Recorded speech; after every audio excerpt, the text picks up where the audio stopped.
Hello everyone and welcome back to Old Man Stories.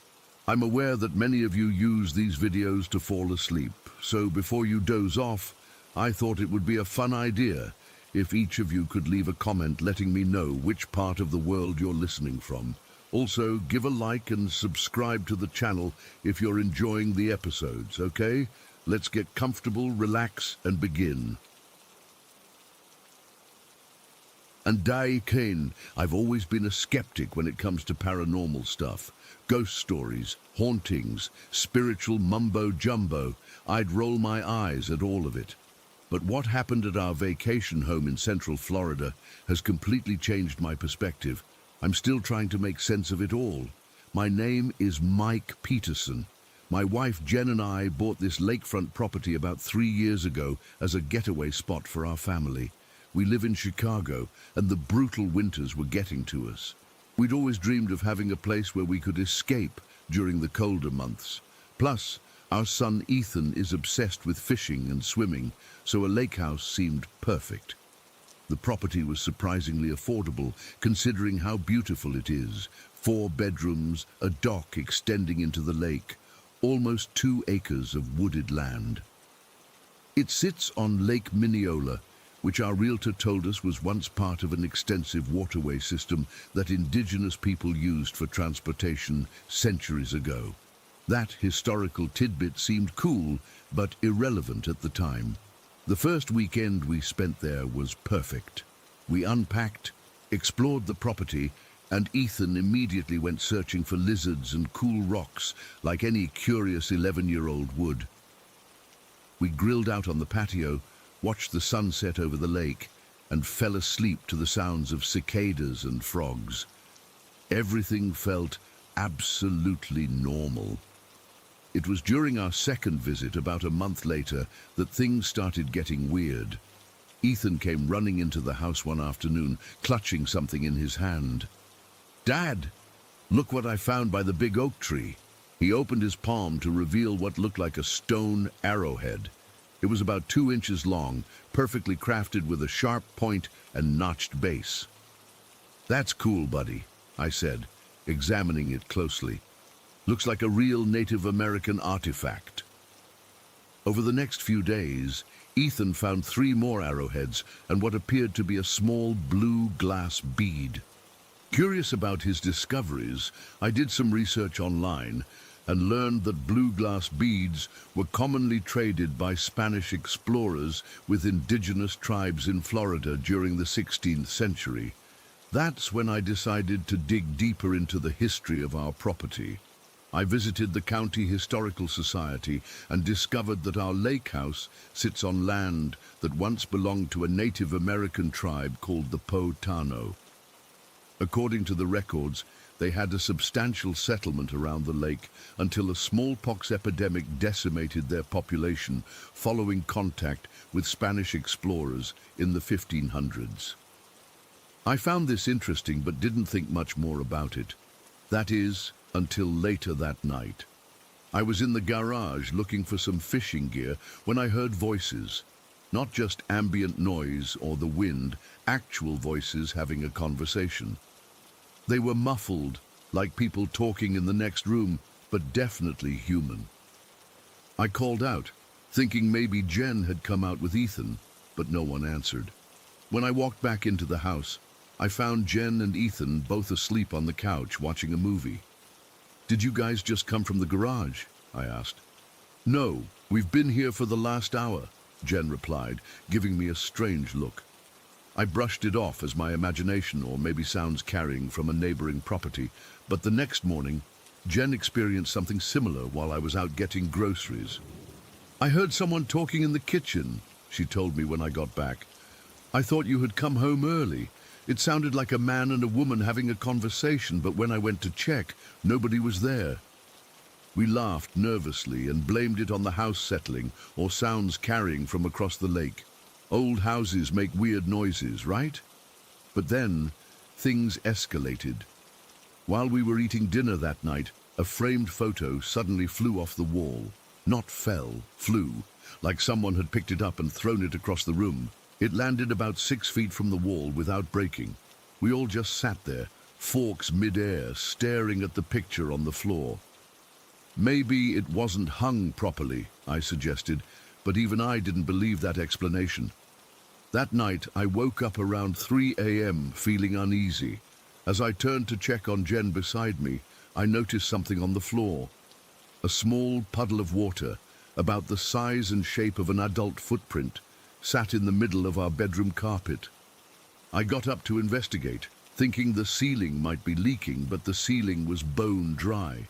There were no water pipes in that part of the house. The puddle was just there. And strangest of all, it wasn't spreading or soaking into the carpet. It just sat there like a perfect footprint made of water. I touched it, definitely wet, and then got a towel to dry it up. By morning, I convinced myself I'd dreamed the whole thing, until it happened again the next night, and the night after that. Always in the same spot, always the same size and shape, always around 3 a.m. We invited my brother and his wife to stay with us during our third visit to the house. We didn't mention any of the strange occurrences, partly because we didn't want to seem crazy, and partly because nothing had happened for a few weeks, so we thought maybe whatever it was had passed. We were having coffee on the porch when my sister-in-law Kate suddenly froze, staring into the house through the sliding glass door. "Who's that man inside?" she asked casually. We all turned to look, but there was nobody there. "What man?" I asked. "The Native American man who was just standing in your living room," she said, as if this was a completely normal observation. "He had long black hair and some kind of face paint. I thought he might be a local, you know." My brother laughed. "Kate, there's nobody in there." But Jen and I exchanged glances. We hadn't told them about the voices or the water footprint or the flying objects.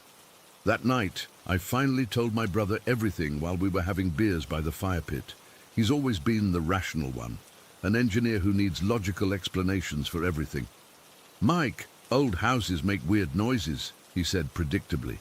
"The photo probably fell because the nail was loose, and the water, you probably spilled something before bed and didn't realize it." "And what about what Kate saw?" I asked. He hesitated. "She's been really into that spiritual stuff lately, reading books about auras and energy. It's probably just her imagination." But the next morning, my pragmatic engineer brother wasn't so sure anymore. He came to breakfast looking like he hadn't slept. "I heard people talking last night," he admitted reluctantly. "It sounded like they were right outside our bedroom door. I got up to check, but the hallway was empty." We cut that visit short. My brother and Kate left that afternoon, and we followed the next day. We didn't talk about what happened, but there was an unspoken agreement that something wasn't right about the house. During the 3-hour drive home, Ethan asked from the back seat, "Dad, who were those people at the lake house?" My grip tightened on the steering wheel. "What people, buddy?" "The ones who stand around watching us. The ones who touch my hair sometimes when I'm trying to sleep." I nearly swerved off the road. Jen turned around to face him. "Ethan, why didn't you tell us about this before?" He shrugged. "I thought you knew they were there. You guys talk to them sometimes." "We do?" I asked, my mouth dry. "Yeah, when you're sleeping. I've heard you talking to them in a different language." We didn't go back to the lake house for almost 2 months after that conversation. I spent a lot of time researching the history of the area and the Po-Tano tribe. Apparently they believed that bodies of water served as portals between the world of the living and the spirit world. The lake our house sits on was considered especially sacred because of its unusual depth and connection to other waterways. When we finally returned to the house, we came with a different attitude. Instead of being frightened by the possibility of spirits, we decided to approach the situation with respect. If the land had once been sacred to the Po-Tano people, maybe acknowledging that would make a difference. The water footprint continued to appear, always in the same spot, always at the same time. But now, instead of trying to clean it up, I would acknowledge it with a simple "good evening," before going back to sleep. The voices in the garage and kitchen continued, but they seemed less startling now that we expected them. Objects still moved occasionally, but never in a threatening way. A book would slide off a shelf, and we'd find it open to a page with information about Florida's indigenous history. The TV would turn on by itself to a documentary about Native American culture. Our neighbors thought we were crazy when we casually mentioned some of these occurrences. That old Jenkins property always had strange stories attached to it, our neighbor Tom said. Previous owners never stayed long. You folks have lasted longer than most. One night, about 6 months after our first strange experience, I woke up to find not just the water footprint on our floor, but a trail of them leading from our bedroom to Ethan's room. I followed them, my heart pounding, and found Ethan sitting up in bed, talking animatedly to an empty corner of his room. "Ethan," I whispered from the doorway, "who are you talking to?" He turned to me, completely unafraid. "The lake people, Dad. They're showing me how they used to make canoes." I should have been terrified, but something about his calmness reassured me. "What are they saying?" "They're not mad at us for living here," he said simply. "They just want us to remember them. They say this was their home for thousands of years, and they don't want to be forgotten." The water footprints began to evaporate as I stood there, disappearing one by one until only the original one in our bedroom remained. The next day, we decided as a family to create a small memorial area in our yard for the Potano people.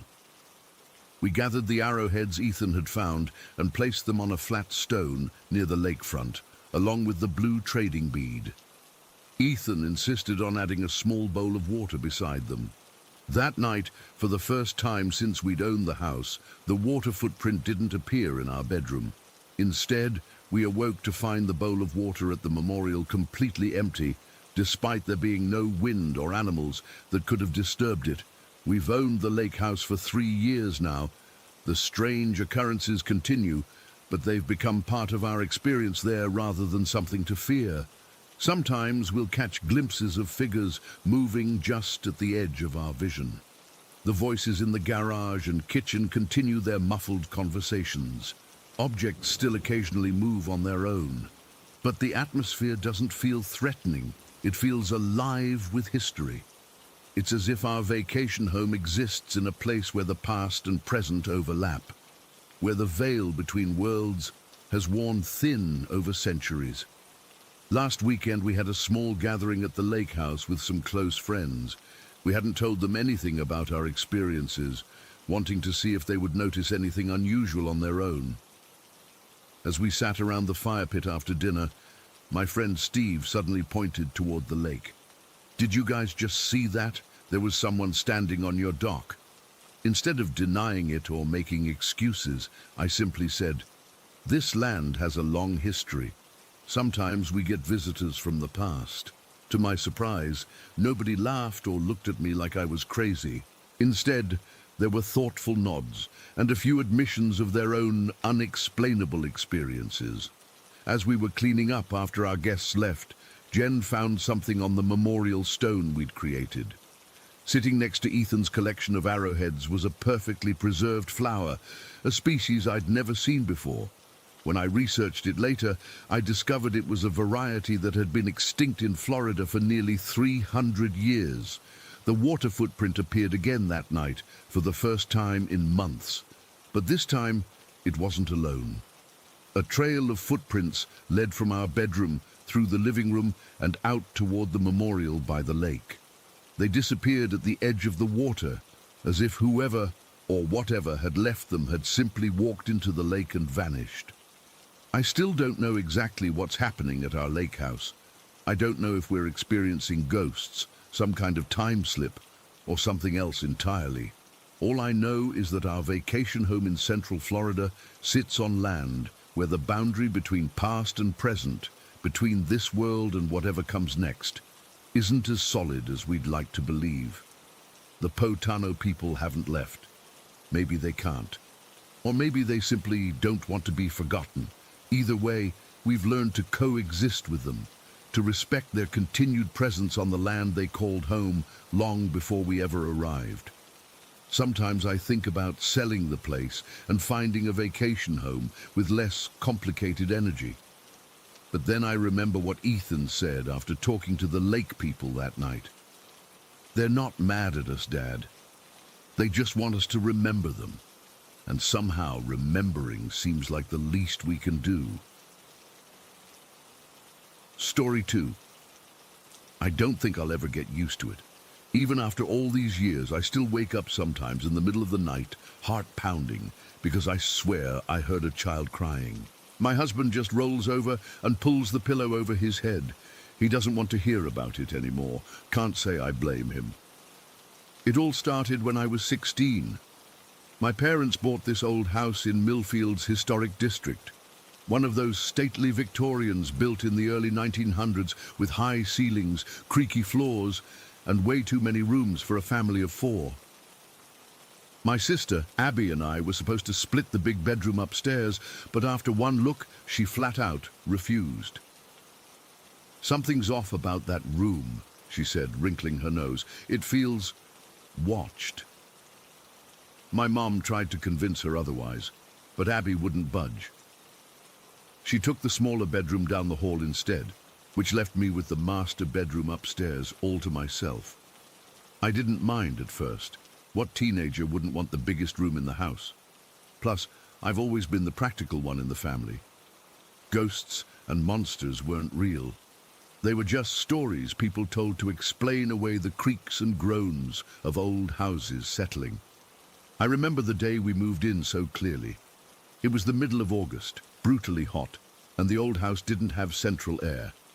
Just a couple of window units that wheezed and rattled, but barely cooled anything. My dad and his friends were hauling furniture up the narrow staircase while my mum directed traffic. I decided to get my room in order before bringing my stuff up. I'm kind of obsessive about cleanliness, always have been. Even though the previous owners had the place professionally cleaned before we moved in, it wasn't up to my standards. I spent hours wiping down the baseboards, dusting the windowsills, and vacuuming every inch of the faded floral carpet. By the time I finished, my t-shirt was sticking to my back with sweat, but the room was spotless. I went downstairs to grab my first box of belongings. When I came back up 5 minutes later and set the box on the floor, something caught my eye. Right in the middle of the freshly vacuumed carpet was a dime. Just sitting there, face up. I picked it up, confused. I'd just vacuumed that exact spot. The carpet still had the vacuum lines in it. There's no way I would have missed a dime right in the middle of the floor. Looking closer, I realized it wasn't a regular dime. It was old, a Mercury dime from 1938. The winged Liberty head was worn but still clearly visible. I turned it over in my palm a few times, feeling its weight. For some reason I can't explain, I felt compelled to keep it. I slipped it into my pocket and continued unpacking. I didn't think much of it at the time. Old houses have all sorts of strange little treasures hidden in them, right? Maybe it had been stuck somewhere and finally worked its way loose, but that was just the beginning.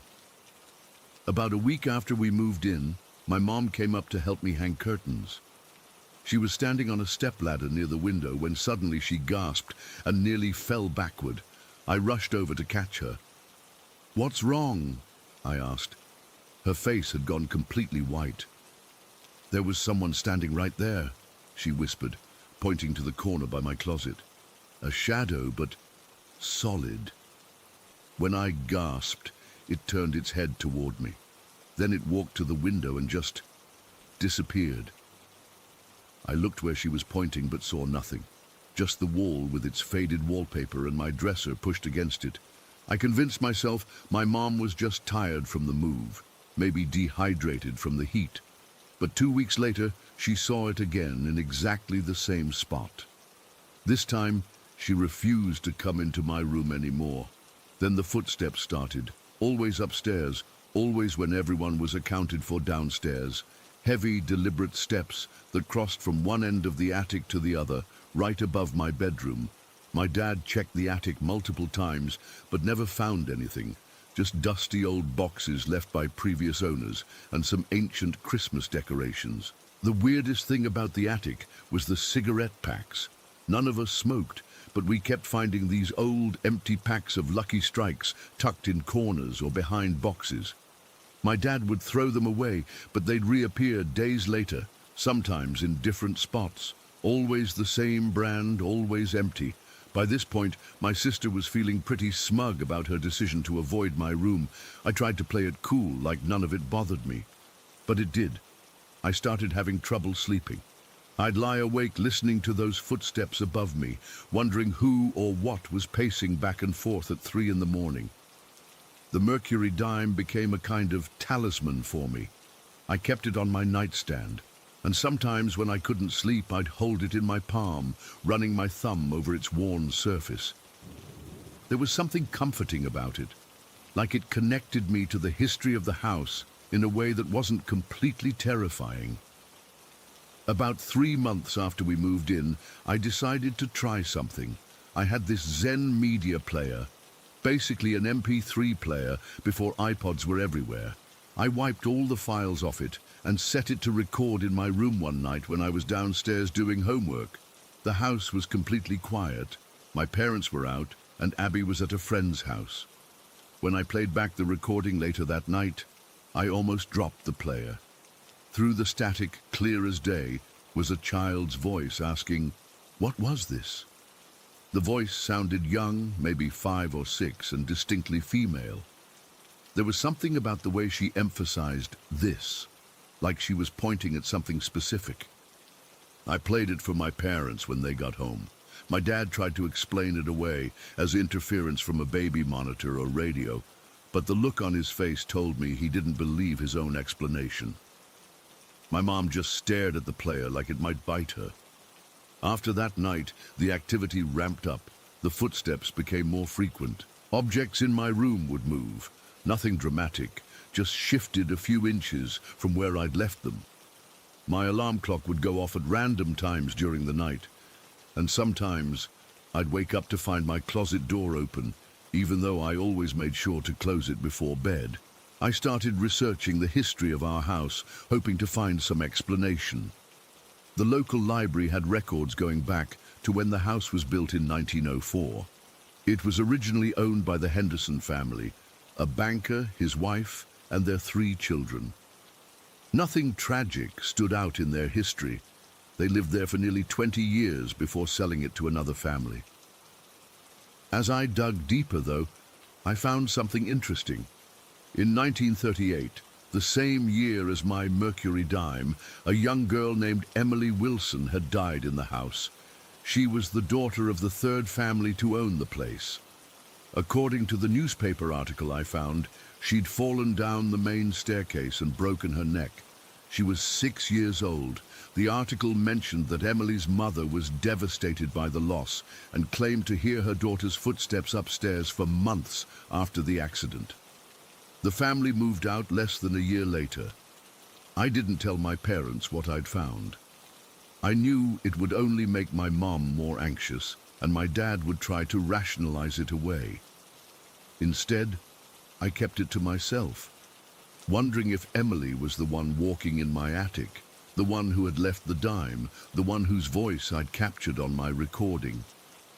We lived in that house for 2 more years before my dad got transferred to another state for work. By then, we'd all gotten used to the strange occurrences. They were just part of living in our house. The footsteps, the displaced objects, the occasional shadowy figure that would appear and disappear in the blink of an eye. I even started to feel protective of Emily, if that's who it was.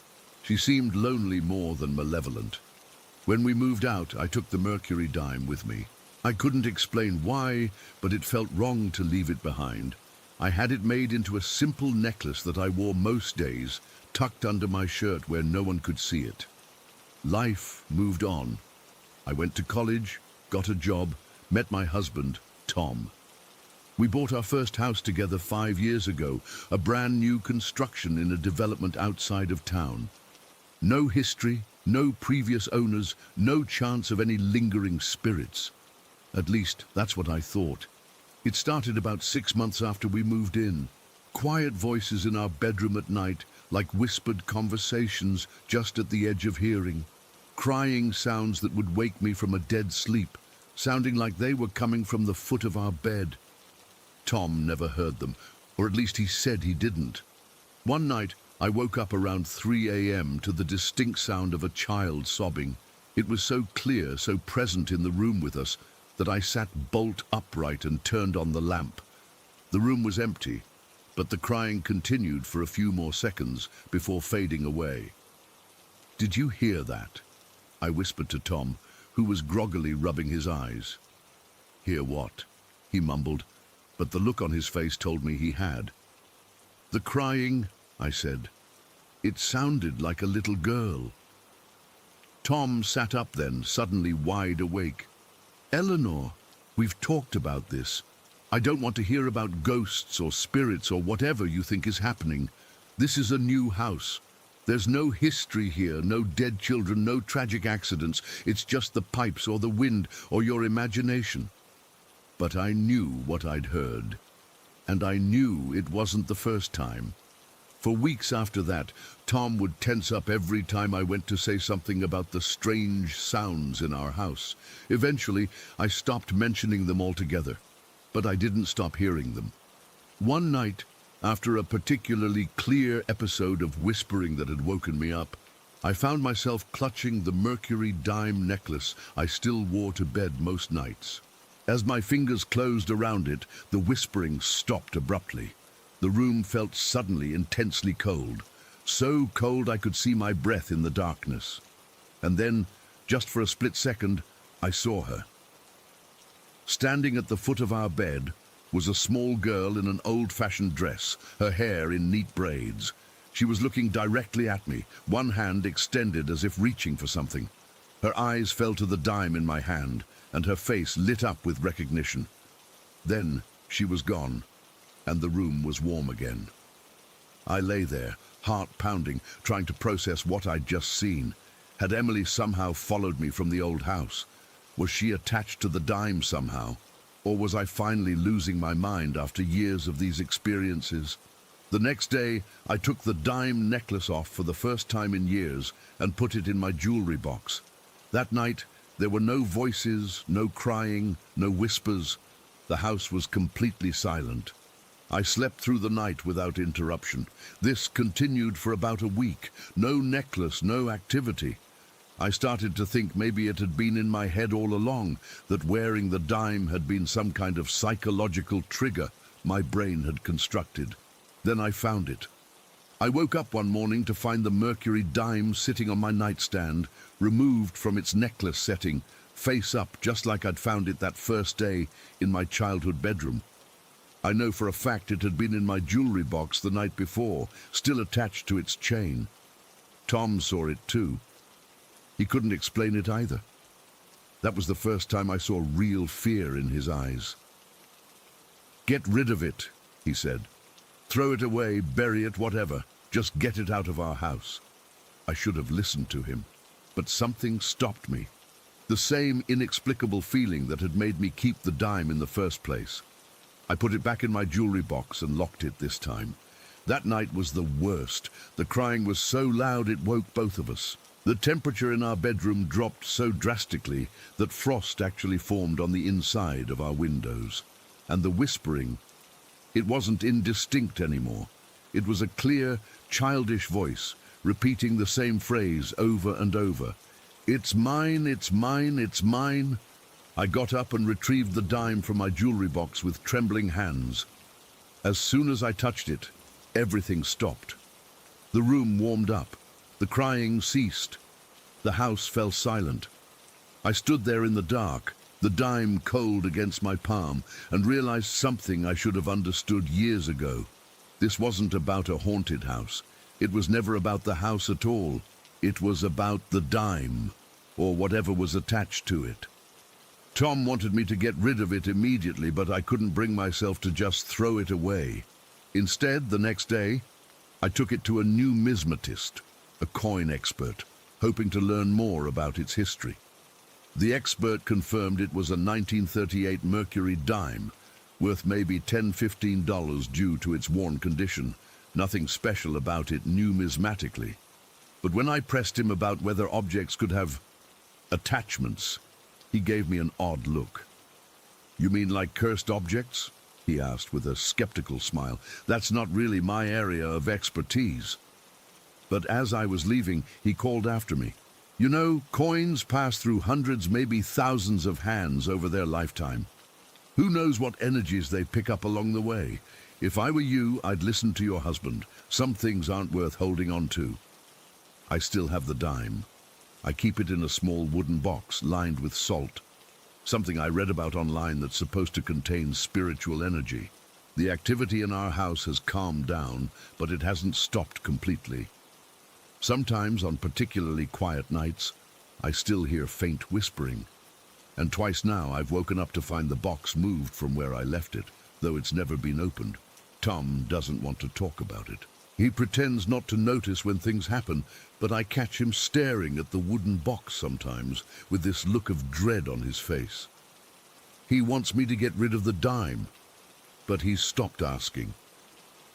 The thing is, I'm not sure I can get rid of it. Not because I'm attached to it, but because I'm afraid of what might happen if I do. What if Emily, or whatever is connected to that dime, follows it? What if giving it away just passes this situation to someone else? Last week I woke up in the middle of the night to find a small indentation on the edge of our bed, like someone small was sitting there. When I reached out toward it, my hand passed through air so cold it burned. I heard a giggle, soft but distinct, and then nothing. I don't know what to do anymore. I don't know if Emily just wants her dime back, or if there's something else she needs. I don't know why she followed me from that old house to this new one, or why she seems content just to make her presence known without doing anything more malicious. All I know is that something connected us that day I found the dime, and I don't think that connection is going to break anytime soon. Sometimes I wonder if she was lonely, if finding someone who acknowledged her instead of running away was all she really wanted. But then I remember the whispers, the crying, the desperate repetition of, "It's mine," and I'm not so sure. Maybe there are some connections that shouldn't be made. Maybe some things are better left undisturbed. The wooden box is sitting on my dresser as I write this. I swear it wasn't there when I started. I swear I left it locked in my bedside drawer. But here it is, and I don't have the courage to open it and see if the dime is still inside. Story 3. I still have a hard time talking about what happened that Christmas. I honestly don't think I would be sharing this if my cousin Jake hadn't called me last week, completely shaken up. It opened old wounds I thought had healed over, or more accurately, memories I'd somehow buried so deep I actually forgot they existed. It was December 23rd, 2011. My whole family was gathered at my uncle's church in Greystone Village for our annual Christmas party. I was 13 at the time, and my cousins Jake and Ethan were 14 and 12. The church had been abandoned as an actual place of worship years before, but my uncle had purchased the property as an investment, using parts of it for community events while waiting for the right time to renovate or sell. From the outside, it looked like a typical old stone church. Gothic arches, weathered grey stone, a small bell tower. But the inside, that's where things got weird.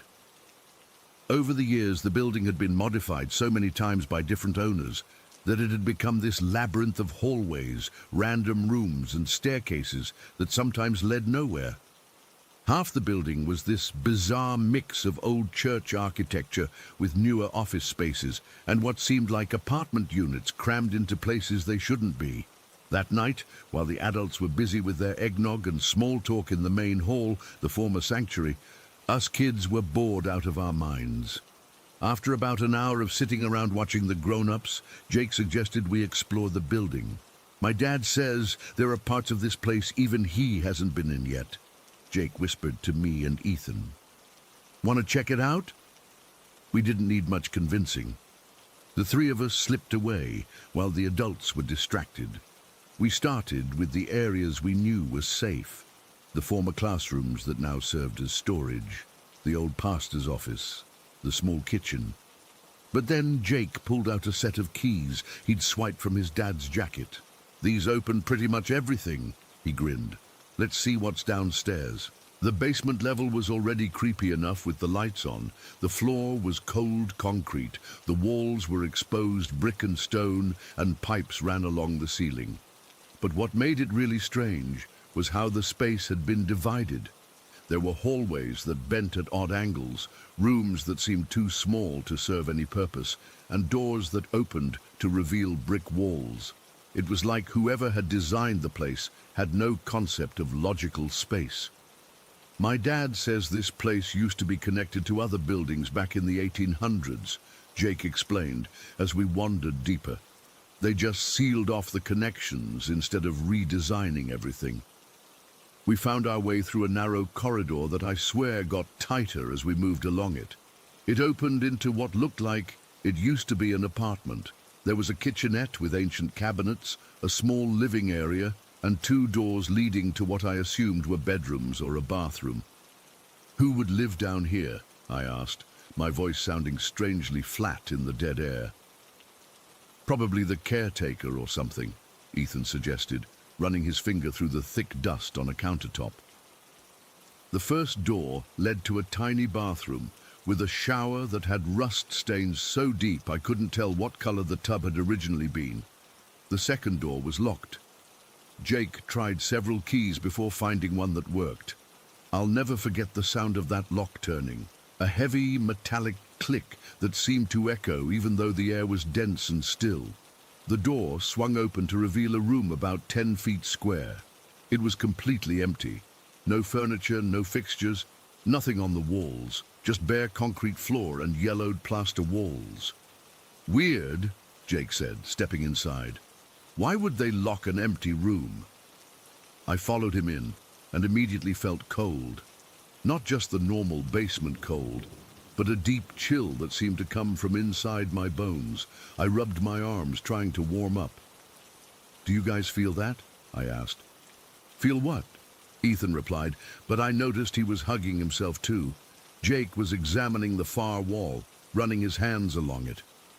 "There's something off about this," he muttered. He pressed against one section, and to our shock, a portion of the wall moved slightly. "Holy crap," Ethan whispered. "It's a hidden door." Jake pushed harder, and a section of the wall about 3 feet wide swung inward, revealing another small room behind it. This one was even emptier than the first, just bare concrete all around, no windows, and what looked like water damage on one wall. "This is so weird," I said, my voice barely above a whisper. "Why would someone hide an empty room behind another empty room?" Jake stepped inside, and we followed. The air in this hidden space was even colder, and it had a strange smell, like old paper and something metallic. "Guys," Jake said suddenly, pointing to the right wall. "There's another door there." Sure enough, there was a door set into the wall, but this one was different. It had a small window in it, about eye level for an adult, which meant we had to stretch to see through it. "I can't see anything," Ethan complained, standing on his tiptoes. "Here," Jake said, dragging over an old metal folding chair that had been tucked in the corner of the first room. I hadn't even noticed it before. "We can take turns looking." Jake went first. He climbed onto the chair, peered through the window, and stayed there for what felt like a full minute. When he came down, his face was pale. "What?" I asked. "What's in there?" Jake just shook his head. "Look for yourself," he said, his voice oddly flat. I hesitated, but curiosity got the better of me. I climbed onto the chair, which wobbled slightly under my weight, and pressed my face to the small, dirty window. At first I couldn't see much. The room beyond was dark, with just enough ambient light filtering in from somewhere to make out basic shapes. It was another empty room, slightly larger than the one we were in. But as my eyes adjusted, I noticed something standing in the far corner. It was a person. At least, it looked like a person, nude, with pale skin, standing completely still facing the corner. Their hands were covering their face, and their back was to me. I couldn't tell if it was a man or woman, just a thin, humanoid figure with prominent spine and shoulder blades. My heart started pounding so hard I could feel it in my throat. I knew I should get down, should tell the others we needed to leave, but I couldn't move. I just kept staring, waiting for the figure to move or turn around. It didn't. It just stood there, perfectly still, like a statue. I don't know how long I would have stayed there if Ethan hadn't gotten impatient. "Come on, Thomas, let me see," he whined, pulling at my leg. I finally managed to tear myself away and climb down, my legs shaky. There's someone in there," I whispered. "I know," Jake said, his eyes wide. "What do you mean, someone?" Ethan demanded, already climbing onto the chair. He was only up there for about 10 seconds before he nearly fell off in his hurry to get down. "Its face," he gasped, backing away from the door. I saw its face. "What?" Jake and I both said at once. "It turned around," Ethan said, his voice shaking. "Just for a second. Its face is all grey, and it has these huge dark circles around its eyes, like so dark it looks like it doesn't have eyes at all." I felt a cold sweat break out all over my body. Did it see you?" I asked. Ethan shook his head frantically. "I don't think so. It just turned and then went back to facing the wall. But guys, we need to get out of here. Now." None of us argued. We left the hidden room, closed the fake wall, locked the outer door, and practically ran back upstairs to the party. We didn't speak about what we'd seen, not that night, not on the drive home, not during Christmas the next day, or any day after. But that wasn't the end of it. My uncle hosted several more events at the church over the next couple of years, and each time I found myself drawn back to that basement area. I never went alone, always made sure Jake or Ethan was with me, but we never went into the room again. We'd just walk past the locked door, and every time I'd get this overwhelming sensation that there was something on the other side, watching us through the solid wood. Jake felt it too. "It knows we saw it," he whispered once as we hurried past. By the time I was 16, my uncle had finally sold the church building, and our family events moved elsewhere. Gradually, the memory of what we'd seen faded, but not in the normal way memories fade. It was like my brain actively worked to erase it, to the point where I honestly forgot about the whole incident. Until last week, when I got a call from Jake out of the blue. We hadn't talked much in recent years, just the usual family gathering small talk, but his voice on the phone was urgent, strained. "Thomas, do you remember that Christmas at my dad's church, when we were kids?" As soon as he mentioned it, everything came flooding back with terrifying clarity. The hidden room, the figure in the corner, the feeling of being watched. "Jesus," I breathed. "I actually forgot about that. How did I forget about that?" "I did too," Jake said, his voice shaking. "Until yesterday when I saw this documentary about abandoned buildings and they showed this old church. It wasn't the same one, but something about it just triggered everything. Thomas, what did we see that night?" "I don't know," I admitted, but Ethan saw its face. There was a long silence on the line.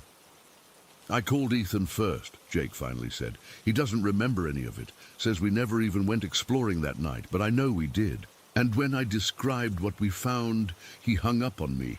Won't answer my calls now." I felt sick. How do you just forget something like that?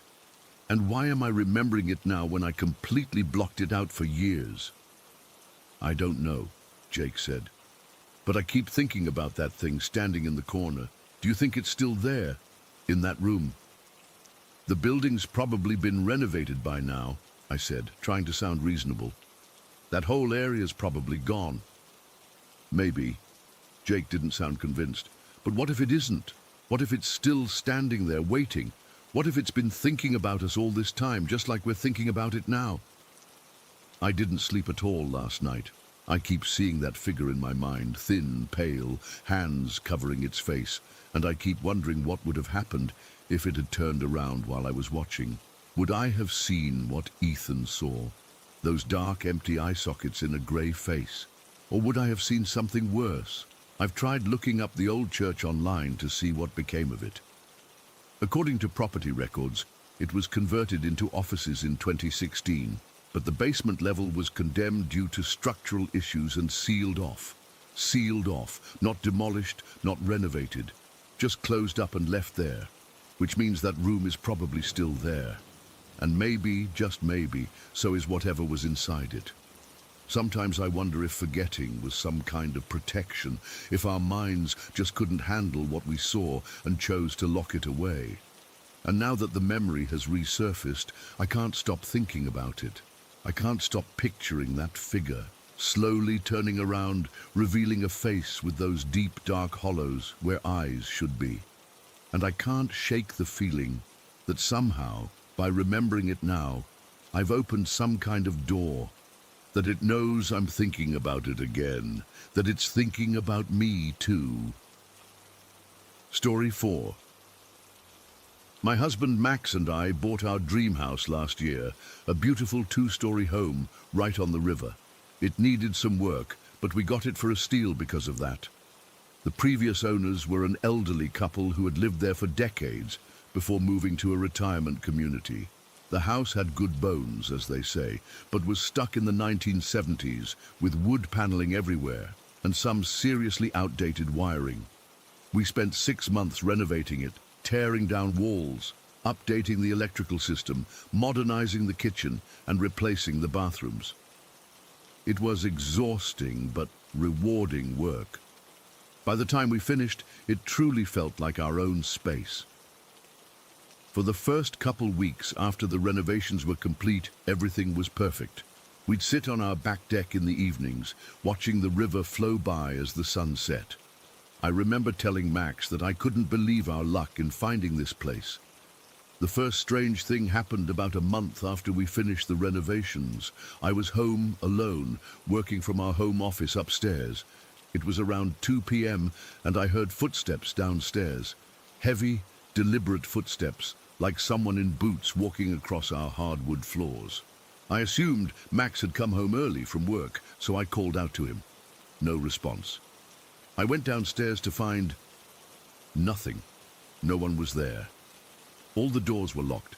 I checked the security system, and it hadn't registered any doors or windows opening since Max left that morning. I chalked it up to the house settling, or maybe the pipes making noise. Old houses make weird sounds, right? But then it started happening more frequently. Footsteps when no one was there, doors that I knew I'd closed would be open when I returned. Once I came downstairs in the morning to find all the kitchen cabinets standing open, even though I distinctly remembered closing them before bed. Max didn't experience anything at first, which made me question my sanity a bit. Was I just being paranoid? Was I hearing things? But then one night, about 2 months ago, we were both jolted awake by what sounded like someone pounding on our bedroom door.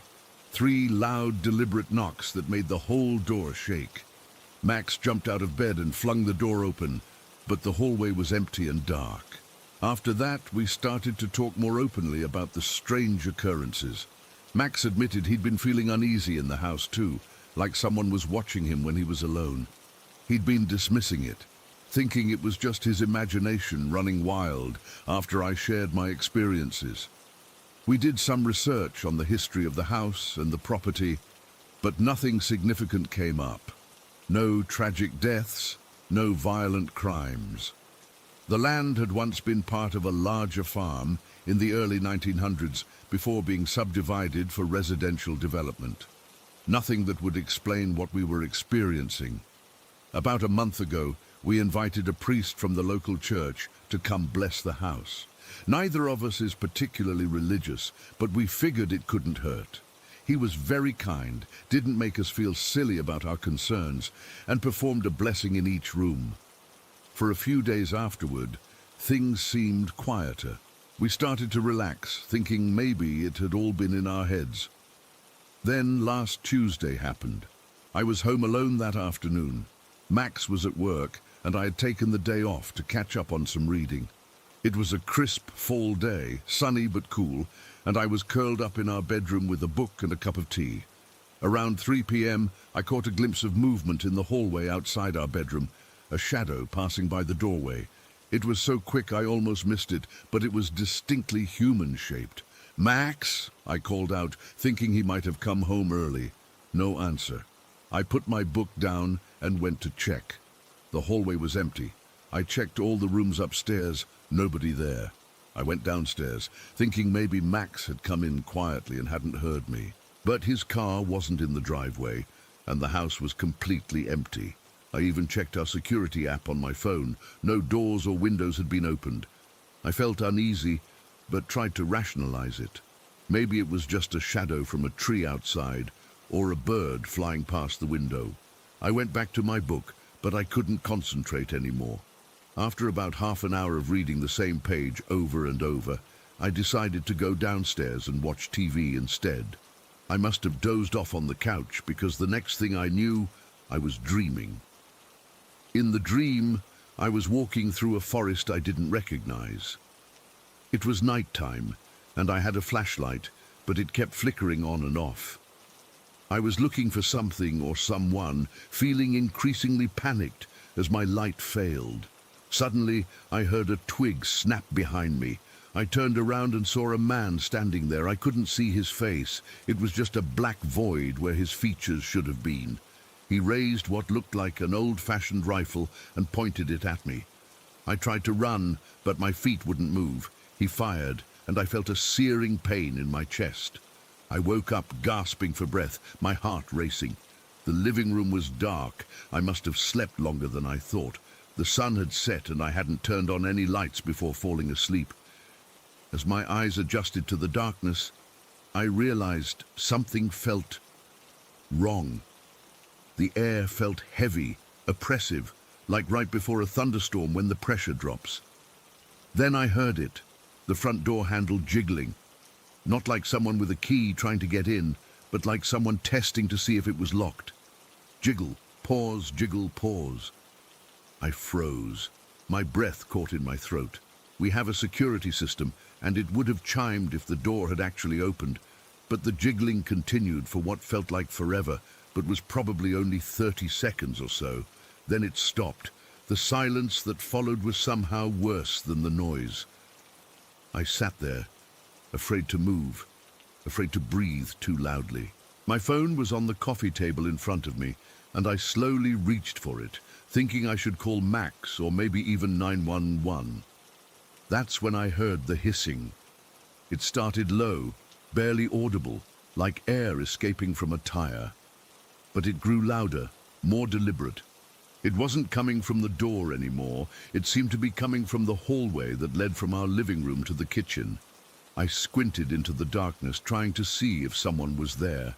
And that's when I saw it. A shadow.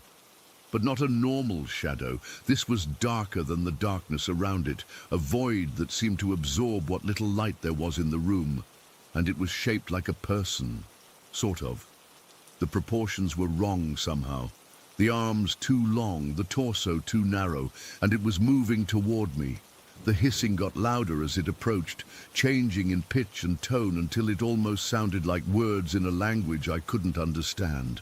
The shadow grew larger, filling more of the hallway, stretching up toward the ceiling. I was paralyzed with fear. I couldn't scream, couldn't move. My brain was screaming at me to run, but my body wouldn't respond. The shadow kept coming, now just a few feet from where I sat frozen on the couch.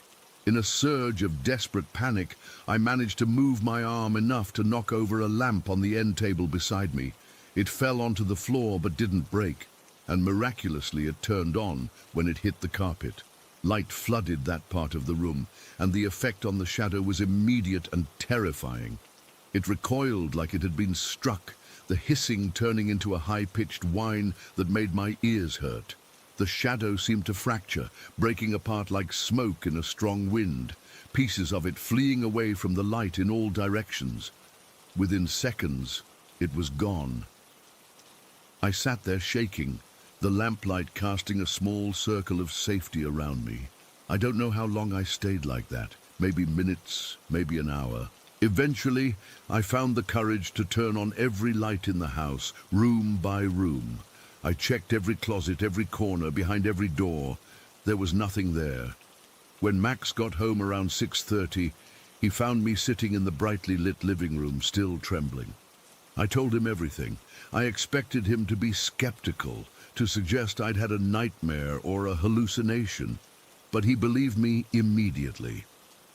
That's when he told me about his own experience the week before. He'd been in the basement doing laundry when he felt someone standing behind him. When he turned around, he saw what he described as a person made of darkness standing at the bottom of the stairs. He'd dropped the laundry basket and run upstairs, and by the time he got the courage to go back down with a flashlight, there was nothing there. We spent that night in a hotel.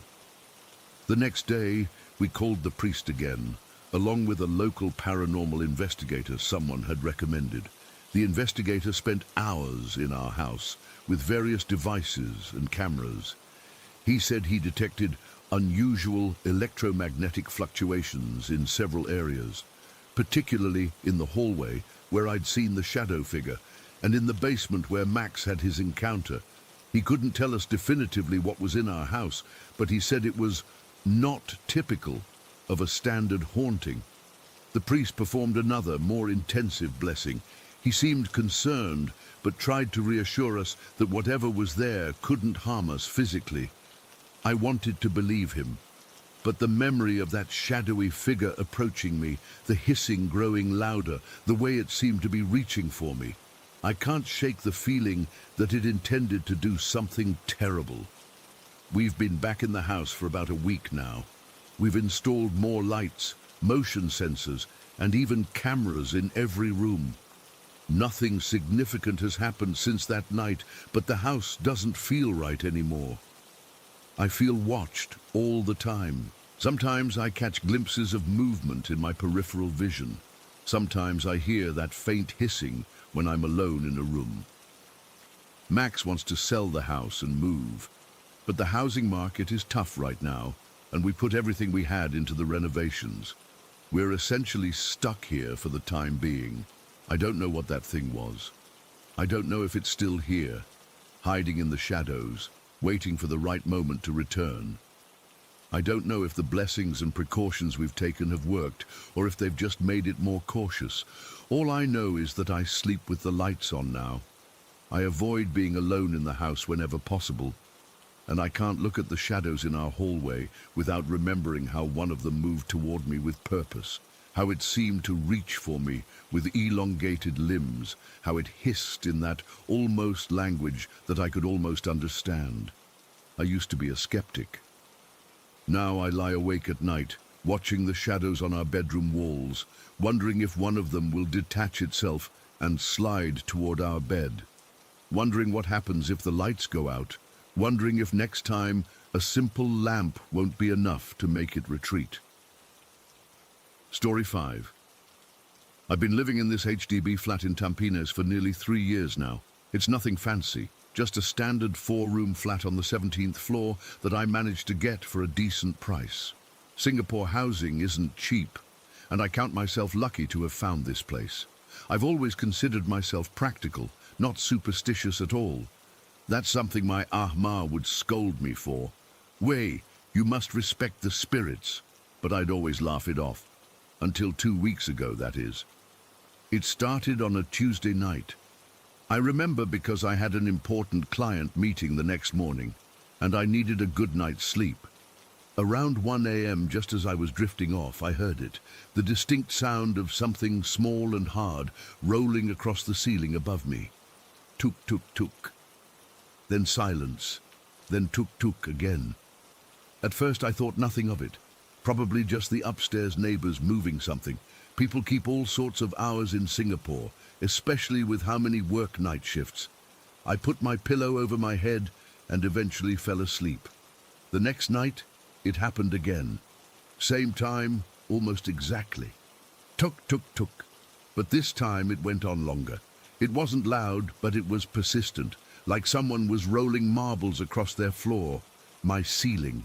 The sound would start in one corner of my bedroom, roll across, stop, then start again from another spot. By the third night I was getting annoyed. The sound had become more elaborate, no longer just rolling, but also the unmistakable sound of marbles colliding with each other. Tuk, tuk, tuk, clink. It was always the same pattern too, starting around 1 a.m. and continuing until about 3. I tried using earplugs, but somehow the sound penetrated through them. After a week of this, I was exhausted. Dark circles formed under my eyes, and my colleagues started asking if I was sick. I had tried playing white noise on my phone. I had tried sleeping on the couch in the living room, but the sounds followed me there too. Always marbles. Always at night. That Sunday, I decided enough was enough. I had to speak to the neighbors upstairs. I'd never met them before. Typical Singapore HDB life, where you can live next to people for years and never exchange more than a nod in the elevator. I wasn't even sure who lived there. I thought maybe it was a family with kids, which would explain the marbles, though not why they'd be playing at 1 a.m. After psyching myself up with a coffee that evening, probably not the best idea, but I needed the boost, I walked up the stairwell to the 18th floor. The corridors in these HDBs always feel a bit eerie at night. Long stretches of identical doors, harsh fluorescent lighting that casts strange shadows, the distant sound of someone's TV through a wall. I found the flat directly above mine, 18457. I stood outside the door for a moment, rehearsing what I was going to say. I didn't want to come across as that angry neighbor, but I needed the marble rolling to stop. I raised my hand and knocked firmly. No answer. I waited a minute and knocked again, louder this time. Still nothing. I pressed my ear against the door. Silence. Not even the hum of an air conditioner or the murmur of voices. "Hello?" I called out, knocking once more. "Excuse me, I'm your downstairs neighbor." The silence was absolute. I was starting to feel awkward standing there, probably looking like an idiot to anyone who might walk by. Out of frustration, I tried the doorbell. The chime echoed inside, but no footsteps followed. That's when I noticed the small window beside the door, a feature in some of these older HDB flats. The curtain was partially open, and I could see a slice of the living room inside. I'm not proud of this, but I moved closer and peered in. The flat was empty. Completely empty. No furniture, no pictures on the walls, not even light fixtures beyond the basic overhead bulb. A layer of dust coated the visible part of the floor. This wasn't a flat where people were living. It looked like it had been vacant for months. A chill ran through me despite the humid Singapore night. If no one lived upstairs, what was making those sounds? I stood there, trying to make sense of it. Maybe the sounds were coming from somewhere else, maybe from 2 floors up, and the acoustics just made it seem like it was directly overhead. I was about to head up to the 19th floor when I heard it. Tuk, tuk, tuk, the marble sound, right there in the empty flat. I froze, my hand still raised toward the window. The sound came again, clearer this time. Tuk, tuk, tuk, clink! Then I heard something else, a soft giggle. I swear my heart stopped for a second. The sound didn't come from behind the door anymore. It seemed to come from right behind me. I spun around so fast I nearly lost my balance. There, sitting cross-legged on the floor of the corridor, was a young boy. He looked about 7 years old, wearing shorts and a faded t-shirt with some cartoon character I didn't recognize. He was playing with marbles, real glass ones that caught the fluorescent light as he rolled them across the concrete floor. Relief washed over me. Just a kid playing in the hallway. Maybe he lived nearby and liked to play outside his flat. It was a bit late for a child to be up, but who was I to judge other people's parenting? "Hi there," I said, my voice steadier than I felt. It's a bit late to be playing, isn't it? The boy looked up at me. His eyes caught the light in a strange way, reflecting it back almost like a cat's would. He smiled. Not a normal kid's smile, but something a bit too wide, a bit too knowing. "Do you want to play?" he asked. His voice had an odd echo to it, like he was speaking from the bottom of a well. I felt that chill again, stronger this time. "Who are you? Where are your parents?" He didn't answer my question. Instead, he went back to his marbles, rolling them in complex patterns across the floor. Tuk, tuk, tuk, clink, the exact sound I'd been hearing for nights. "I like to play at night," he said, without looking up. "Everyone's asleep then. It's quieter." Something was very wrong. I can't explain it, but standing there in that corridor, I knew with absolute certainty that I wasn't talking to a normal child. "Which flat do you live in?" I asked, taking an involuntary step back. The boy looked up again, his smile unchanged. "I live here," he said simply, gesturing vaguely around him. "I've always lived here." My mouth went dry. "In this building? Which floor?" He laughed, not a childish giggle, but something older, something that didn't match his appearance. "All the floors, none of the floors. I go where I want." I know how this sounds. If someone had told me this story 2 weeks ago, I'd have thought they were making it up or that they dreamed it. But I was wide awake, standing in that harshly lit corridor, talking to a boy who shouldn't be there. "I have to go," I said, backing away further. The boy's smile faded slightly. "But don't you want to play? Everyone used to play with me before." "Before what?" The question slipped out before I could stop myself. He tilted his head, considering me. "Before they forgot me." I didn't wait for more. I turned and walked quickly toward the stairwell, fighting the urge to run. I could feel his eyes on my back. Just as I reached the stairs, I heard the marble sound again, tuk, tuk, tuk, followed by that same hollow laugh. I practically flew down the stairs, taking them 2 at a time. My hands were shaking so badly I could barely get my key into the lock of my own flat. Once inside, I slammed the door shut and leaned against it, breathing hard. What had just happened? Had I actually seen a... No. I couldn't even think the word. There had to be a rational explanation. Maybe the kid was real, and he was just messing with me. Maybe I was more sleep-deprived than I thought and had imagined the whole thing.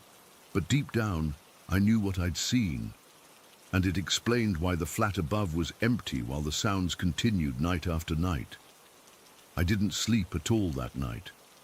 I sat in my living room with all the lights on, jumping at every creak of the building. Around 1 a.m., right on schedule, the marble sounds started again. Tuk, tuk, tuk, clink. But now they seemed to be coming from everywhere. Above me, the walls, sometimes even from right beside me on the floor. The next day, I went to the management office for our HDB block. The elderly auntie at the desk looked up at me with bored eyes when I asked about the flat above mine. "Unit 18457, empty for long time already," she said, checking her computer. "Previous tenant move out almost 1 year ago." I hesitated before asking my next question. Has anyone ever reported anything strange about that unit?" She looked at me sharply. "Strange how?" "I don't know. Unusual noises? Problems with the flat?" The auntie's expression changed. She glanced around as if making sure no one else could hear us, then leaned forward. "That block got history," she said in a lower voice.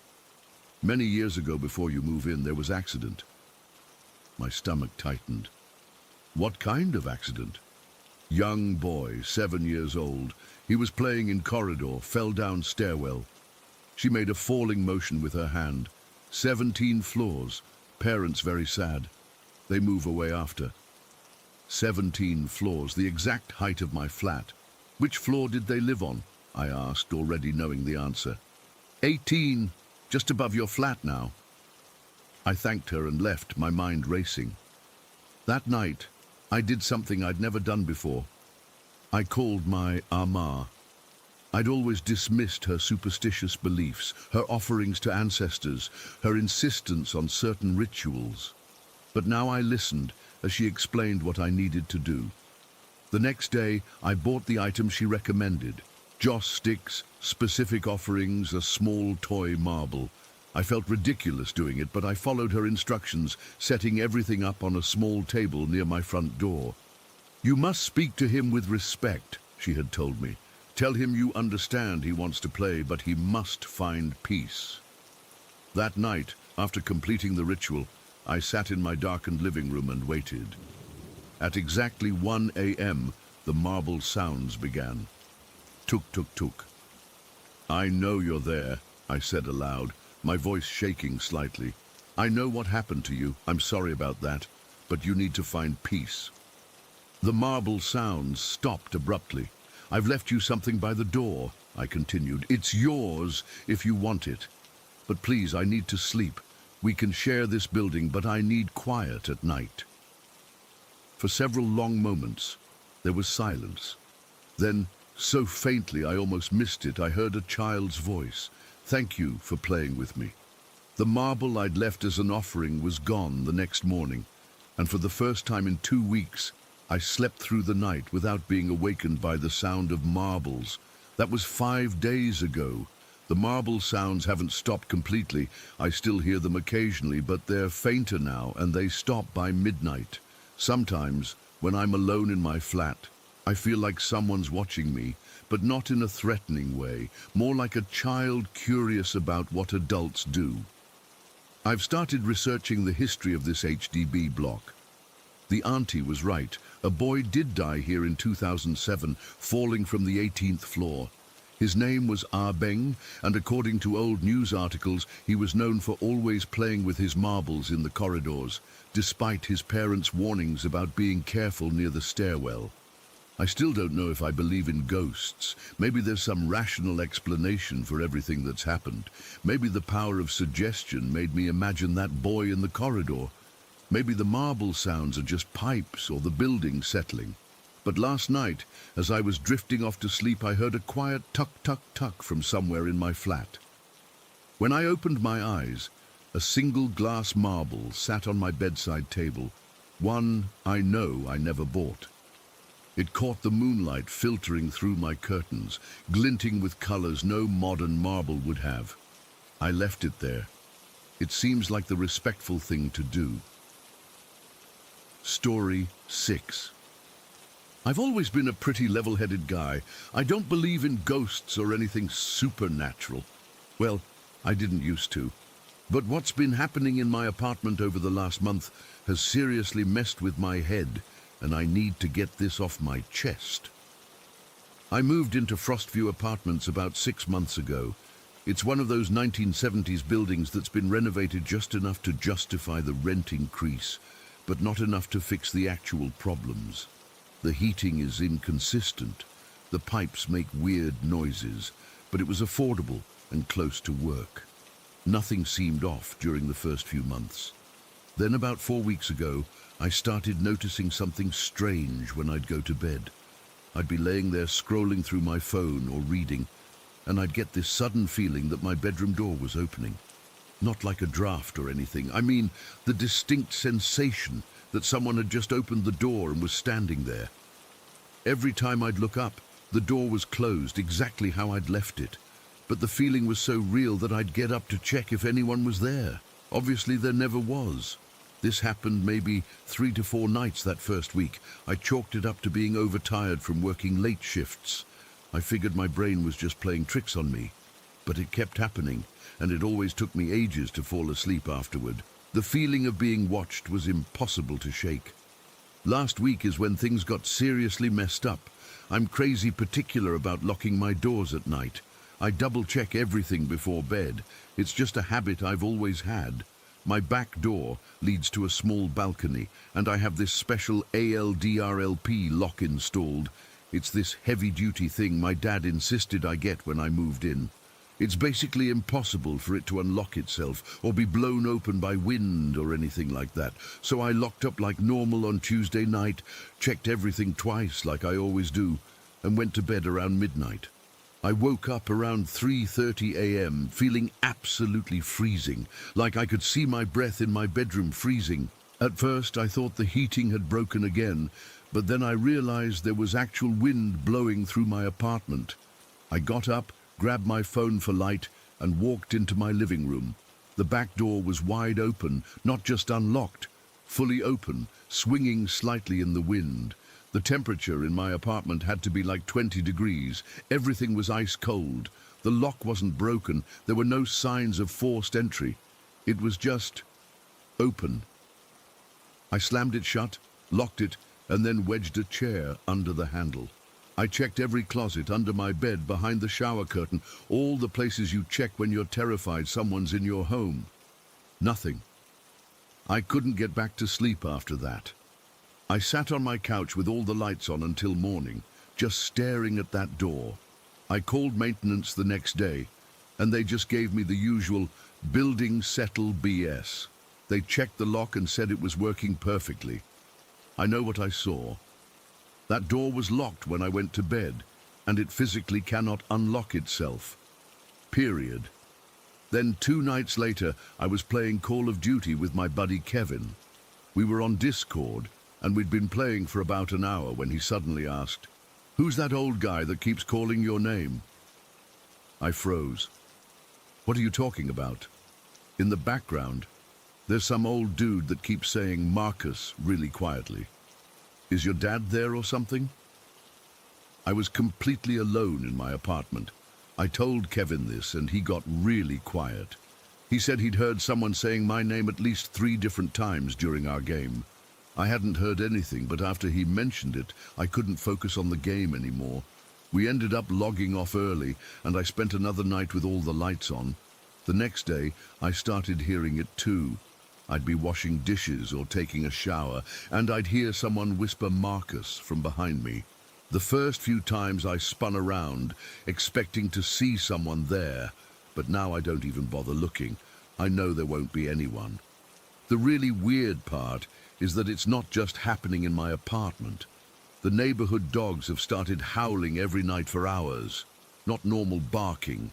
This is like mournful, eerie howling that echoes through the whole complex. It starts around 11 p.m. and sometimes goes until 3 or 4 in the morning.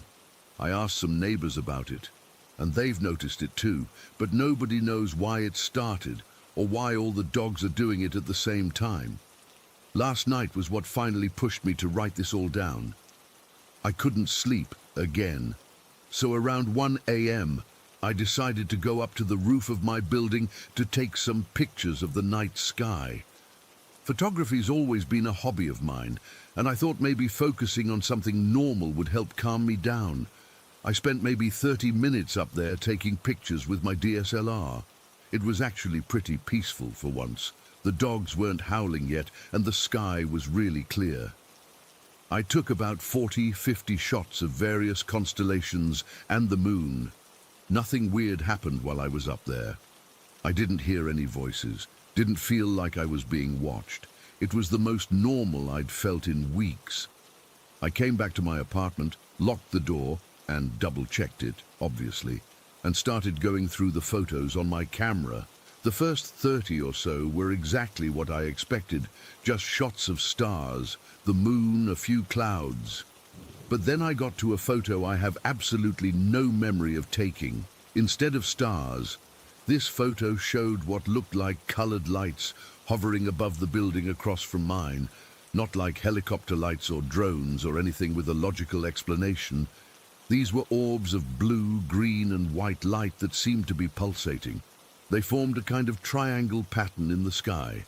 The image was crystal clear, not blurry or shaky like you'd expect if I had accidentally moved the camera. But here's the thing that has me completely freaked out. I never pointed my camera in that direction. I was only shooting upward at the sky, not at any of the surrounding buildings. And the timestamp on the photo shows it was taken at 1:17 a.m., right in the middle of when I was on the roof. But I have no gap in my memory. I was completely conscious and aware the entire time I was up there. I've gone over and over it in my head. There's no way someone else could have taken the picture. I was alone on the roof, and my camera was in my hands the whole time. I wasn't drinking. I wasn't tired enough to black out or anything like that. The photo just appeared in my camera roll as if I'd taken it myself. But I know I didn't. Right after I found that photo, all the dogs in the neighborhood started howling again, all at once, like they were responding to some signal. And it was louder than ever before, like they were right outside my window instead of scattered around the neighborhood. I deleted the photo immediately. I don't know why, but something about having it on my camera felt dangerous, like it was inviting whatever this is to get closer. I regret deleting it now, because at least it would be proof that I'm not losing my mind. But in that moment, all I wanted was for it to be gone. I haven't slept more than an hour or two at a time since this all started. The feeling of my door opening still happens every night. I've started hearing the voice calling my name multiple times a day.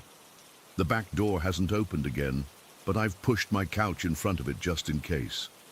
I've looked up the history of this building, tried to see if anyone died in my unit or if there were any tragedies here, but I can't find anything online.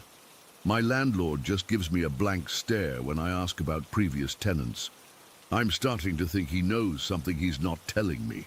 Last night, the temperature in my bedroom dropped so low that the water in the glass next to my bed had ice forming on top of it.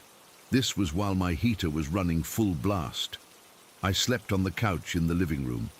This morning, I found 3 wet footprints leading from my bedroom door toward the living room where I was sleeping. They weren't there when I finally fell asleep around 5 a.m., and they were already starting to dry when I woke up at 7:30. They were small, like a child's, but there's no way a kid could have gotten into my apartment. I don't know what to do anymore. I can't afford to break my lease and move out. I've tried talking to my neighbors, but they either think I'm crazy or they avoid the conversation entirely. One older woman on my floor just shook her head when I mentioned the weird stuff happening and said, "That apartment always has trouble keeping tenants. The maintenance guys won't come to my unit anymore. They say there's nothing wrong with my heating or my locks and that I'm just being paranoid. My friends have stopped coming over because they say my place gives them bad vibes. I've started sleeping with all the lights on and the TV playing in the background just to drown out any noises. I've put bells on all my doors so I'll hear if they open. I've set up my phone to record while I sleep, but every morning the recording has stopped at some point during the night, usually around 3 a.m. Right now, as I'm typing this, I swear the temperature is dropping again. My hands are getting cold and my breath is starting to fog. The dogs haven't started howling yet tonight, but I know they will. They always do. I don't know if I'm being haunted, or if there's something wrong with this building, or if I'm just having some kind of mental breakdown. All I know is that something is very wrong in my apartment, and it's getting worse every day. Update, the dogs just started howling. It's only 9:45 p.m. They've never started this early before. And I just heard something dragging across the floor in my bedroom. I've barricaded myself in the bathroom with my laptop. I don't know what to do. I can still hear my name being whispered, but it's coming from inside the bathroom with me now. It sounds like it's coming from the shower drain. I can see my breath in here too. The mirror is starting to fog up, but there's no hot water running. There's something moving in the fog, like someone's writing in it, but I can't make out what it says. I think I need to get out of this apartment right. Story 7. I still get chills thinking about what happened to me and my sister. It's been years, but sometimes I wake up in the middle of the night, convinced I heard that voice again. I've never shared this with anyone outside my family, but I need to get this off my chest. Back in 2014, when I was 11, my family moved from Colorado to Tucson, Arizona. My dad had gotten this business opportunity he couldn't pass up, so we packed everything and headed southwest. It was a big change. New school, new friends, new everything. But I adjusted pretty well, all things considered. During spring break that year, we drove back to Colorado to visit my cousins in Avondale. They lived in this big house that sat all by itself, surrounded by nothing but open fields. The house itself was pretty modern, concrete exterior, big windows, the whole deal, but something about it always made me uncomfortable. Maybe it was how isolated it was, or how the wind would whistle around the corners at night. Whatever it was, I never slept well there. My cousin Savannah was about my age and we got along great. One night we were hanging out in her room, just talking about random stuff, when she suddenly got really serious. "Can I tell you something weird?" she asked me. "Sure," I said, not expecting what came next. "Sometimes I see this little girl standing at the end of my bed, just staring at me." The way she said it, so matter-of-fact, made my skin crawl. She didn't seem scared, just confused, like she was trying to figure out if it was normal or not. "What does she look like?" I asked, immediately regretting it. "She's pale, really pale, and she just stands there. Sometimes she's there when I wake up, sometimes she shows up in the middle of the night. She never says anything, just watches." That night, Savannah's friend Taylor came over, and we decided to have a sleepover in the living room. We dragged mattresses downstairs, set up blanket forts, and did all the normal sleepover stuff. Around 10 p.m., we started telling scary stories. That's when Taylor told us about Courtner Road. "It's only like 10 minutes from here," she said, her face lit from below by the flashlight she was holding. "There's this old property where a family used to live. The dad went crazy one night. He murdered his wife, then his son, then his daughter. He even skinned their family dog before burning the whole house down." I remember feeling sick to my stomach as she continued. "People say if you go there at night, you can see the ghost of the little girl hanging from a tree. Some people see a white dog that chases them away, but the worst is the tall man." "Tall man?" Savannah asked.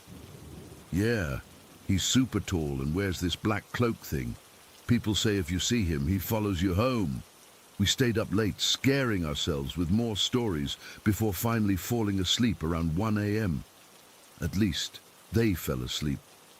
I was wide awake, staring at the ceiling, thinking about that tall man in the black cloak. I must have dozed off eventually, because I remember waking up suddenly around midnight. The house was completely silent. Savannah and Taylor were still asleep on their mattresses. I sat up and looked around the dark living room, trying to figure out what had woken me. That's when I saw it. Standing in the foyer, just visible from where I was lying, was a figure. It was unnaturally tall, its head almost touching the ceiling. It was hunched slightly, as if too tall for the space it was in. I couldn't see its face. It was covered by what looked like a hood.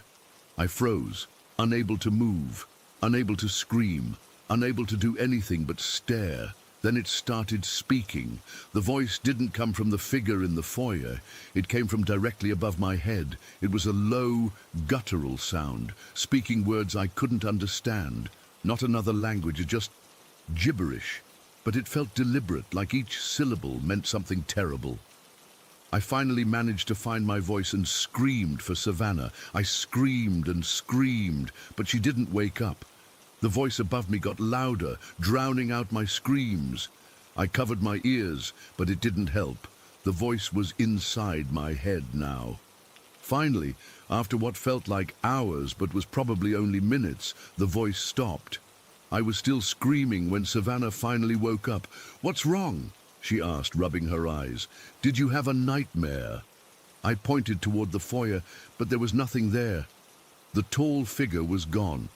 I tried to explain what happened, but it came out as a jumble of words. Savannah's parents came downstairs to check on us, but I couldn't tell them either. I just said I had a bad dream. We went back to Arizona a few days later, and I tried to forget about what happened. But that's when things started getting weird at home. It started small. I'd hear someone calling my name, but when I'd go to look, no one would be there. My parents told me it was just the air conditioning or the house settling.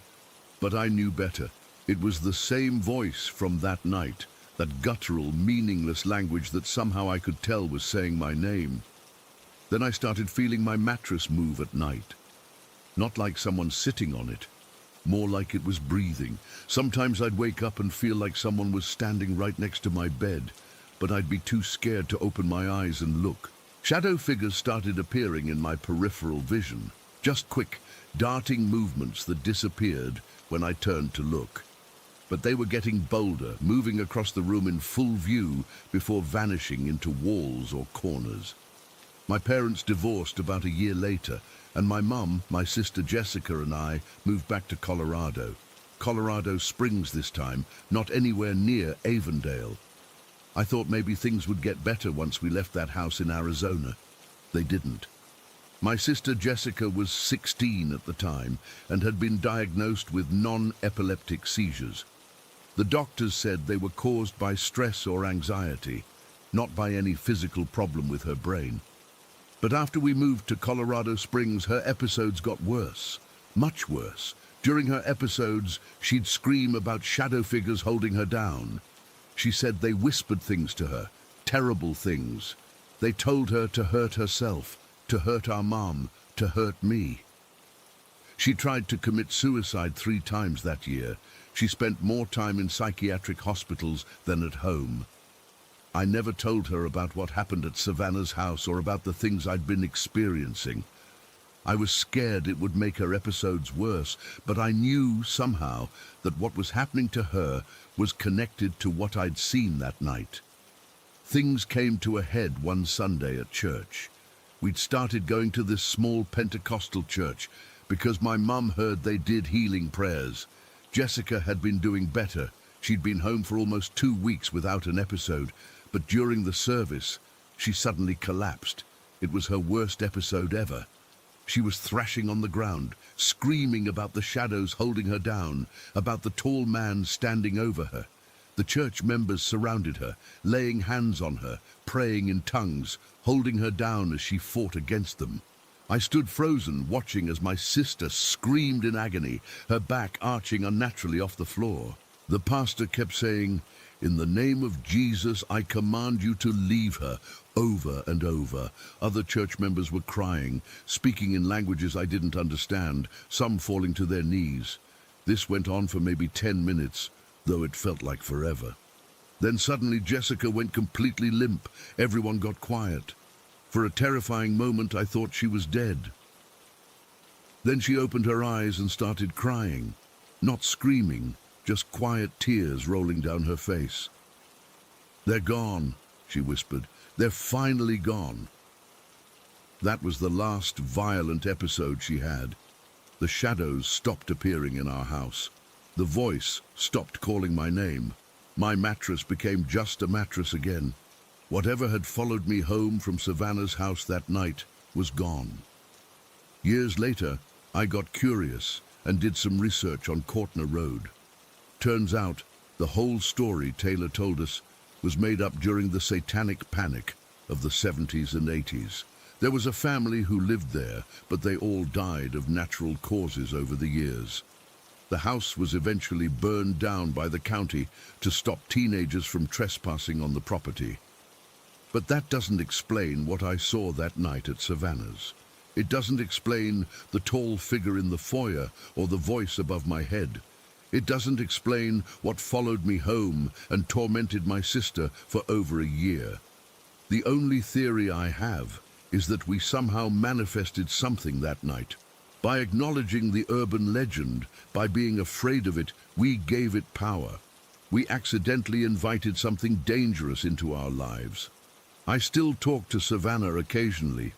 Last time we spoke, I casually asked if she ever saw the little girl at the end of her bed anymore. She got really quiet, then said, "I never told anyone about that. How did you know?" I changed the subject.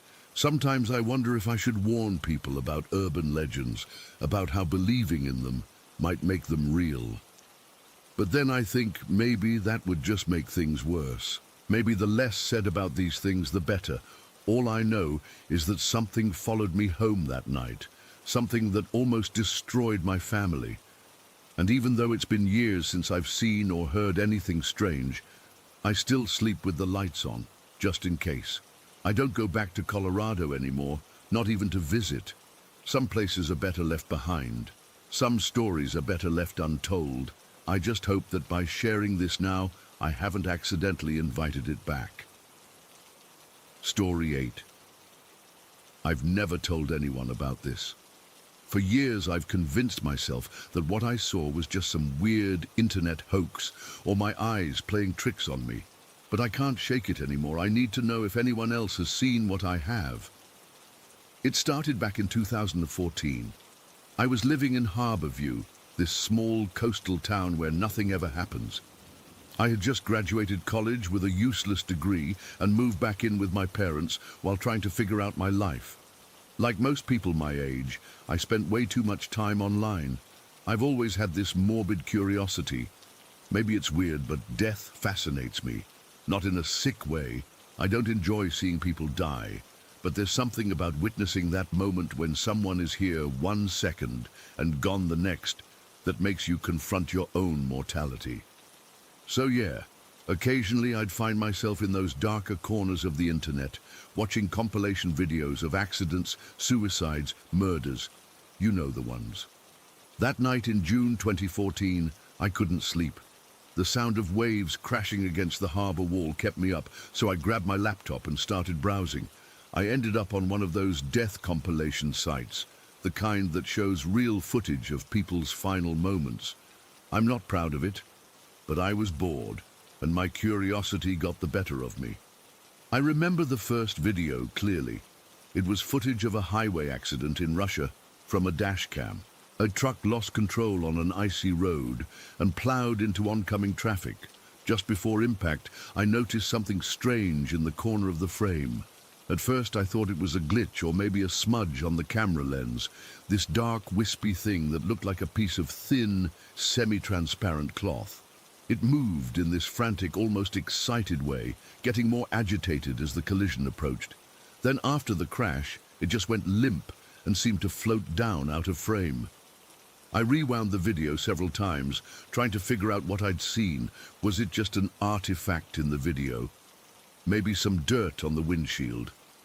I convinced myself it was nothing and continued watching the compilation. The second video was from a news helicopter filming a police chase. The suspect's car crashed into a barrier and the guy was thrown through the windshield. Again, right before the crash, I saw that same dark, cloth-like thing. It appeared from nowhere, moved frantically, and then went still after the impact. This time it was clearer. It looked almost like a piece of dark fabric undulating in water, except it was in the air. By the third video, I was actively looking for it.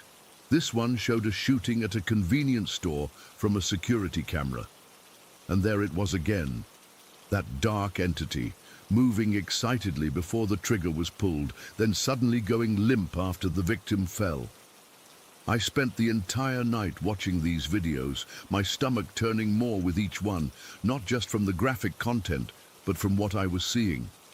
By morning, I had identified this strange entity in 4 different videos.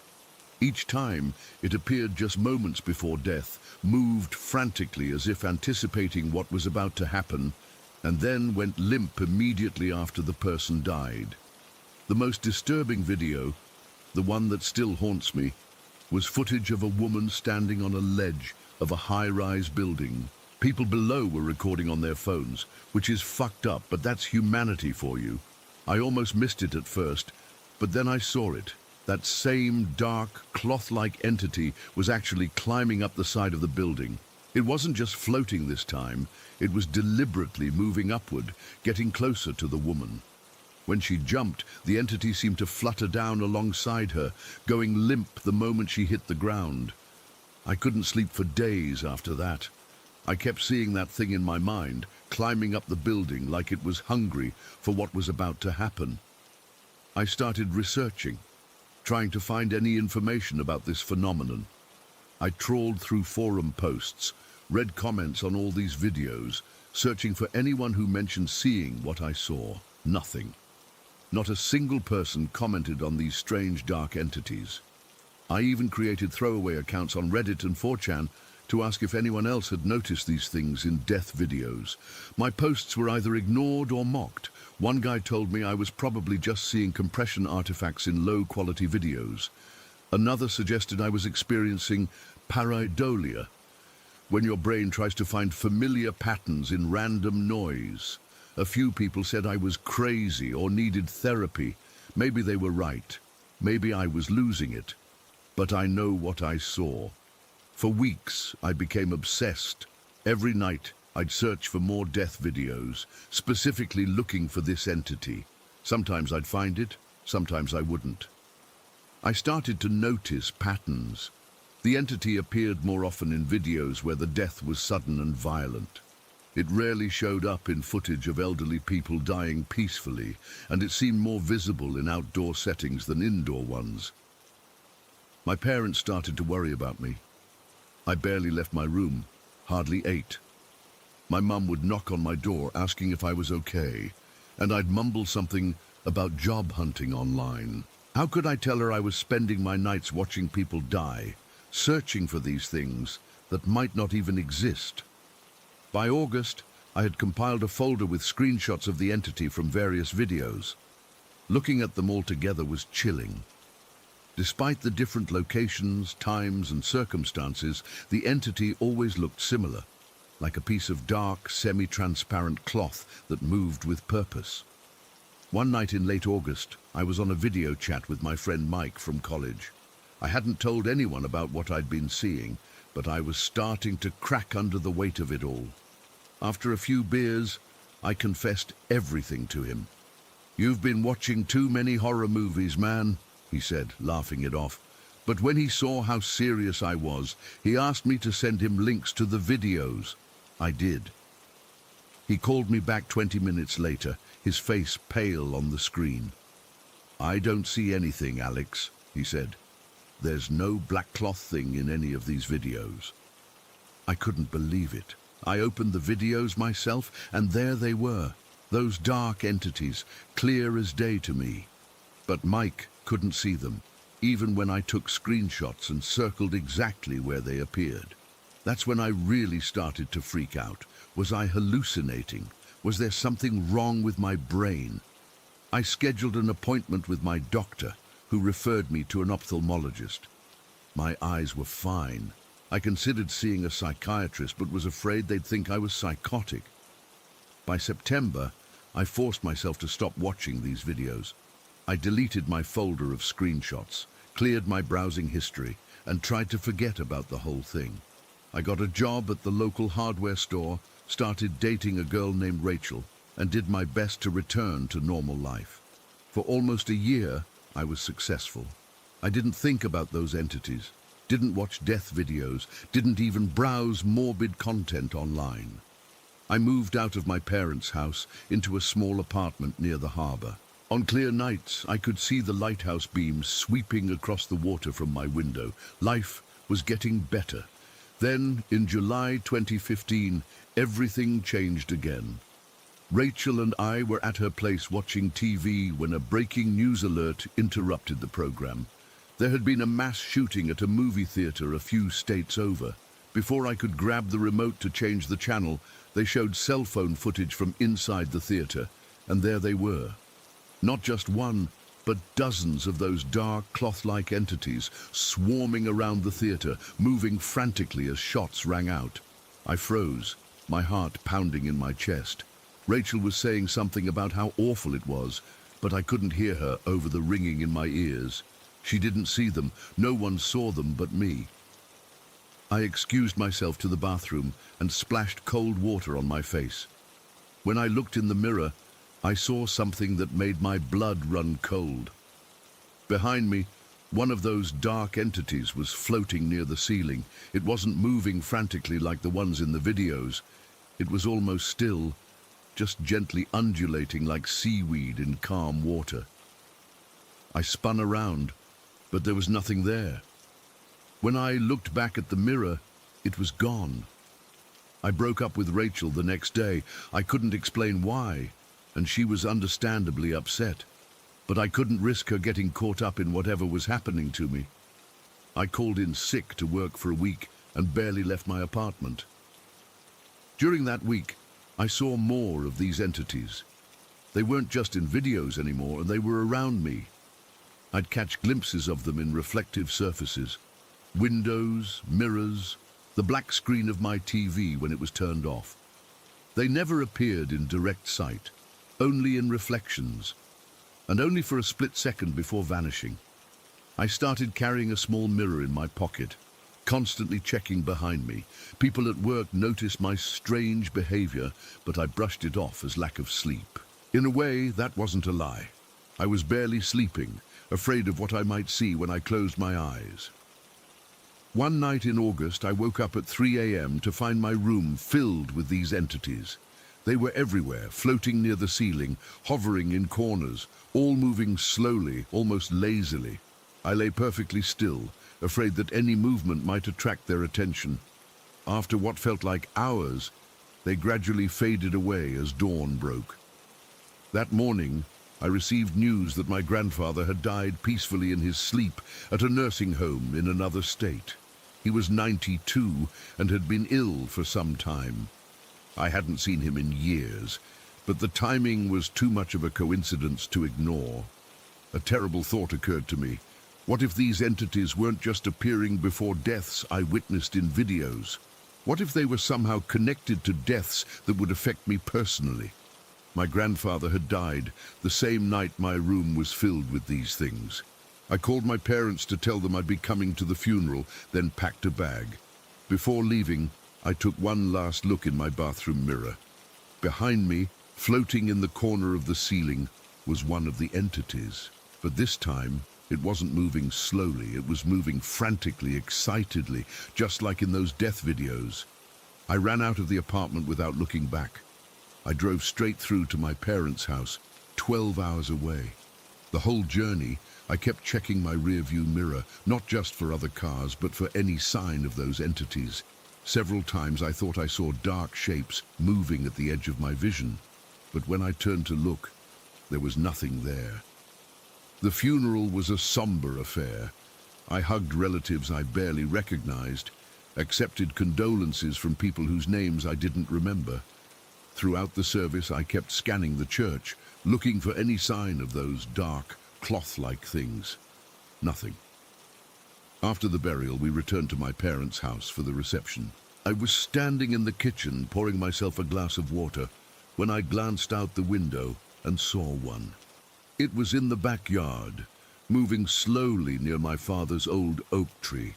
As I watched, it began to move more frantically. My heart nearly stopped. Who was going to die? Was it my mom, my dad, me? I rushed outside to the backyard, desperate to... What? I don't know what I thought I could do. As soon as I stepped outside, the entity vanished. I stood there, breathing heavily, probably looking like a lunatic to anyone watching from the house. My cousin found me there a few minutes later, staring at the empty air where the entity had been. "You okay, Alex?" he asked. "You look like you've seen a ghost." "I'm fine," I lied. "Just needed some air." That night I couldn't sleep. I lay on my childhood bed, staring at the ceiling, waiting for something to happen. Around 2 a.m., I heard a crash from downstairs. I bolted upright, my heart pounding. There were voices, my mom crying, my dad shouting for someone to call 911. I ran downstairs to find my Uncle Bill collapsed on the floor. He had gotten up for a glass of water and had a massive heart attack. By the time the ambulance arrived, he was gone. As the paramedics were taking him away, I saw it. An entity floating near the ceiling, now completely limp, like a piece of cloth that had lost whatever animated it. That was 5 years ago. I don't live in Harborview anymore. I don't live anywhere for very long. I move every few months, trying to outrun these things, but they always find me.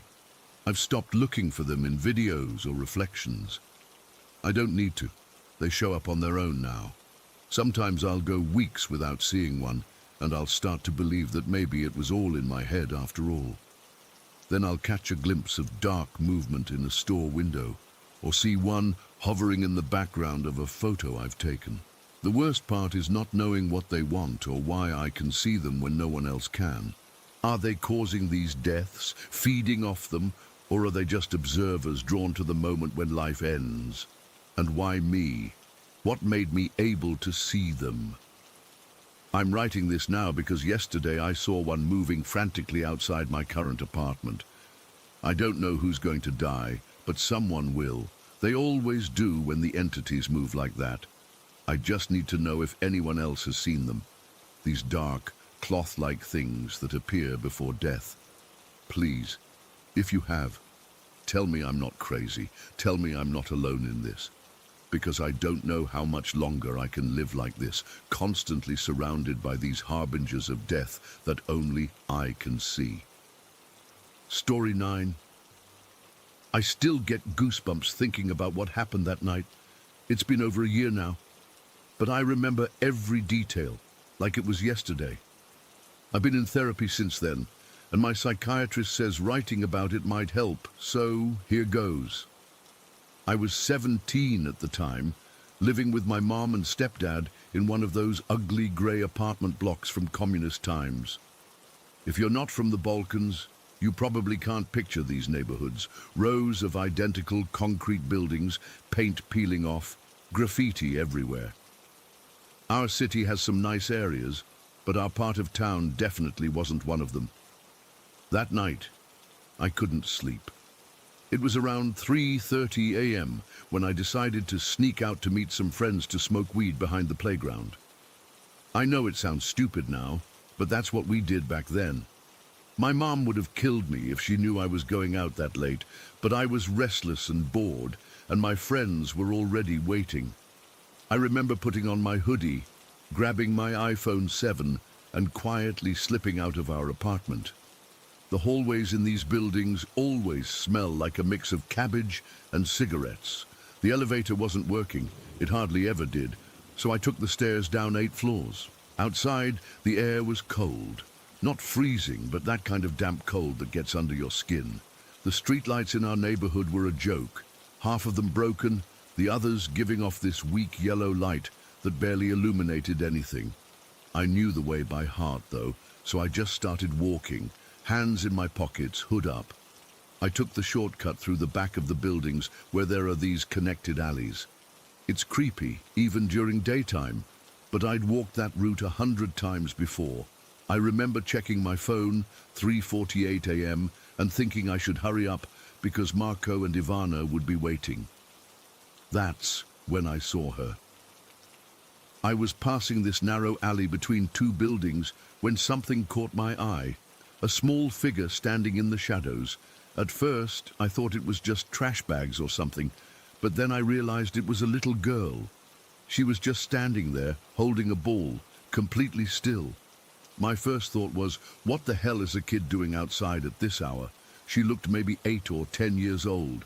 I couldn't see her face clearly in the darkness, but I could make out her silhouette. She was wearing what looked like a jacket, and she was just standing there. I should have kept walking. Every horror movie I've ever seen flashed through my mind, telling me to get the hell out of there. But I was worried about her. What if she was lost?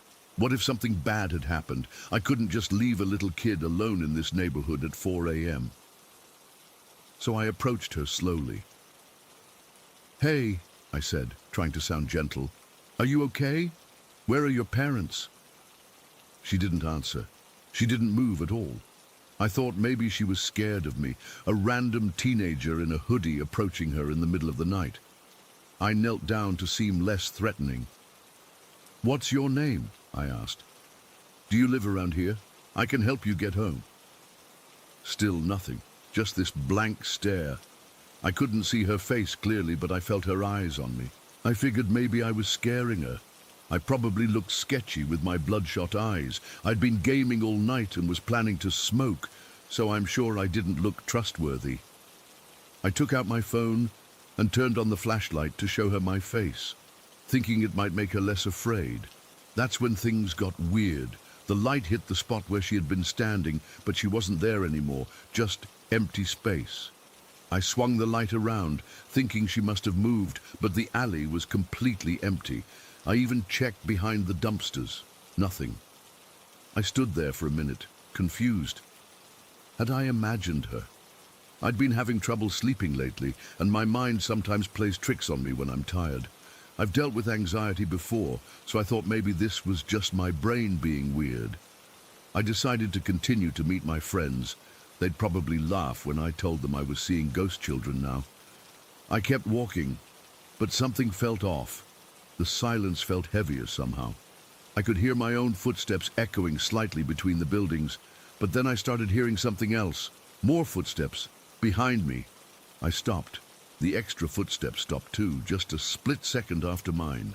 I turned around quickly, shining my phone light behind me. Empty street. "Hello?" I called out. Nothing. I started walking again, faster this time, and there they were again. Light footsteps, like a child running to keep up with me. I spun around again. Nothing. My heart was pounding now. I told myself it was just an echo, just my own footsteps bouncing off the buildings, but I couldn't shake the feeling that someone or something was following me. Then the whispering started. It was faint at first, so quiet I thought it might be the wind, but there was no wind that night. The air was completely still.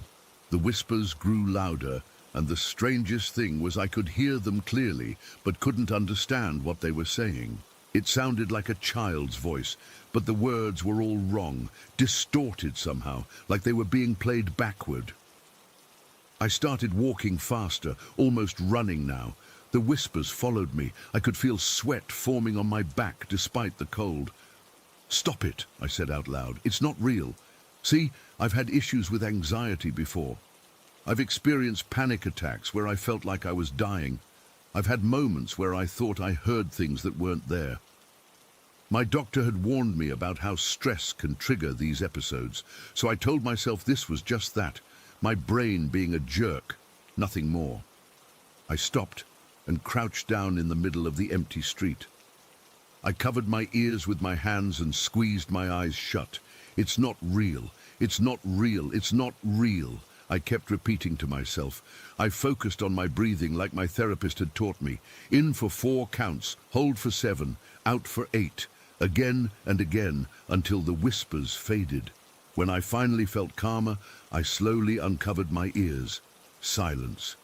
I opened my eyes and stood up, and she was there, right in front of me, the girl, but not like before. This time I could see her clearly, even though there was barely any light. Her eyes were completely black, not just the pupils, but the entire eye, like empty holes in her face. Her mouth was open, with some kind of white foam or liquid dripping from it. She was wearing a black dress with a pink jacket over it, and she was still holding that ball. We made eye contact, if you can call it that when someone doesn't have actual eyes, and something inside me broke. I can't explain the feeling. It was like all the fear in the world concentrated in my chest at once. I couldn't breathe. I couldn't move. I couldn't even scream. I dropped to the ground and curled up into a ball, hugging my knees to my chest. I shut my eyes so tight it hurt and just rocked back and forth in the middle of the road. I don't know how long I stayed like that. It felt like hours, but it was probably only minutes. I was completely paralyzed by fear, convinced that if I opened my eyes, she would be inches from my face. I only became aware of other people when I felt hands on my shoulders and heard voices asking if I was okay. I flinched so hard I almost fell over. When I finally managed to open my eyes, I saw 2 middle-aged men standing over me, looking concerned. They lived in one of the nearby buildings and had been coming home from a late shift when they found me sitting in the middle of the road. "Are you okay, kid? Are you hurt?" one of them asked. I couldn't speak. I just pointed to where the girl had been standing, but there was nothing there. "Did someone attack you?" the other man asked, looking around. I tried to explain about the girl, but the words came out all jumbled and hysterical. They must have thought I was on drugs or having some kind of breakdown. One of them called the police while the other stayed with me, awkwardly patting my shoulder and telling me everything would be okay. I refused to move from that spot. Even when the police came, I wouldn't get up. I was terrified that if I moved, I would see her again. It took nearly half an hour for them to convince me to go with them to the station. The cops were surprisingly nice. They gave me a blanket and some water and called my parents. My mom didn't answer. She takes sleeping pills and never hears her phone at night. But my stepdad came to get me around 6 a.m. He didn't yell at me like I expected. He looked scared, actually. I must have looked terrible. The ride home was silent. I couldn't explain what had happened without sounding crazy, so I just said I got spooked by something and had a panic attack. In the weeks that followed, I couldn't sleep. Every time I closed my eyes, I saw her face. I started having nightmares so bad I'd wake up screaming. My grades dropped. I stopped hanging out with friends. My mum finally took me to a psychiatrist when she found me sitting in the bathtub fully clothed at 3 a.m., terrified to go back to my room. 2 months after the incident, I was diagnosed with schizophrenia and autism spectrum disorder. The doctor said what I experienced was likely a hallucination triggered by stress and lack of sleep. They put me on medication that makes me feel foggy all the time. But at least I don't see things anymore. My mom believes the diagnoses explain everything. My stepdad never mentions that night. Only my boyfriend believes me when I say what I saw was real. He researched local legends and found stories about a girl who died in our neighborhood back in the 1980s. She was hit by a car while chasing a ball into the street. Some people claim to have seen her in that area, always with the ball, usually late at night. I don't live in that apartment anymore. My mum and I moved across town after I got out of the hospital. I still can't walk alone at night. I still can't pass alleys without my heart racing. I still sleep with the lights on. The psychiatrist says writing this down might help me process it as a hallucination rather than reality, but I know what I saw. The medication helps me function, but it doesn't erase the memory of those black eyes staring into mine, of that whisper that somehow followed me through the empty streets.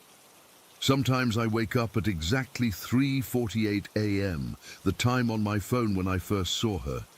And sometimes, just for a second, I think I hear the soft bounce of a ball in the hallway outside my bedroom door. Story 10. I still can't sleep properly. It's been 3 weeks since that night, but every time I close my eyes, I see her face in my rearview mirror. I've been driving taxis in Taipei for almost 15 years now, and you hear all sorts of stories in this line of work. Ghost passengers, phantom hitchhikers. I always laughed them off as urban legends taxi drivers tell to pass the time during slow shifts. I'm not laughing anymore. It happened last month during that massive storm system that hit the city. April in Taipei can be wet, but this was something else. I remember the rain was coming down so hard, it sounded like someone was throwing buckets of water at my windshield. The wipers could barely keep up, and visibility was maybe 10 feet at best. It was almost midnight, and I was thinking about calling it quits early. Most people had the sense to stay home, and I'd only had a handful of fares all evening. I was driving along Binjiang Street, that stretch that runs near Sihui Tunnel, when my dispatch radio crackled. There was a pickup requested near the tunnel entrance. I almost ignored it. That area gets pretty desolate at night, especially in weather like this. But business was slow, and I needed the money. My wife has been on my case about our savings, and my daughter's university tuition isn't going to pay itself.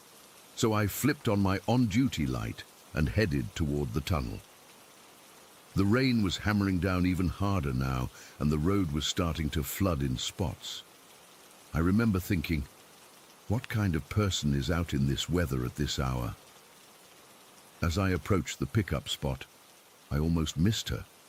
She was standing just beyond the tunnel exit, no umbrella, just standing there in the downpour. My headlights caught her, and I pulled over.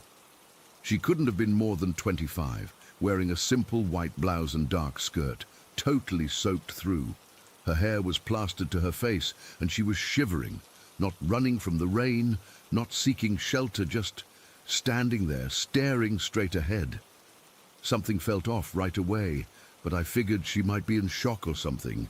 Maybe her car broke down. I rolled down my window just enough to call out, "Miss, did you call for a taxi?" She didn't respond at first, just slowly turned toward me. Her face was pale, really pale, which I assumed was from the cold rain. After a moment, she nodded slightly and approached the car. When she opened the back door, I got hit with this blast of cold air, much colder than the rainy night outside should have been. I remember the hair on my arms standing up, but I brushed it off. AC was probably blasting too high. "Where to?" I asked, watching her in the rear view. She took a long time to answer, still shivering, water dripping everywhere. "Yangming District," she finally said, her voice barely audible over the rain. "Near the old temple." Her voice was strange, hollow, but somehow melodic. I punched it into my GPS and started driving. Usually I chat with passengers. It's part of the job, keeps me awake during night shifts, but something told me to stay quiet. The only sound in the cab was the rain hammering on the roof and her clothes dripping on my back seat. My heater was cranked to max, but it felt like the temperature kept dropping. I kept glancing at her in the mirror. She never moved, just stared out the window, completely still. Her reflection in the glass was, I don't know how to describe it, almost transparent at times, like when condensation fogs a mirror and you can barely make out your own face. I told myself it was just the rain on the windows playing tricks with the light. Something else was weird. She wasn't on her phone. Everyone's on their phone these days, especially younger people. But she just sat there, completely motionless, staring out at the passing lights through the rain-streaked window. No checking messages, no scrolling social media, nothing. The drive to Yangming took about 40 minutes in that weather. Not once did she speak, cough, shift in her seat, or do anything normal passengers do. The whole time, my taxi felt like a refrigerator, despite the heater running full blast. I kept rubbing my hands together but couldn't shake the cold. Finally, we turned onto a narrow street lined with old houses, the kind built in the 50s and 60s, before Taipei's big modernization push. She leaned forward slightly, the first movement she'd made the entire trip, and pointed to a house set back from the road. It was old, paint peeling, clearly not maintained like its neighbors. No lights were on inside. "Here," she whispered. I pulled over and hit the meter. The fare came to 450 NT dollars, about $15 USD. She looked at the meter, then at me. "I'm so sorry," she said, her voice clearer now but still so soft. "I left my purse at work today. Could you wait here while I get money from inside? I won't be long." Every instinct told me to refuse, to tell her to forget the fare and just let me leave. But something in her eyes, this deep sadness, made me nod against my better judgment. "5 minutes," I said. She gave me the smallest smile and stepped out of the taxi. I watched her walk slowly toward the house, her wet clothes still dripping, her movements stiff. She didn't run to escape the rain, which was still pouring down. She just walked at that same measured pace until she reached the front door, opened it without knocking or using keys, and disappeared inside. The moment she left my cab, the temperature seemed to normalize. My heater finally started warming the space. I checked the time, 12:47 a.m., and waited. 5 minutes passed, then 10. At 15 minutes, I started getting annoyed. At 20, I was debating between cutting my losses and leaving, or going to knock on the door. Eventually, I decided to knock. The rain had finally let up a bit, so I jogged to the front door, trying not to get too wet. The house looked even more run down up close. The windows were grimy, and some of the wooden siding was rotting. I knocked, harder than I meant to. After a long moment, I heard shuffling inside. The door creaked open, and an elderly man peered out. He had to be in his 80s, with thinning white hair and deeply lined face. He wore old-fashioned pajamas and looked like I'd woken him. "I'm sorry to disturb you, sir," I said. "I'm the taxi driver. You're..." I hesitated, realizing I didn't know her relationship to him. The young woman I dropped off said she was getting money for the fare. It's been 20 minutes. The old man's expression changed immediately. Not to anger or confusion, but to this profound sadness that made my stomach drop. He stared at me for what felt like forever, his eyes filling with tears. "She came home again," he whispered, more to himself than to me. Then he disappeared into the dark house for a moment, returning with a worn wallet.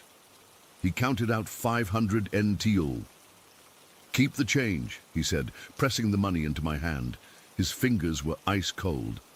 "Sir, I don't understand. Where is she? I need to make sure she's okay."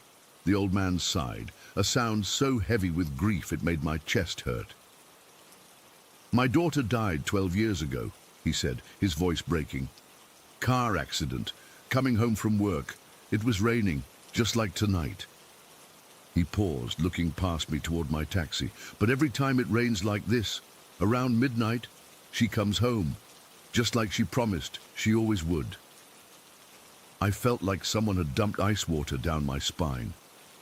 I turned slowly to look back at my taxi, and there she was, a faint outline in the back seat, staring out the window, just as she had been during our drive. I must have made some kind of sound, because the old man put his hand on my shoulder. "Would you like to come in?" he asked gently. "My wife just made tea. You look like you could use some." I don't know why I said yes. Maybe shock, maybe curiosity, maybe the genuine kindness in that old man's invitation. Whatever the reason, I found myself stepping into that dark house. The inside was like a time capsule. Old furniture, faded photographs on the walls, everything meticulously clean but dated. A small altar sat in the corner of the living room with a large photograph of the young woman from my taxi. In the photo, she was smiling, full of life, wearing the exact same white blouse she had on tonight. Incense burned in front of the picture, alongside offerings of fruit and her favorite snacks, according to the old man. Mr. Lin, he told me his name was. His wife appeared from the kitchen, another elderly person with kind eyes and hands gnarled from arthritis. She didn't seem surprised to see me. When Mr. Lin explained why I was there, she just nodded and poured me tea. "Mei Hua always worries about inconveniencing people," she said, speaking of her daughter in the present tense. Even now. They showed me more photos of their daughter. Mei Hua had been a kindergarten teacher beloved by her students. She died at 23, driving home through Sihui Tunnel during a rainstorm similar to tonight's. A truck lost control, crossed the median, and hit her car head-on. She died instantly. The night before the accident, she promised she'd always come home to us, no matter what, Mrs. Lin said, her voice steady despite the tears rolling down her cheeks. We didn't understand what she meant then. According to the Lins, about a month after the funeral, on a night with heavy rain, taxi drivers started showing up at their door. Each one told the same story. They'd picked up a young woman near Sihui Tunnel who directed them to this address, then disappeared. It had been happening for 12 years now, always on particularly stormy nights. Most drivers just leave when they realize she's gone, Mr. Lin explained. But a few, like you, come to the door. I sat there, tea untouched, trying to process everything. Part of me wanted to believe this was an elaborate prank, or that the Lins were confused, grief-stricken parents. But I knew what I'd seen. I knew how cold my taxi had been. I knew the strange weightlessness I'd sensed when she sat in my back seat, and I could still see her silhouette in my taxi, visible through the window from where I sat. Mrs. Lin followed my gaze. "She can't come in," she said softly. "She never comes inside. She just waits. We think she's afraid of saying a final goodbye, or maybe she can't move on because she's keeping her promise to always come home." I must have stayed for an hour, listening to them tell stories about their daughter.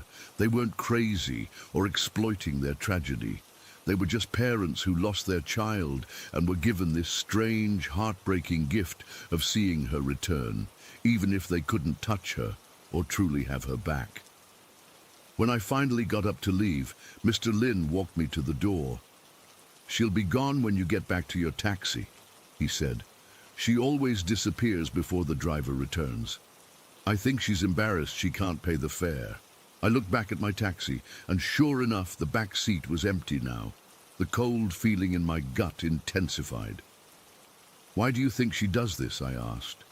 "Why not just appear at your house? Why the taxi ride?" Mr. Lin smiled sadly. "We've asked ourselves that for years. My wife thinks it's because Mei Hua wants to come home properly, the way she would have if she'd lived. Not just appearing, but making the journey." He shrugged. "Or maybe she's just trying to get home the same way she was trying to that night, repeating the journey she never finished." I drove home in silence that night, meter off, rain still falling lightly. When I got home, I hugged my wife and daughter tighter than usual. I couldn't sleep. Every time I closed my eyes, I saw Mei Hua's face in my rearview mirror. I've driven past Sihui Tunnel several times since then, always during daylight, always with a knot in my stomach. I haven't taken another fare near there at night. I don't know if I ever will. But sometimes, when I'm sitting in traffic and it starts to rain, I catch myself looking for her in the rearview mirror. I don't know why Mei Hua chose my taxi that night. I don't know if she's trapped in some kind of loop or if she's choosing to keep her promise to always come home. All I know is that the Lins are still waiting for their daughter, and somewhere between Sihui Tunnel and that old house in Yangming, a young woman is still trying to make her way home. Story 11. I've never been the type who believes in ghosts. My girlfriend Lauren teases me about how rational I am, always looking for the logical explanation behind everything. That's why what happened at my brother Brian's house last month has completely messed with my head. I can't explain it, and believe me, I've tried. Brian moved into this older ranch-style house in Oakdale about 2 years ago. It's your typical suburban neighborhood, well-kept lawns, families walking dogs, the whole Norman Rockwell scene. Nothing about it screams haunted. But ever since he moved in, Brian's been telling these stories about weird stuff happening in the house, lights turning on by themselves, footsteps upstairs when he's alone downstairs, doors closing without any breeze. The usual stuff people claim when they think their place has something supernatural going on. Lauren and I would exchange these looks whenever he'd start up with his ghost stories. We'd humor him, asking questions and acting interested, but afterward we'd laugh about how dramatic he was being. "Your brother should write horror movies," Lauren would say. "I always figured he was just a little lonely living by himself and enjoyed having something mysterious to talk about when we visited. We try to visit at least once a month since he's only about an hour away. That particular weekend was nothing special, just our regular overnight stay. We arrived Friday evening around 6 p.m. and spent the night catching up, watching some basketball, having a few beers. Brian was in good spirits, and for once he didn't mention anything weird happening in the house. Saturday was totally normal too. We went hiking at a nearby trail in the morning, grabbed lunch at this Mexican place Brian's obsessed with, then came back to the house to chill for a bit. As evening rolled around, we started getting hungry again. "I could pick up some pizza from that place we liked last time," Brian suggested, scrolling through his phone on the couch. Lauren shook her head. "I'm not really feeling pizza tonight." "How about that Chinese place down by the mall?" I offered. "The one with the amazing orange chicken." Both of them nodded, and Brian started looking for the menu in his kitchen drawer. "I think I'll pass, though," he said after finding it. "I'm feeling kind of tired from the hike. Would you guys mind picking it up? I'll Venmo you my share." "Sure, no problem," I said. It was around 7:30 p.m. by then, already dark outside since it was early February. Brian gave us his order, Kung Pao chicken with extra peanuts, the same thing he always gets, and Lauren and I headed out. The Chinese place was about 15 minutes away, and we figured with ordering and waiting for the food, we'd be gone maybe 45 minutes total. As we were leaving, I remember Brian calling down from upstairs, "Can you guys leave the lights on? I hate coming downstairs to a dark house." "Got it," I called back, leaving on the living room lights and the one in the entryway. Brian had already gone upstairs to take a shower and probably watch something on his laptop like he usually does. The drive to the restaurant was uneventful. Lauren and I were talking about some show we'd been watching, debating what would happen in the next episode. The place was busier than expected for a Saturday night, so we ended up waiting about 25 minutes for our food after ordering. No big deal. We drove back to Brian's place, and I remember feeling hungry and just ready to relax for the rest of the evening. Lauren was driving, and I was holding the food bags on my lap, trying not to spill the soup. When we pulled into the driveway, the house looked exactly as we'd left it. Lights on in the living room and entryway, visible through the big front window that faces the street. Brian's house has this large picture window in the living room. You can see straight through it from the driveway, right into the main living area and to the staircase at the back of the room that leads upstairs. The curtains were open, which was normal. He rarely closes them since the house sits pretty far back from the street. Lauren was concentrating on parking. Brian's driveway is kind of narrow with these decorative rocks on either side that she's paranoid about hitting. I was looking ahead at the house, and that's when I saw him. Brian was standing at the bottom of the staircase, just standing there, not moving. He was wearing the same grey t-shirt and black sweatpants he had on before we left. His back was partially to the window, but I could see his profile clearly. What struck me as odd was how still he was. He wasn't on his phone, wasn't holding anything, wasn't making any movement whatsoever, just standing there, facing the wall beside the staircase. "Looks like Brian's waiting for his food," I said to Lauren as she put the car in park. She was digging through her purse for something. "Brian's right there by the stairs," I said, nodding toward the window. But by the time she looked up, we were getting out of the car and her view was blocked by the angle. We walked up to the front door and I pulled out my key. Brian had given me a spare after he moved in, saying it was for emergencies, but really it's just convenient for weekends like this. I unlocked the door and we stepped into the entryway. "Brian, food's here," I called out, expecting him to walk over from the staircase, which was only about 15 feet from the front door, but he wasn't there. The spot where I'd just seen him standing was empty. "Brian," Lauren called, a little louder. From upstairs, we heard his voice. "Be right down." I froze.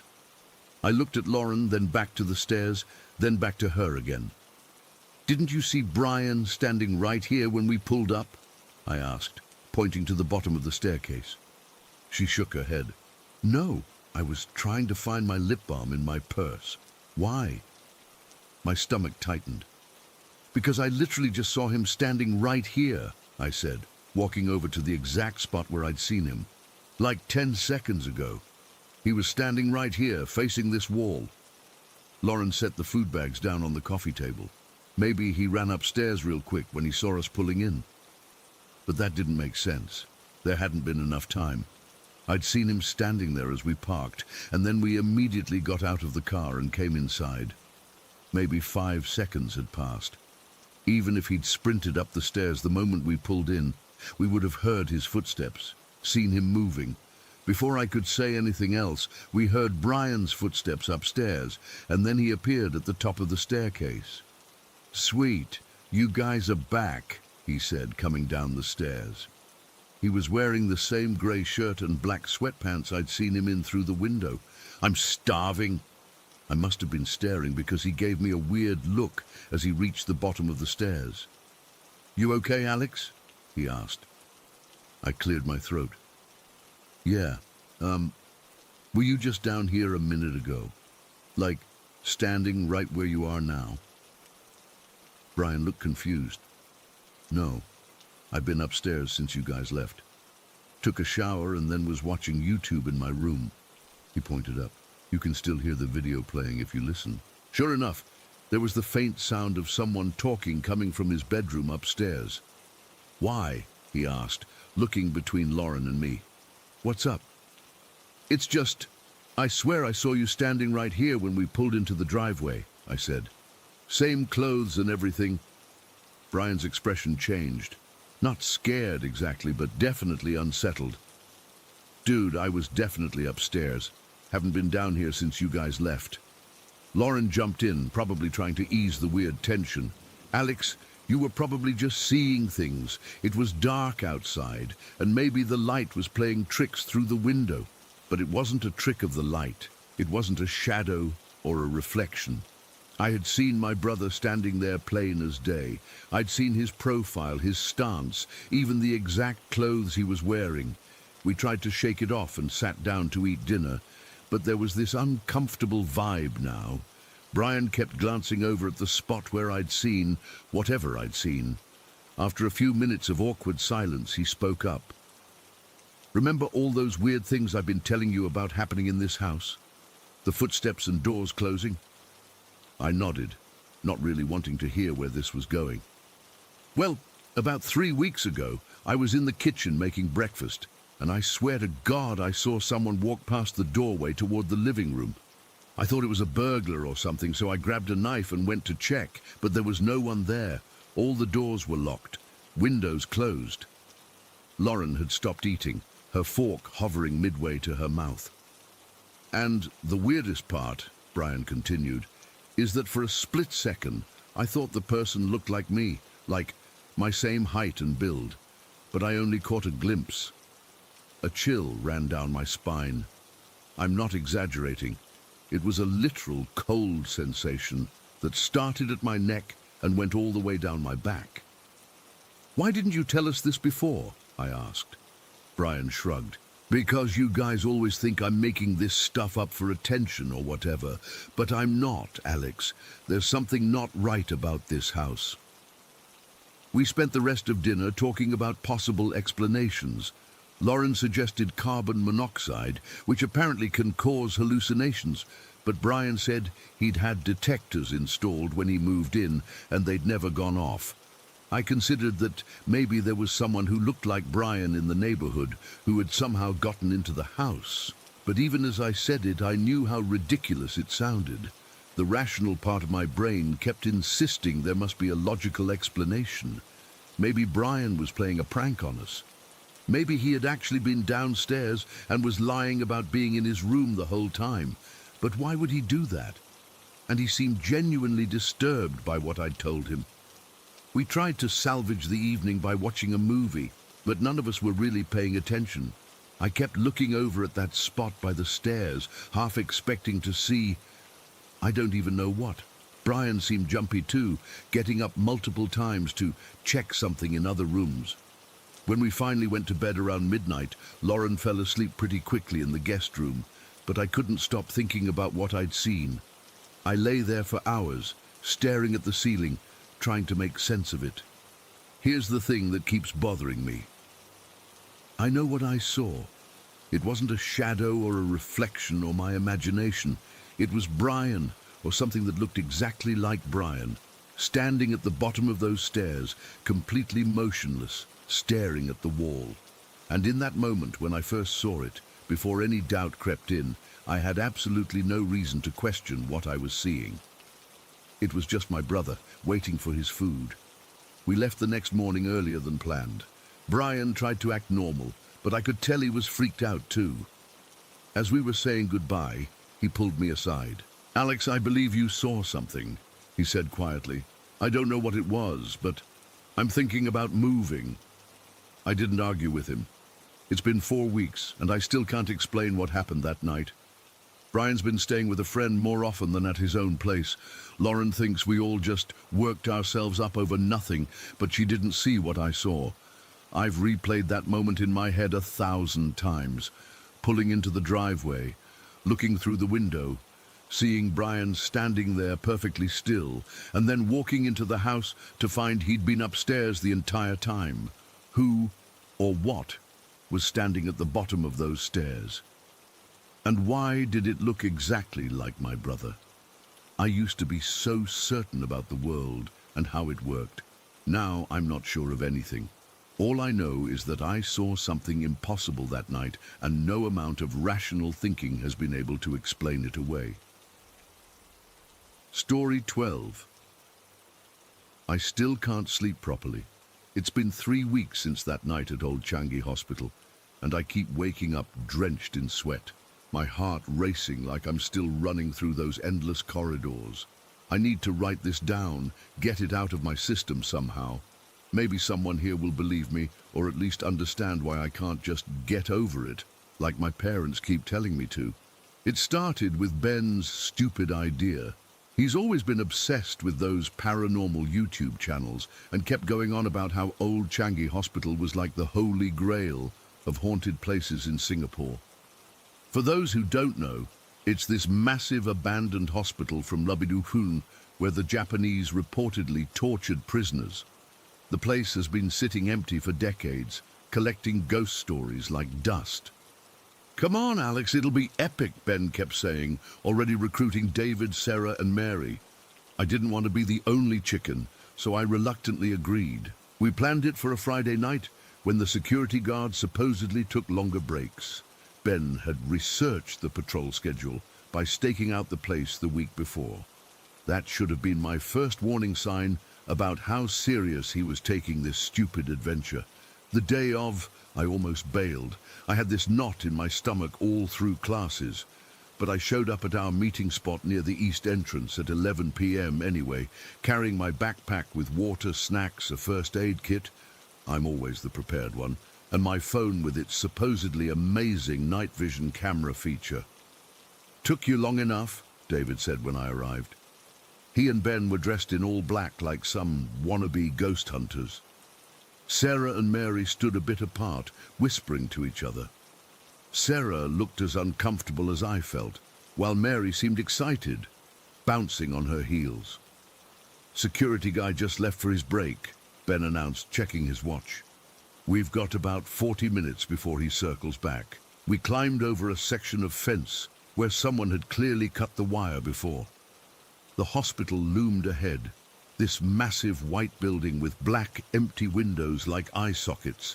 Even in the moonlight you could see the paint peeling off in sheets. Vines crawled up one side, nature slowly reclaiming the building.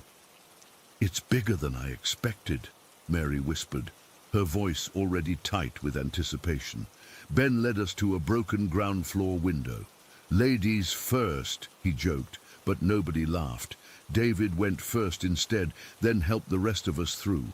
The smell hit me immediately, not just dust and mold, which I expected, but something else, something stale and somehow sad, like the building itself was dying. Our flashlight beams crisscrossed in the darkness, revealing a reception area with an old counter covered in debris. Papers were scattered everywhere, brittle and yellow with age. Graffiti marked most walls, some of it fresh enough to show that we weren't the first thrill-seekers to break in recently. "Check this out," David said, pointing his light at a faded hospital map on the wall. 5 floors, plus a basement. "Where should we go first?" Mary asked, her voice echoing slightly down the hallway. "Operating theaters," Ben replied without hesitation. "Second floor." We moved through the reception area toward a stairwell, our footsteps crunching on broken glass and plaster. The stairs groaned under our weight. Every step deeper into that place felt wrong, like we were trespassing not just in an abandoned building, but in a place where pain had seeped into the walls. The second floor was darker somehow, the windows either boarded up or painted over. Our flashlights barely cut through the thick darkness. The corridors stretched out in both directions, doorways gaping open like mouths. "The operating theaters should be this way," Ben said, consulting a crude map he'd printed out from some urban explorer forum. We walked slowly, sticking close together. I remember noticing how quiet everyone had become. Even Ben, usually unable to shut up for more than 30 seconds, just focused on navigating. The operating theater was a large room with a rusted metal table in the center. Overhead, A massive light fixture hung precariously, swaying slightly even though there was no breeze. The walls were lined with broken cabinets, and old medical instruments were scattered around.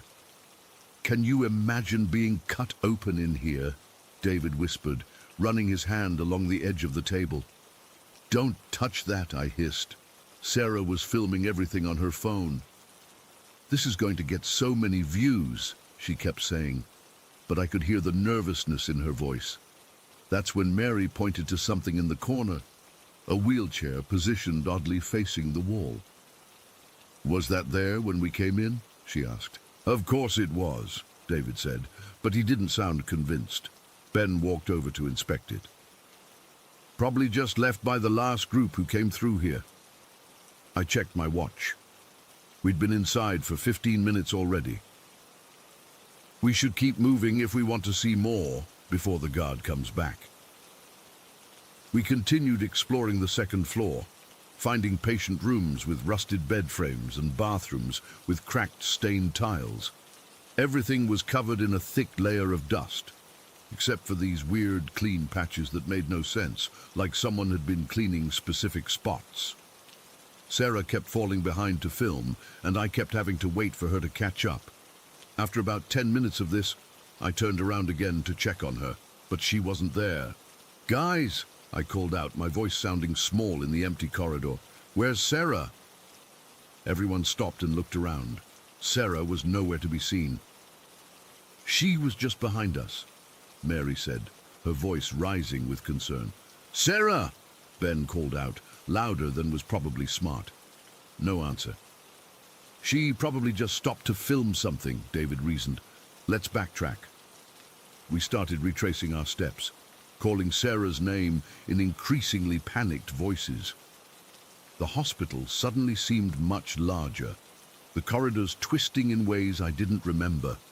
Our flashlight started to flicker, the beams growing weaker. "What's happening?" Mary asked, shaking her flashlight frantically. "Battery drain," Ben said. "Sometimes happens in these places, spirits or whatever draining the energy." "Don't start with that crap," I snapped, but I was scared too. My own flashlight was dimming despite having fresh batteries. That's when we heard it. A scream that froze my blood. Sarah's scream coming from somewhere ahead of us. We ran toward the sound, our faltering lights bouncing wildly off the walls. We turned a corner and nearly crashed into Sarah, who was backing away from a room, her face ash white. "What happened?" I grabbed her shoulders. She was shaking uncontrollably. She couldn't speak at first, just pointed toward the open doorway. David shined his weakening light inside, and we all saw it, what looked like human remains slumped against the far wall. Skeletal, wearing tattered clothes, like someone had just sat down and never got up again. "Is that real?" Mary whispered. "It's probably a prop," Ben said, but he made no move to check. "Left by other explorers to scare people." Sarah finally found her voice. "It's not a prop. I saw it move. Its head. It turned toward me." "That's impossible," I said automatically, but even as the words left my mouth, I saw dust motes swirling around the figure, disturbed by recent movement. "We need to leave," David said. "Now." No one argued. We turned and hurried back the way we came, or at least we tried to. Somehow, the corridors didn't match up with my memory. We'd take a turn expecting to find the stairwell, only to encounter more hallways. "This doesn't make sense," I said after our third wrong turn. "We should have reached the stairs by now." "We're going in circles," Mary said, panic rising in her voice. "Everyone stay calm," Ben said, trying to sound in control but failing. Let's just find any way down." After what felt like hours, but was probably only 20 minutes, we finally found a stairwell. Not the same one we'd come up, but at that point we didn't care. We practically ran down the stairs, our remaining flashlight beams bouncing wildly. When we reached the ground floor and headed for our entry point, the true horror of our situation became clear. The window we'd climbed through was now sealed with boards that looked like they'd been there for years, covered in dust and cobwebs. "This can't be right," David said, frantically looking around. This was our way in. We tried every door and window we could find, but everything was either boarded up or locked tight. It was as if the hospital had sealed itself around us. By now, our flashlights were barely working, giving off just enough light to see a few feet ahead. The darkness pressed in from all sides, and the air felt thicker, harder to breathe. "My phone's dead," Sarah announced, her voice cracking. "It was at 80% when we came in." One by one, we checked our phones. All dead. Every single one, despite being fully charged before we entered. "This isn't happening," Mary whimpered, sliding down against a wall. I was trying to stay logical, to find a rational explanation, but fear was making it hard to think. That's when the temperature dropped. It happened so suddenly that we all noticed, our breath forming clouds in front of our faces. Did someone turn on the AC in this abandoned building? David tried to joke, but his voice shook. A soft sound echoed down the corridor. Footsteps, light and measured, coming closer. We huddled together, our dying flashlights pointed toward the sound. She appeared at the end of the hallway, a young woman in an old-fashioned nurse's uniform, her features delicate and somewhat translucent in the dim light. She didn't walk so much as glide toward us, her feet barely seeming to touch the ground. Mary screamed. I clamped my hand over her mouth, afraid of attracting something worse. The nurse stopped a few feet away from us. Her face was serene, almost kind. When she spoke, her voice sounded distant, like it was coming through water. "You shouldn't be here," she said softly. "It's not safe after dark." None of us could speak. We were frozen, pressed against the wall. "I can help you," she continued, raising her hand slightly. "I can show you the way out, but we must hurry. She knows you're here." "Who's she?" Ben finally managed to ask. The nurse's expression darkened. "The one who never left, the one who keeps us all here." I don't know why, but I believed her. Something about her presence felt protective. "Show us," I said, ignoring the panicked looks from my friends. The nurse nodded and turned, gesturing for us to follow. We did, staying close together, our almost dead flashlights creating weird shadows on the walls.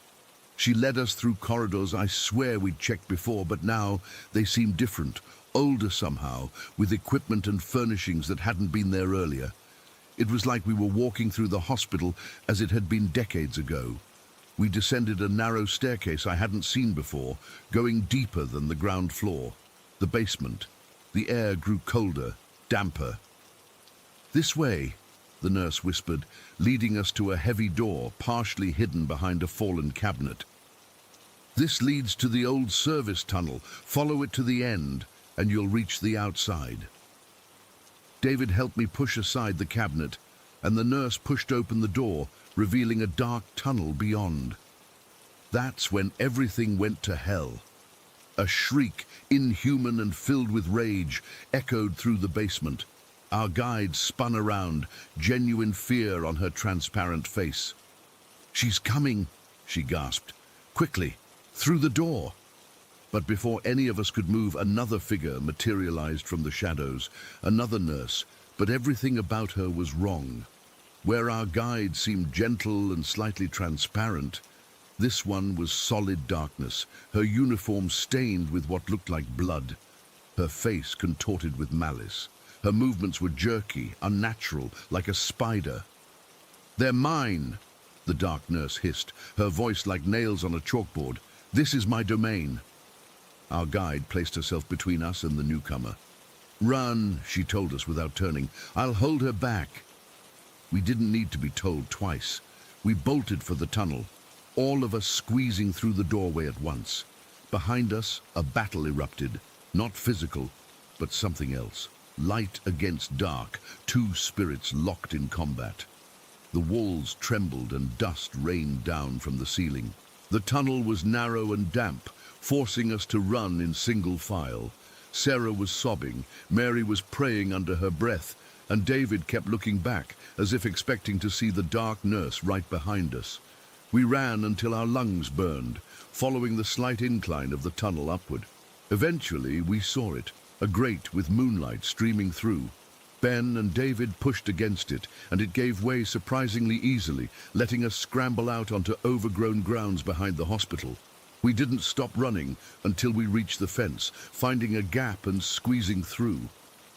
Only when we were a good 100 yards away, in a lit public area with other people around, did we finally collapse, gasping for breath. For a long time, none of us could speak. We just sat there, shaking, occasionally glancing back at the looming shape of Old Changi Hospital in the distance. "What the hell just happened?" David finally managed to say. None of us had an answer.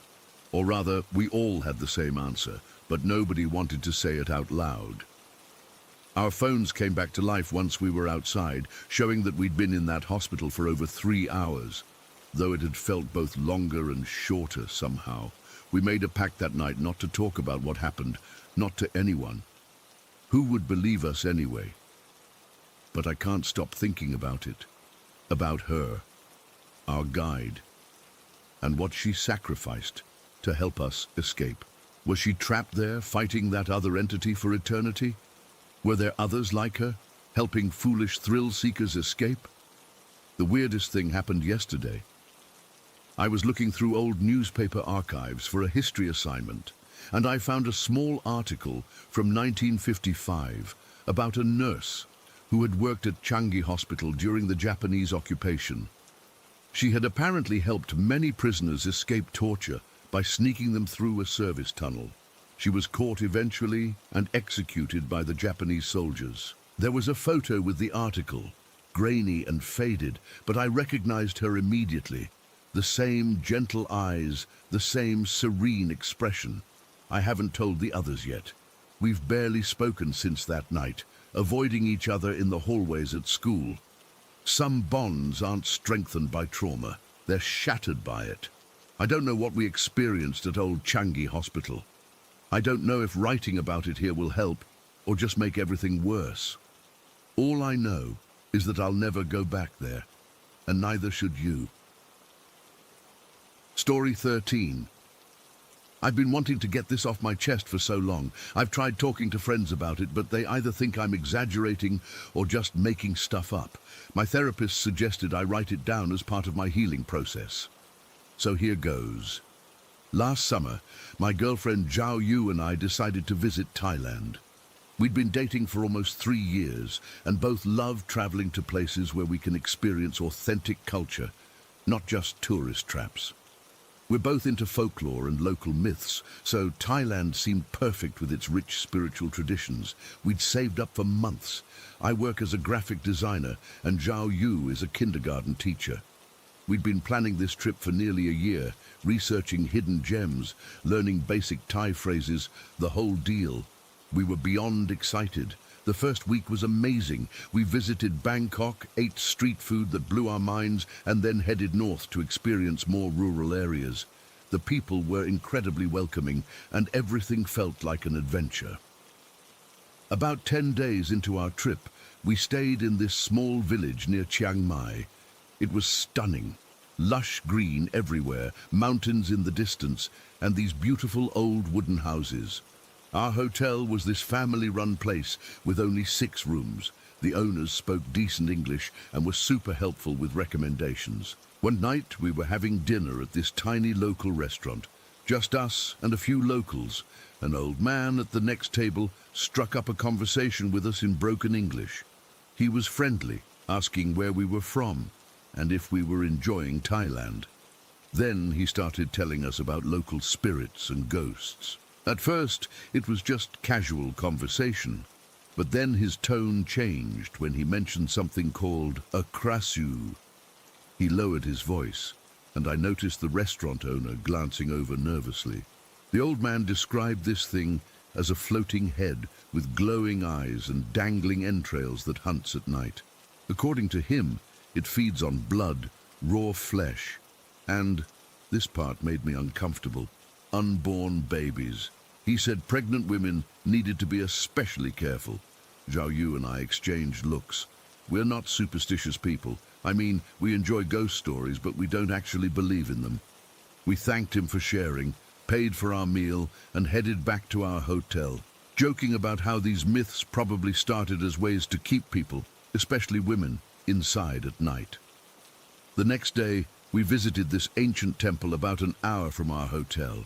It was off the beaten path. Our hotel owner had recommended it as a place most tourists don't know about. The temple was beautiful, but kind of eerie too. There were these faded paintings on the walls depicting various Thai spirits and demons. I remember spotting one that looked like what the old man had described, a floating head with intestines hanging down. It was during that temple visit that Zhao Yu started feeling unwell. She complained of feeling dizzy and nauseous. I figured it was just the heat or maybe something she ate. So we cut our visit short and headed back to the hotel. That evening, she was still feeling bad. She took a nap while I sat on our little balcony reading. When she woke up, she seemed really pale. I asked if she wanted me to find a doctor, but she insisted it was probably just a stomach bug. What she told me next made my stomach drop. She'd missed her period by almost 2 weeks, but hadn't mentioned it because she didn't want to worry me during our vacation. She thought she might be pregnant. I was shocked, but tried to be supportive. We agreed we'd find a pharmacy the next day to get a pregnancy test. That night, we just stayed in. I ordered some plain rice and soup from the hotel kitchen for her, hoping it would be gentle on her stomach. Around 11 p.m., we were both in bed. Zhao Yu had fallen asleep, but I was still awake, scrolling through my phone, looking up early pregnancy symptoms. Our room had these big windows that opened up to views of the nearby forest. We'd left them partially open to let in the cool night air. I first noticed it as a faint greenish glow in the distance. I thought it was maybe a firefly or someone walking with a lantern, but then I realized it was moving strangely, not in a straight line, but kind of bobbing up and down. As it got closer, I could see it better. It was still maybe 100 yards away, hovering near the tree line. The light wasn't from a lantern. It was coming from what looked like... I don't even know how to describe it without sounding crazy. It looked like a head, a woman's head with long black hair floating around it, and beneath it was this mass of glistening, dangling things. I froze. I couldn't move or speak. It was exactly what the old man had described. The creusot, the thing drifted closer to our window and I could see its face now. It had this horrible, hungry expression and its eyes were fixed on our room. No, not on our room, on Zhao Yu. I finally snapped out of my shock and lunged to close the window. My hands were shaking so badly I could barely grip the frame. As I was sliding it shut, the thing let out this sound. Not a scream exactly, more like a high-pitched hiss that made my skin crawl. I locked the window and pulled the curtains closed, my heart pounding so hard I thought it might burst from my chest. I turned to Zhao Yu, relieved to see she was still asleep. I didn't want to wake her and freak her out, so I just sat on the edge of the bed, trying to convince myself I'd imagined it. Then I heard it, a soft, wet tapping on the glass. Tap, tap, tap. Like something soft and damp hitting the window. I couldn't breathe. I couldn't move. The tapping continued, getting more insistent. Then came a sound like nails or claws scraping down the glass. That's when Zhao Yu woke up. "Vince, what's that noise?" she asked sleepily. Before I could answer, the scraping stopped. There was a moment of silence, and then the most bone-chilling laugh I've ever heard. A woman's laugh, but wrong somehow, like it was being played backward. Zhao Yu sat up, fully awake now. What the hell was that? I tried to stay calm. I don't know. Probably just some animal. I didn't finish because right then, the lights in our room flickered and went out. In the sudden darkness, I could see a faint green glow seeping around the edges of the curtains. Zhao Yu gripped my arm. "Vince, I'm scared." I reached for my phone to use as a flashlight, but my hands were shaking so badly I dropped it. As I bent to find it, I heard a new sound, a wet, smacking noise, like lips parting. It was coming from the bathroom. "We need to get out of here," I whispered. "Right now." We didn't even grab our stuff. I just took Zhao Yu's hand, and we ran for the door. The hallway was dark too, but emergency lights provided enough illumination to see. We rushed toward the stairs, and that's when I heard it behind us, a sound like something wet being dragged across the floor. I made the mistake of looking back. At the end of the hallway, hovering about 4 feet off the ground, was the head. In the dim emergency lighting, I could see it clearly now, the face of a woman, but distorted, with glowing eyes and this hungry, twisted smile. Below it hung glistening organs, swaying gently as it moved. The smell hit me then, like rotting meat and something sweet and sickly. Zhao Yu saw it too and screamed. We ran down the stairs, nearly falling in our panic. The hotel lobby was empty. It was past midnight by then. We burst out the front door into the warm night air. "We need to find help," I gasped, still gripping Zhao Yu's hand. "Where? It's the middle of the night." She was trembling, tears streaming down her face. I looked around desperately. The village was small, most buildings dark, but I could see lights on in what looked like a bar about 100 yards down the road. "There," I pointed. "Let's go." We ran toward it, the gravel road hurting our bare feet. I kept looking back, terrified of seeing that floating head behind us, but the darkness seemed empty. We burst into the bar, startling the few people still there. The bartender, a middle-aged Thai man, looked up in alarm. I realized how we must have looked. 2 foreigners in pajamas, no shoes, wild-eyed with fear. "Please," I gasped, "we need help. There's something—" I didn't know how to explain without sounding insane. An elderly woman sitting in the corner stood up. She said something in Thai to the bartender, who nodded. She approached us slowly, her eyes fixed on Zhao Yu. "You are with child?" she asked in heavily accented English.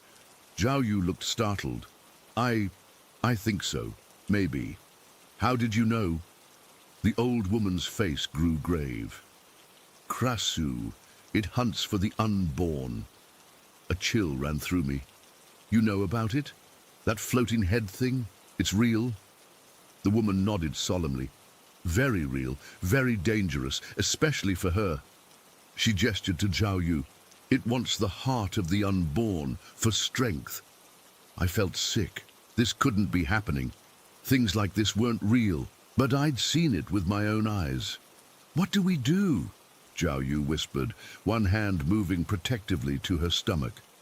The old woman studied us for a moment, then spoke rapidly in Thai to the bartender. He disappeared into a back room and returned with a younger man, who the old woman introduced as her grandson. "My grandson will take you to Mo Fu," she said. "A shaman. He can help." I was skeptical, but we had no better options. The grandson, Wit, led us to his pickup truck. As we climbed in, I noticed the strange amulet hanging from his rearview mirror. It looked like a small bundle of herbs tied with red string. "Protection," Wit explained when he saw me looking at it. "Against bad spirits." The drive took about 20 minutes, along dark roads winding through dense forest. Zhao Yu was quiet, clutching my hand. I kept watching out the window, half expecting to see that glowing head following us. Wit finally pulled up to a small house at the edge of another village. Despite the late hour, lights were on inside.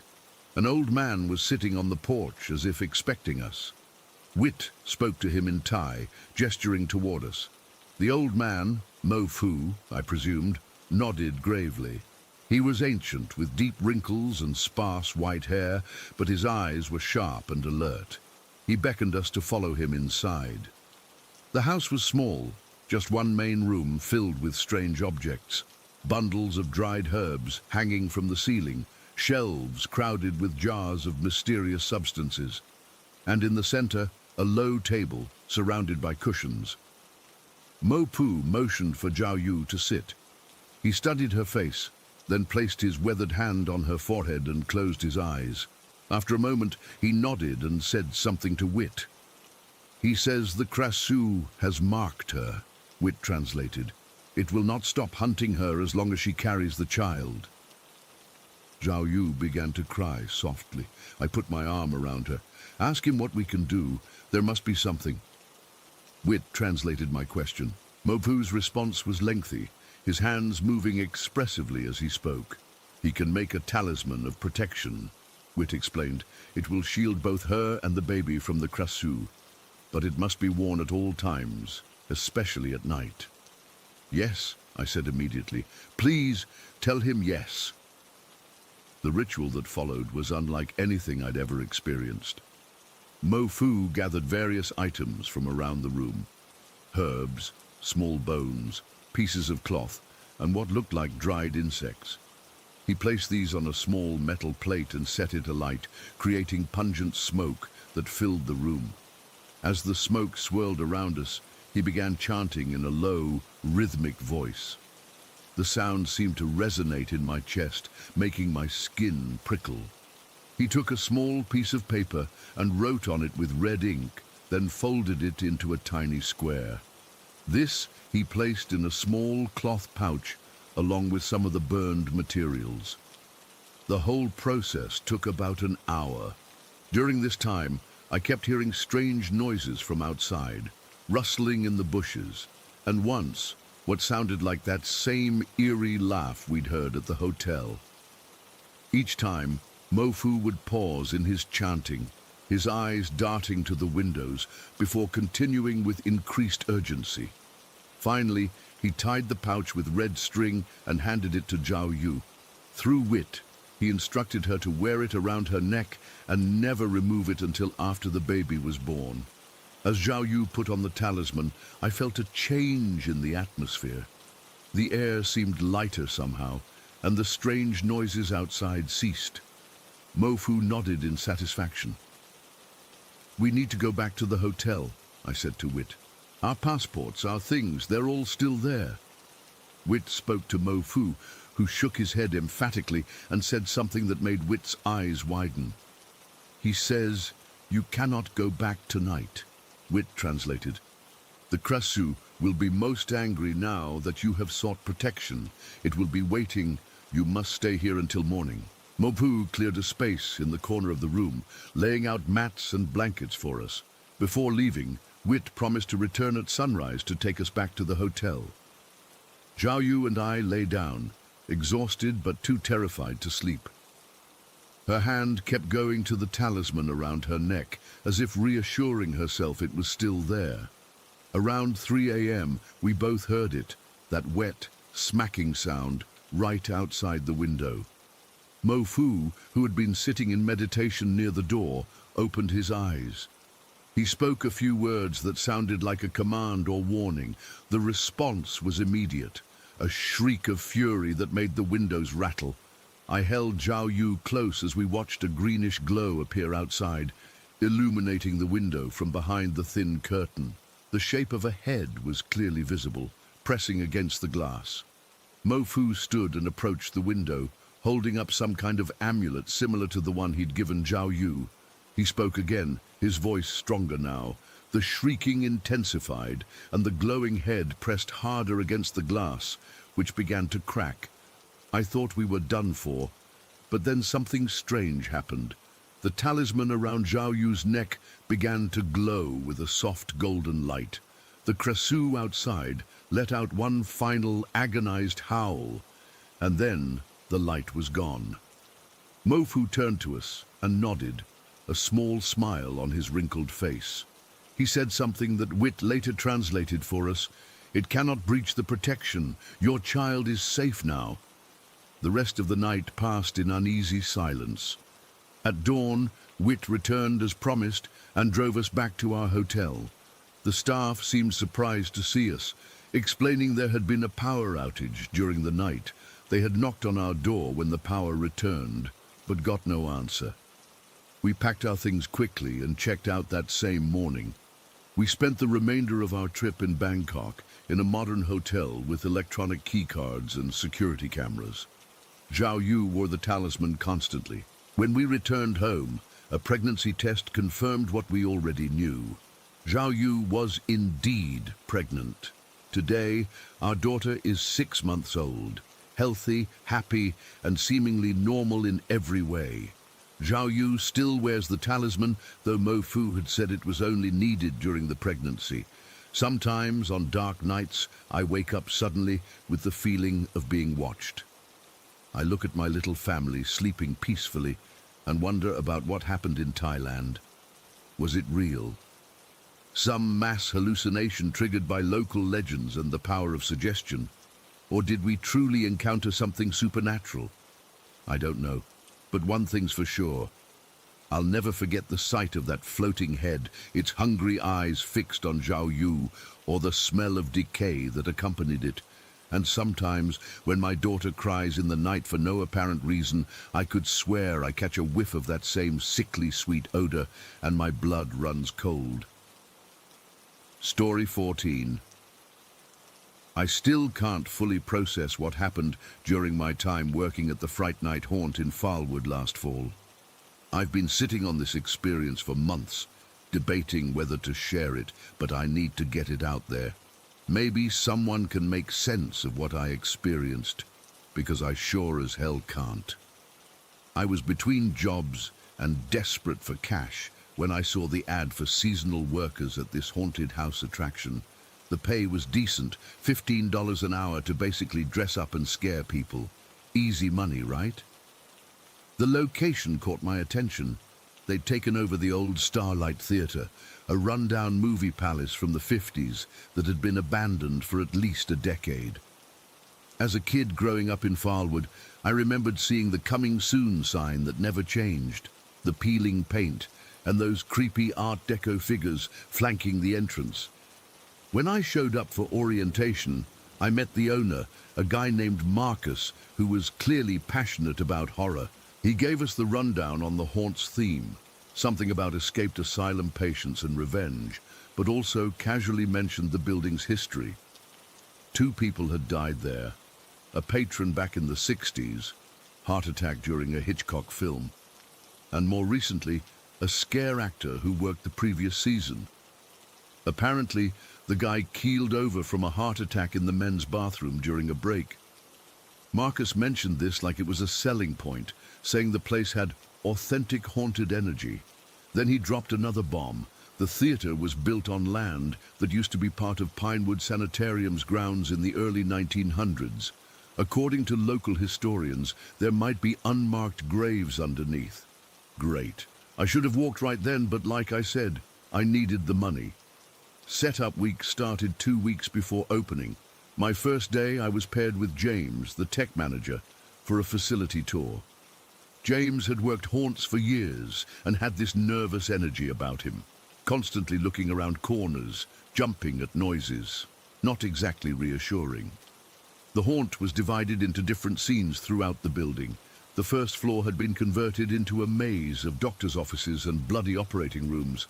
The upper level was themed as patient wards. But what grabbed me was the main theatre itself. They'd preserved it almost exactly as it had been, just adding some creepy details. The rows of faded velvet seats faced a massive screen, and there was this thick layer of dust everywhere that caught the light in an eerie way. The moment I stepped into that theatre space, I felt it. A sudden chill ran down my spine so intensely that I visibly shuddered. It wasn't just cold, it was like walking through a wall of ice. The hair on my arms stood straight up, and I got this overwhelming feeling of being watched from every direction. You know that feeling when someone's staring at you? Multiply that by 100. It felt like dozens of eyes were fixed on me. James noticed my reaction. "You felt it too, huh?" he said, not even questioning what it was. "This is one of the most spiritual parts of the building." He said, spiritual, like it was completely normal to have a ghost-infested theater. I tried to laugh it off, but my voice came out shaky. Later that same day, James took me and 2 other new hires, Melissa and Ryan, up to the old projection booth.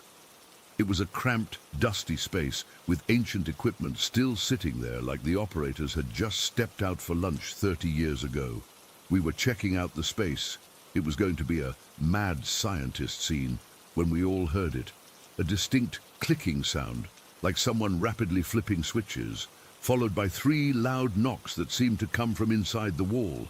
James immediately called out, "Hello? Marcus? That you?" But there was no response. The 4 of us stood frozen, listening. The clicking started again, more insistent this time. Ryan laughed nervously. "Is that part of the effects?" James shook his head slowly. "The power to this section isn't even connected yet." We all but ran out of that room. When we mentioned it to Marcus later, he just smiled and said, "Looks like the old projectionist is still showing up for work." Like it was a joke. Everyone laughed. But nobody went back to that projection booth alone after that. The next week was a blur of setup, painting props, installing special effects, learning our scare positions. I was assigned to the butcher's kitchen scene on the first floor, where I'd jump out at people from behind a bloody freezer door. Pretty standard stuff, but during breaks, I'd catch myself looking up at the ceiling, thinking about that theater room above me. Opening night finally arrived. We had a good crowd, about 200 people lined up outside. The energy was high, and I was actually having fun with my role. About halfway through the night, I needed to use the bathroom. We had specific break times, and I only had about 10 minutes, so I rushed to the staff restroom in the back of the building. This bathroom was the original men's room from when the theater operated. Old black and white tiles, those ancient metal stall dividers, the works. It was also freezing in there compared to the rest of the building. The haunted house didn't have proper heating or AC, just some portable units in the staff areas. But this bathroom felt like a walk-in freezer. I went into one of the stalls and was doing my business when I heard someone enter the stall next to mine. I didn't think much of it until I noticed the toilet flapper in that stall start to jiggle. I could see under the divider that there were no feet in the next stall, but that flapper was moving up and down like someone was repeatedly pressing it. "Hello," I called out, thinking maybe someone was reaching over the top. No answer, but the movement stopped immediately. When I left my stall, I checked the one next to mine. Empty, completely empty. I mentioned it to Melissa during our next break, and she nodded like this was old news. "Oh yeah, bathroom ghost. Everyone's seen that. Jerry, the guy who died last year, that's where they found him. Some people think he's still hanging around." The following night was even busier. I was exhausted from being on my feet all day at my day job before coming to the haunt. Around 10 p.m., my scene partner called in sick, so I was handling the butcher's kitchen alone. It was a struggle. The timing is really important with 2 people, and I was messing up the scares. Marcus came by and told me to take a break and then move to the theater scene upstairs, since they were short-staffed there too. The theater scene was simple. It was supposed to be an undead audience, watching a horror film. Most of the scares came from props and lighting, with just one actor, a guy named Ted, who would silently walk up and down the aisles, staring at guests. I headed upstairs to relieve Ted so he could take his break. The theater was set up with strobe lights and a grainy black and white film playing on the screen, something that looked like old asylum footage. As I entered, that same wall of cold hit me again. My breath fogged in front of my face, which was weird since it was actually a warm October night, and the building was stuffy everywhere else.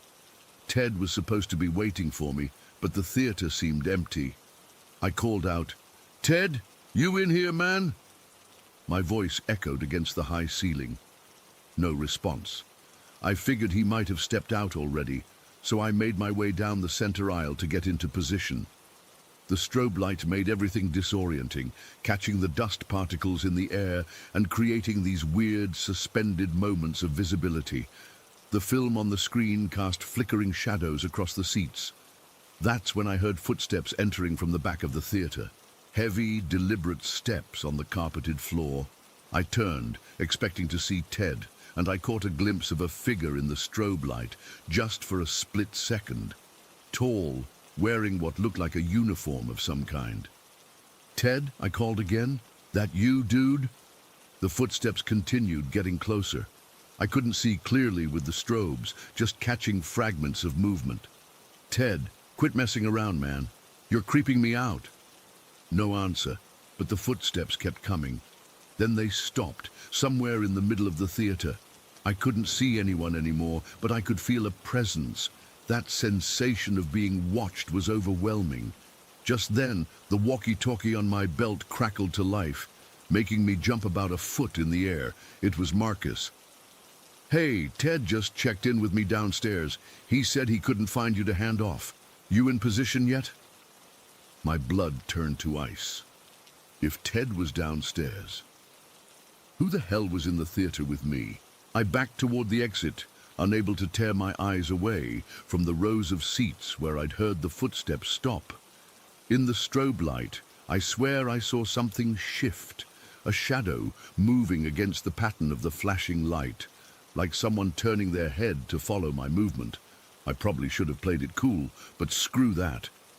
I bolted out of that theater so fast, I nearly took the door off its hinges. I ran straight into Marcus, who was coming up to check on me. Whoa, whoa, what's going on? He asked, grabbing my shoulders to steady me.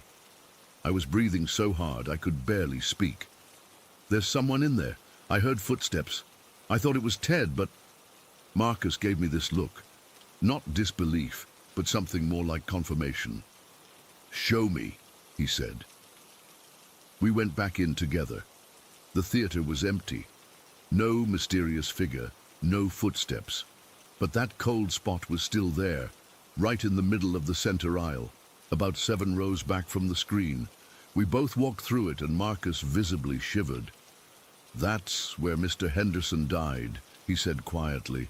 Heart attack during Psycho in 1963, found slumped over in his seat right here. I didn't go back into that theater alone for the rest of the season.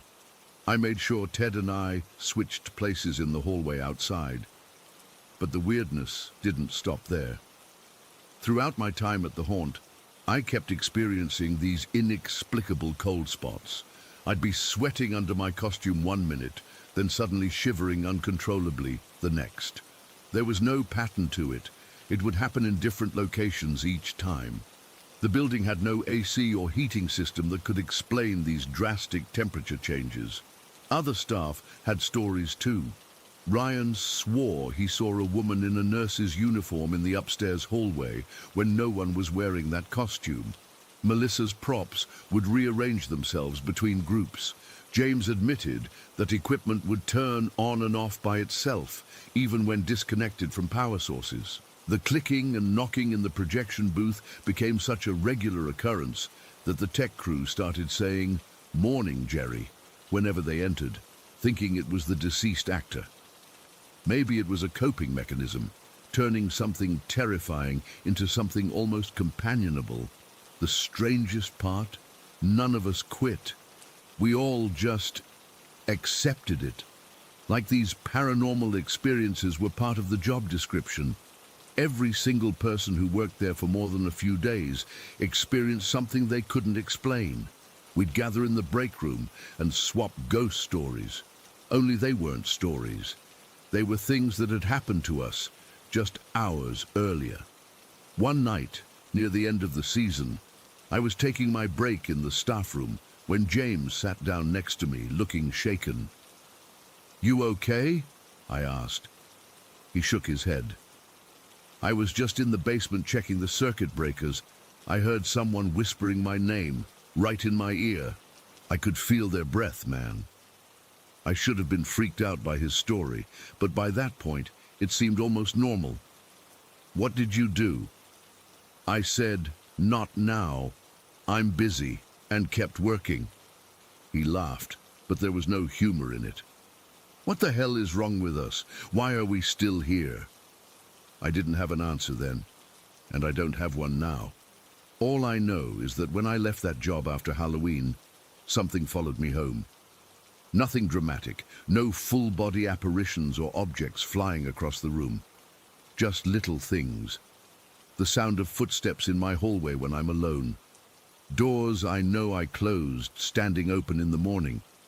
And sometimes when I'm falling asleep, I swear I can hear the faint sound of film clicking through a projector somewhere in the darkness of my apartment.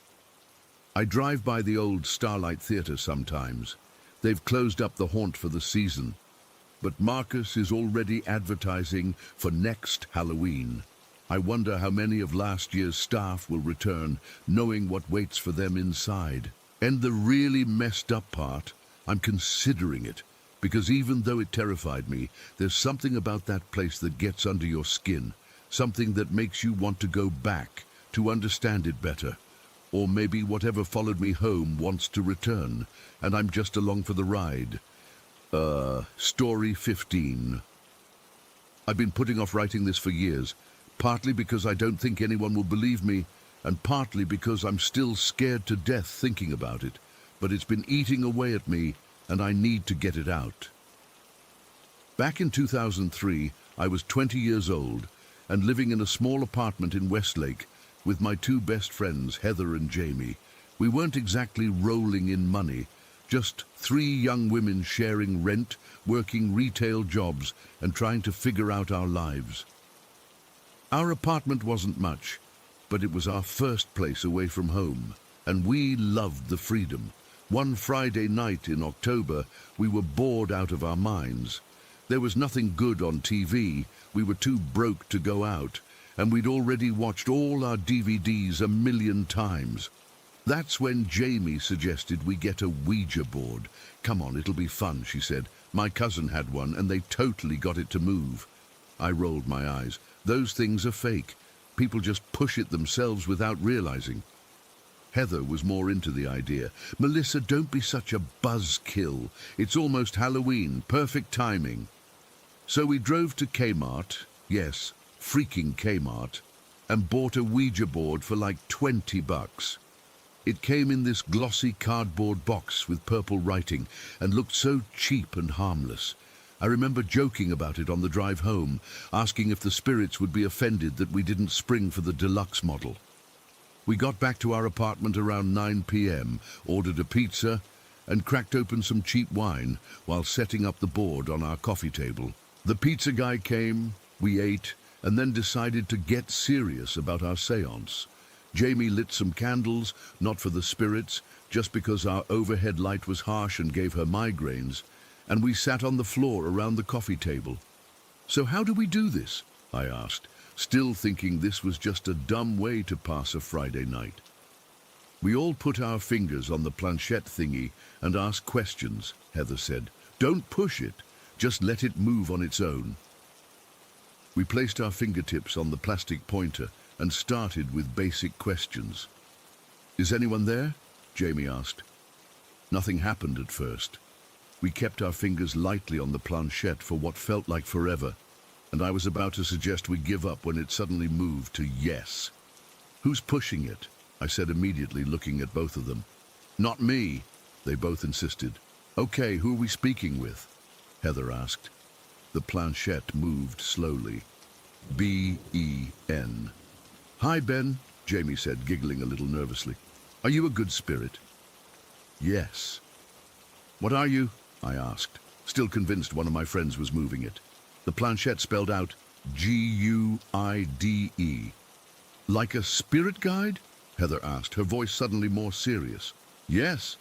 "Prove you're real," I challenged. "Tell us something only a spirit would know." That's when things got weird. The planchette moved faster. C-A-R-C-R-Y-M-E-L-I-S-S-A. My stomach dropped. 2 weeks earlier, I'd had a complete breakdown alone in my car in the grocery store parking lot. I'd been questioning everything about my life. My major in college, my dead-end job, whether I should move back home.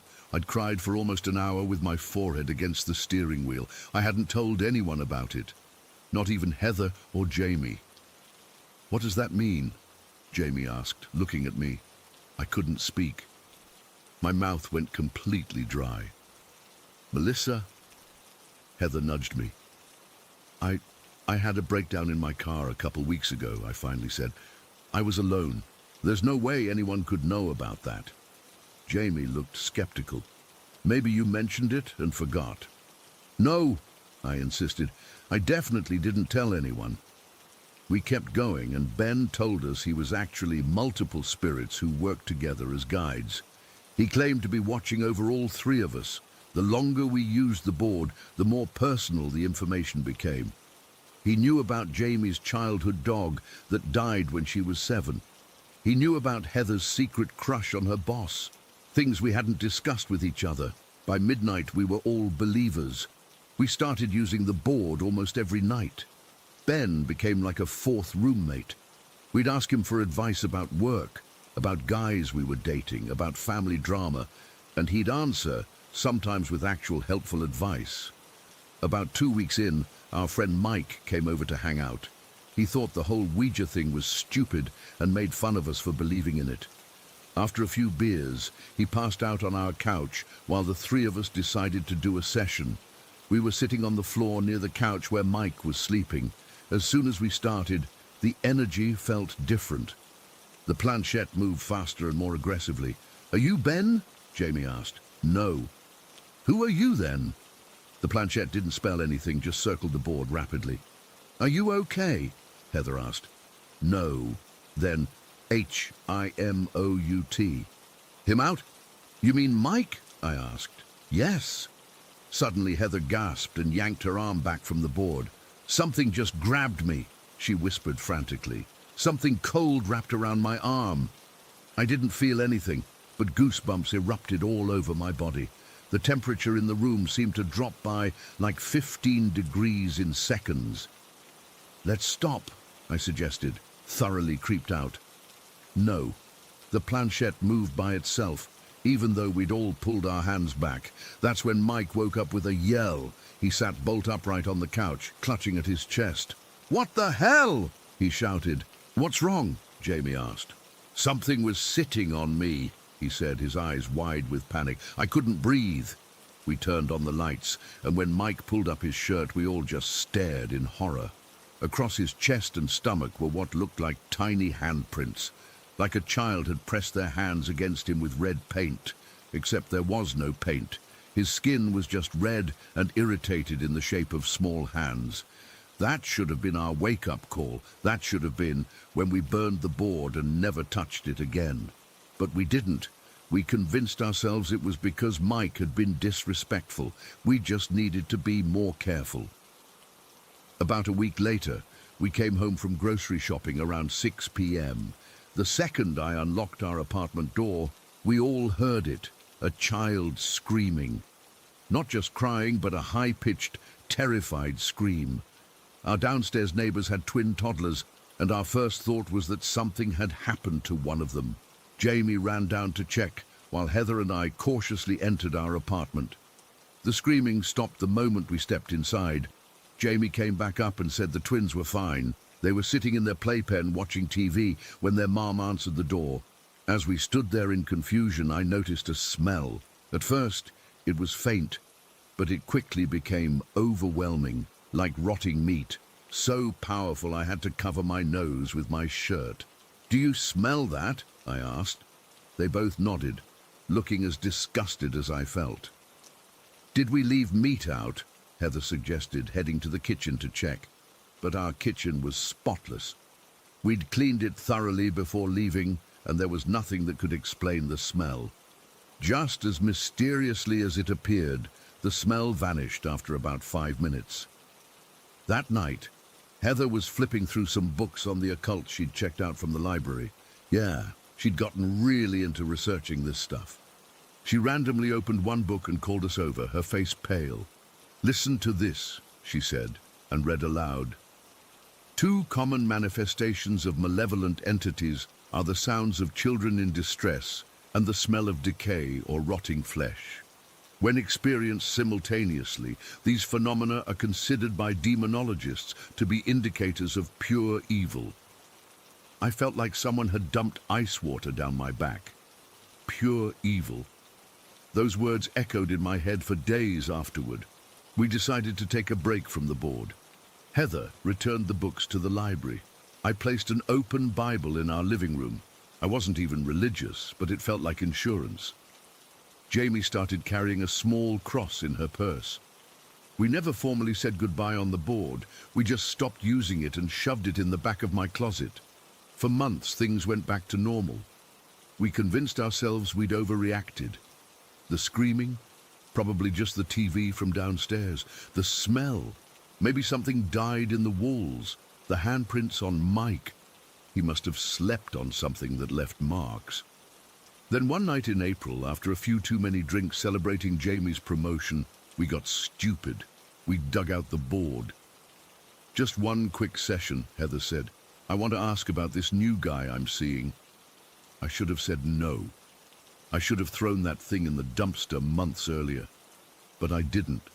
The planchette moved immediately when we touched it, like whatever we were communicating with had been waiting.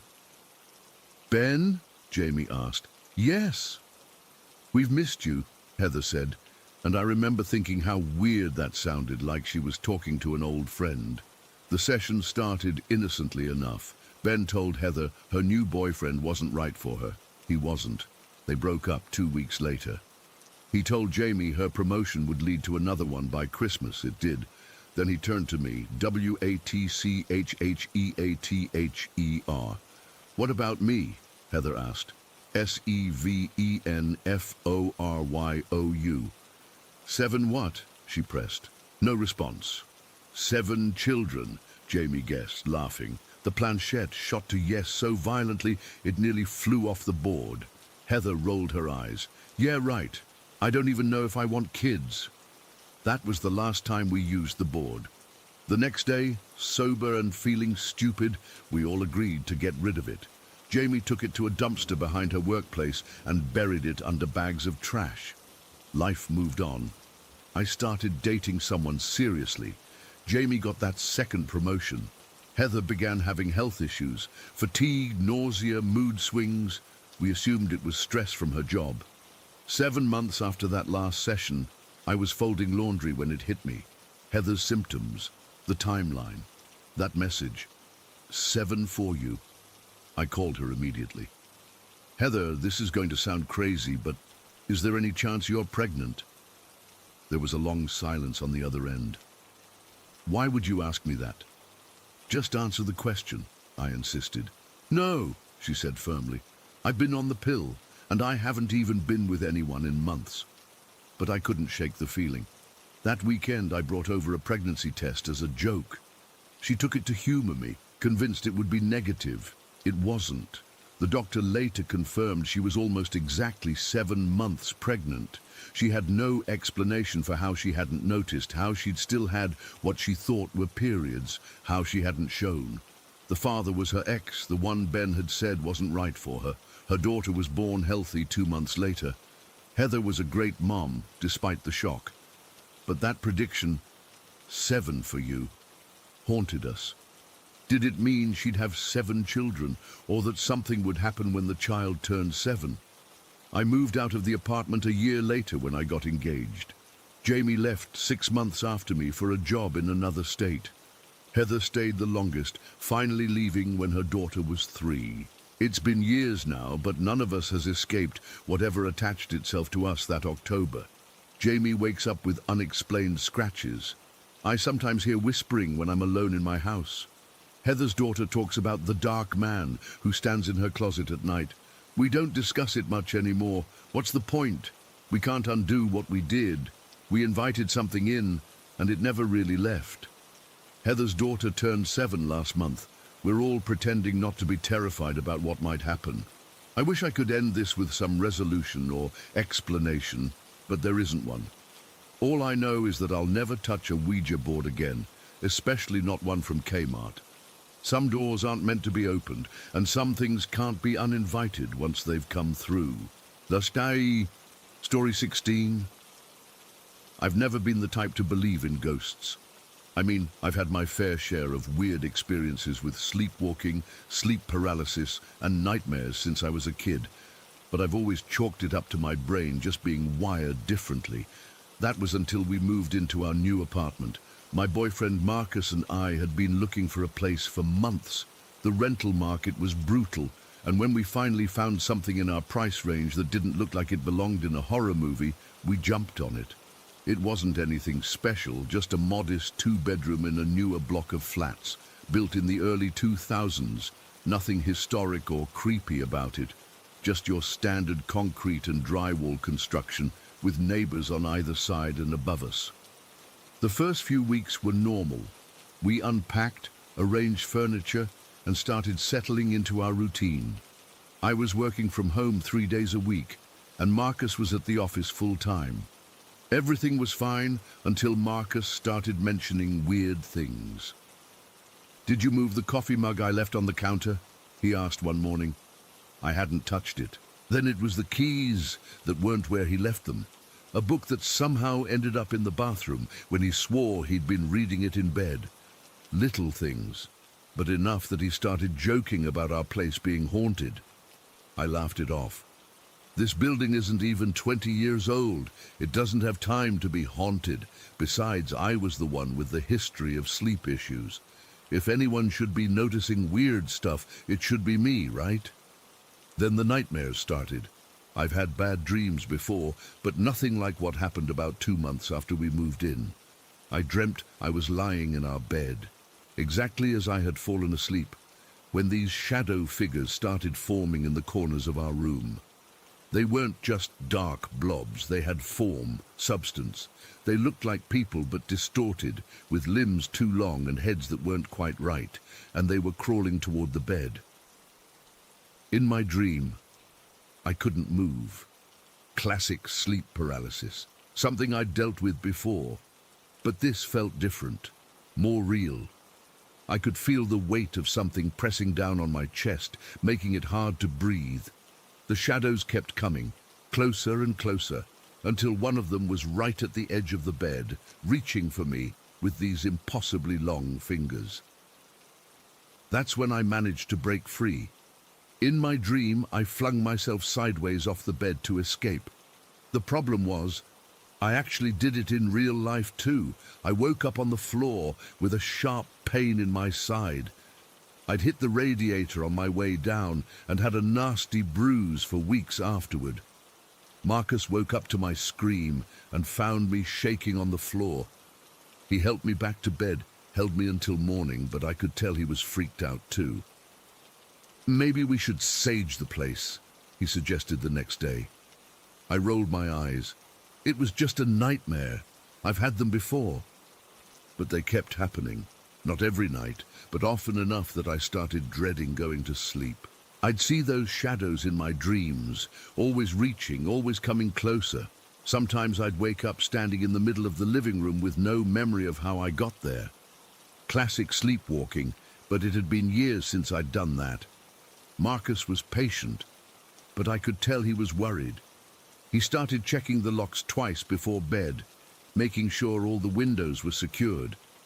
It was sweet, but we both knew locks wouldn't keep out whatever was haunting my dreams. Then came that night, the night everything changed. It was a Tuesday in October. Nothing special about the day. Work was normal, dinner was leftovers, and we watched some mindless TV before heading to bed around 11. Marcus fell asleep almost immediately. He always could, the bastard, but I was restless.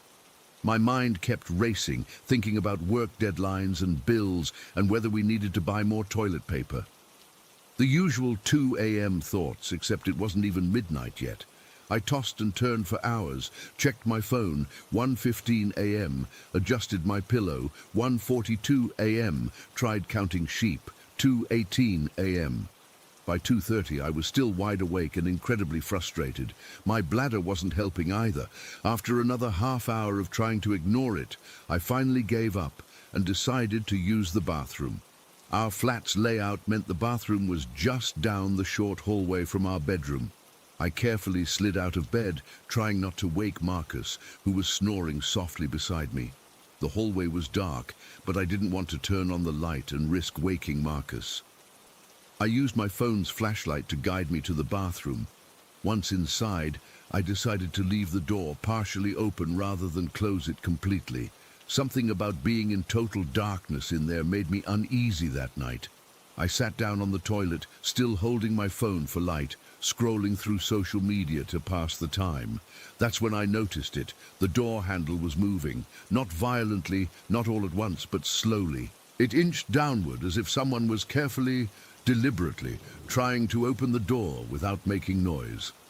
I froze, my eyes fixed on the handle. It moved down about halfway, then suddenly jolted back up to its original position. My first thought was that it was Marcus. He must have woken up and needed the bathroom too. But then I remembered he was snoring when I left. And why would he be so careful with the handle when the door was already open?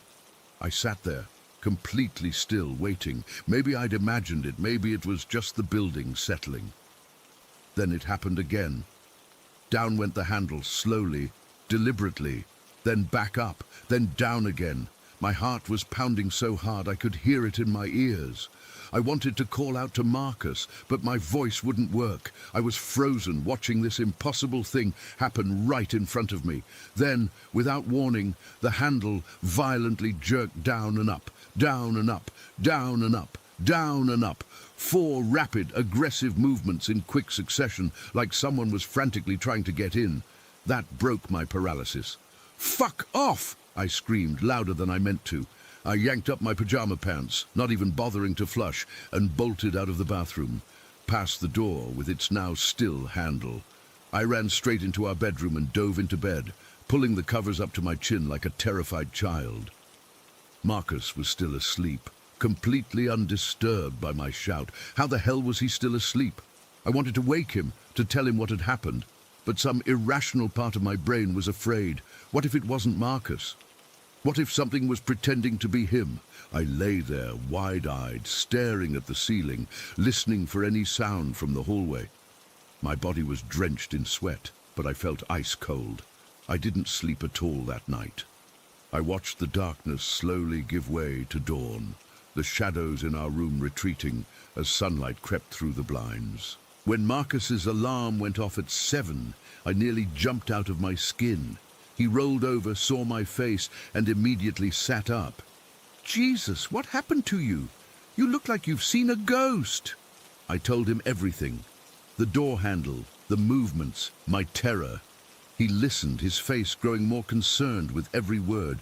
"Why didn't you wake me up?" he asked. "I don't know. I was scared. I wasn't thinking straight." He got up, went to the bathroom, examined the door and handle. Maybe it was just loose, or the building settling? I shook my head. It moved up and down 4 times, Marcus, like someone was trying to get in. He didn't have an answer for that. I called in sick to work that day. I couldn't face leaving the apartment, but I also couldn't bear to be alone in it. I was so freaked out that I couldn't even use the bathroom by myself. I called my mom just to hear another human voice and kept her on the phone while I peed. How pathetic is that?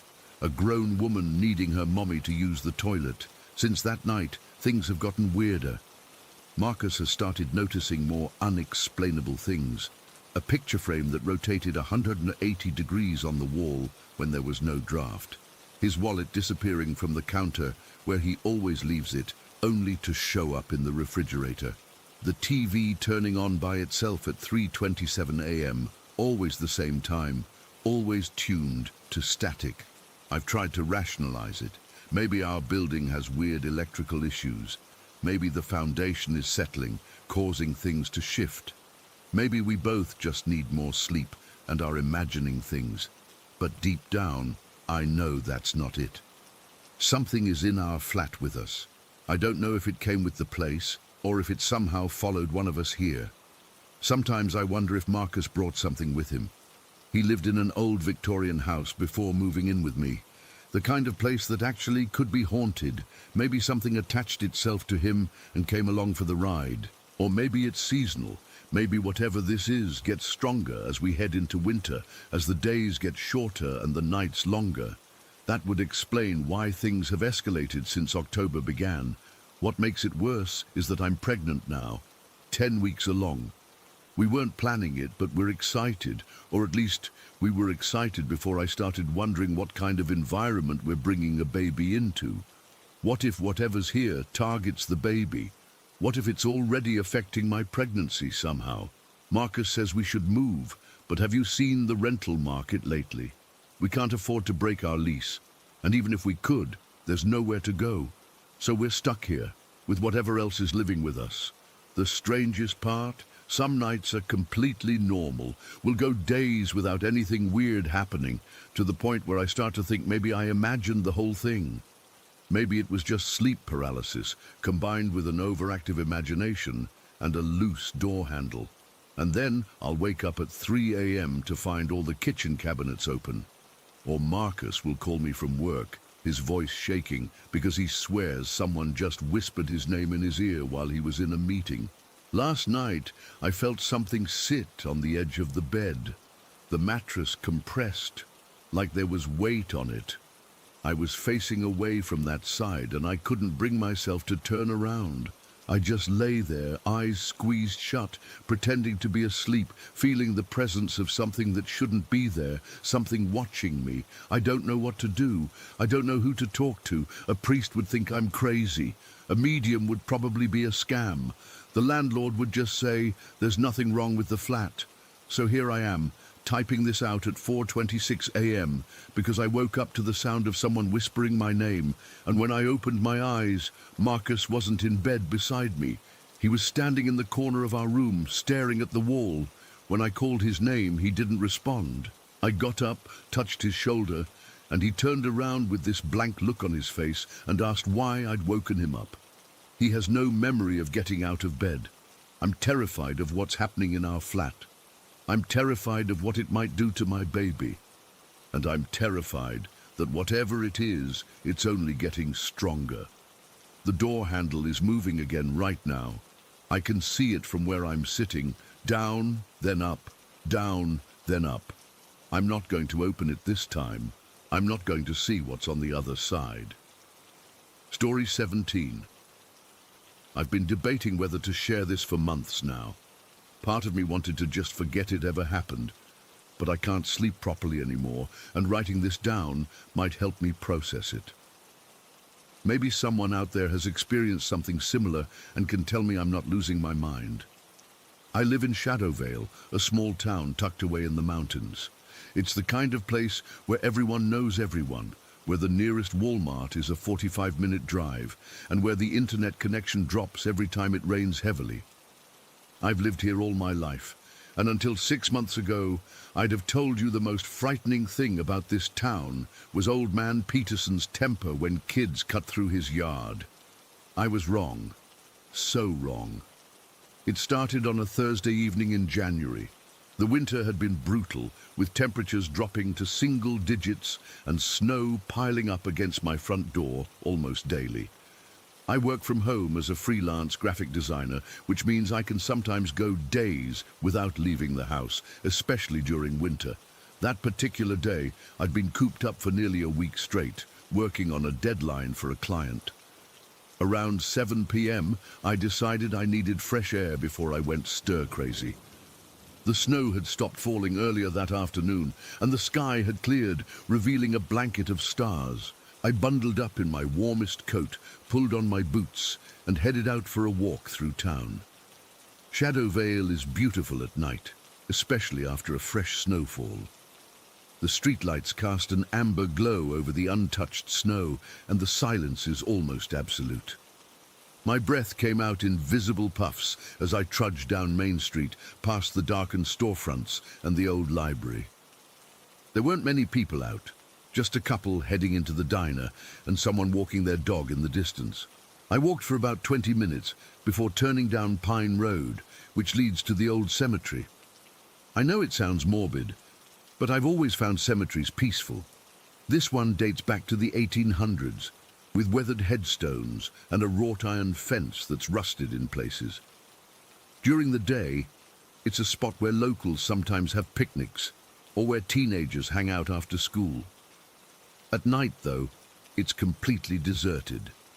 I wasn't planning to go inside, I just wanted to walk past it on my way to circle back home.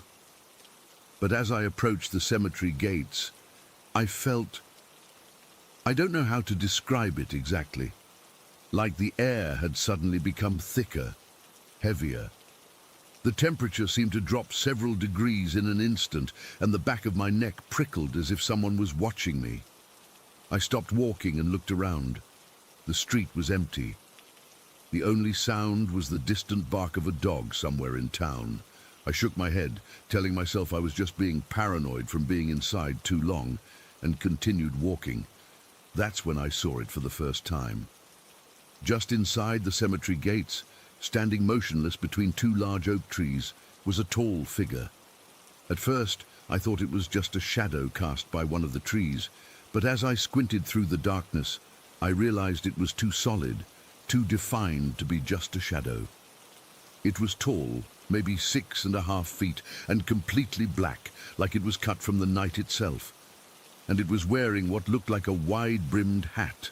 I froze in place, my heart hammering against my ribs. The figure didn't move. It just stood there, facing my direction. I couldn't see any features. No face, no clothing details, nothing except that distinctive hat silhouette against the night sky.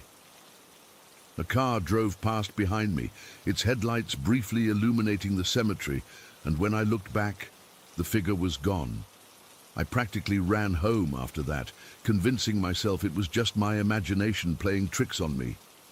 I'd been working too hard, sleeping too little. Maybe it was just a cemetery caretaker I hadn't noticed before, or maybe it was nothing at all. When I got home, I made myself some hot chocolate, trying to shake off the unease that had settled over me. I sat down at my computer, intending to finish some work, but instead found myself typing "shadow figure wide-brimmed hat" into Google. What I found made my blood run cold. Hundreds, no thousands, of accounts from people all over the world describing the exact same thing I'd seen. They called it the Hat Man, a tall, shadow-like figure wearing a wide-brimmed hat or sometimes a fedora. People from completely different cultures, different countries, people who had never heard of this phenomenon before their own encounters, all describing the same entity. I stayed up until 3 a.m. reading these accounts. Some people claimed to have seen the Hat Man standing at the foot of their bed during sleep paralysis. Others saw him in hallways, doorways, or outside their homes. Almost everyone described the same overwhelming sense of dread and malevolence in its presence. I finally fell asleep at my desk, my mind racing with what I'd read. When I woke up the next morning, stiff-necked and groggy, I tried to convince myself I was being ridiculous.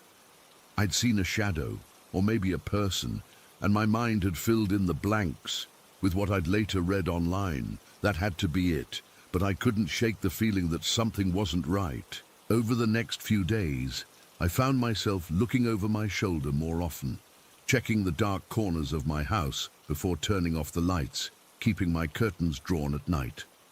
I also kept researching.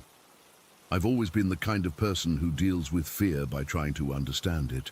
I dug deeper into folklore and myths from different cultures, looking for any mention of similar entities. That's when I found references to the Scottish Bralaken, described as a formless shapeshifter with red eyes that was said to possess its victims. And in Middle Eastern folklore, certain jinn were described as beings made of smoke and fire that could possess humans and animals. The similarities were striking. Different names, different cultures, but the same fundamental description: a dark entity that brought fear and could somehow enter or control people. I told myself I was going down a rabbit hole, making connections that weren't there. After all, I'd only seen a strange shadow in a cemetery at night. Nothing had happened to me. I was fine. Then came Tuesday. I'd spent the day working on a new project, barely leaving my desk except to grab coffee or use the bathroom. By evening, my eyes were burning from staring at the screen, and my lower back was aching. I decided to take a hot shower to relax before making dinner. As I stood under the steaming water, I felt that same sensation I'd experienced near the cemetery, like the air had suddenly become dense and heavy. The bathroom mirror had completely fogged up, and despite the hot water, I felt a chill run through me. When I stepped out of the shower and wrapped a towel around myself, I noticed something strange. The foggy mirror had a clear spot in the center, as if someone had wiped it with their hand. But I hadn't touched it. I stared at the clear spot, my skin prickling with goosebumps, despite the steam filling the room. As I watched, more of the fog seemed to clear away, not evenly like it was simply dissipating, but in strange, deliberate patterns. I backed away, my heart pounding. That's when the bathroom light flickered once, twice, and then went out completely. In the pitch darkness, I fumbled for the doorknob, panic rising in my throat. Just as my hand found it, I saw it in the mirror, a darker patch in the darkness, a silhouette with that unmistakable wide-brimmed hat. I yanked the door open and stumbled into the hallway, not caring that I was dripping water everywhere or that my towel was slipping. I reached for the hallway light switch with shaking fingers and flipped it on. The light revealed an empty hallway. Nothing was there. I turned back toward the bathroom, half expecting to see the figure, but there was nothing. Just my foggy mirror and wet footprints on the tile floor. I convinced myself it was just my imagination, fueled by all the stories I'd been reading. I got dressed, made dinner, and tried to focus on a movie to distract myself. Around midnight, I finally went to bed, exhausted, but still uneasy. I woke up at exactly 3:17 a.m. I know because I checked my phone the moment I opened my eyes, startled awake by something. I lay still, listening. My house is old and makes all kinds of noises, especially in winter when the wood contracts in the cold.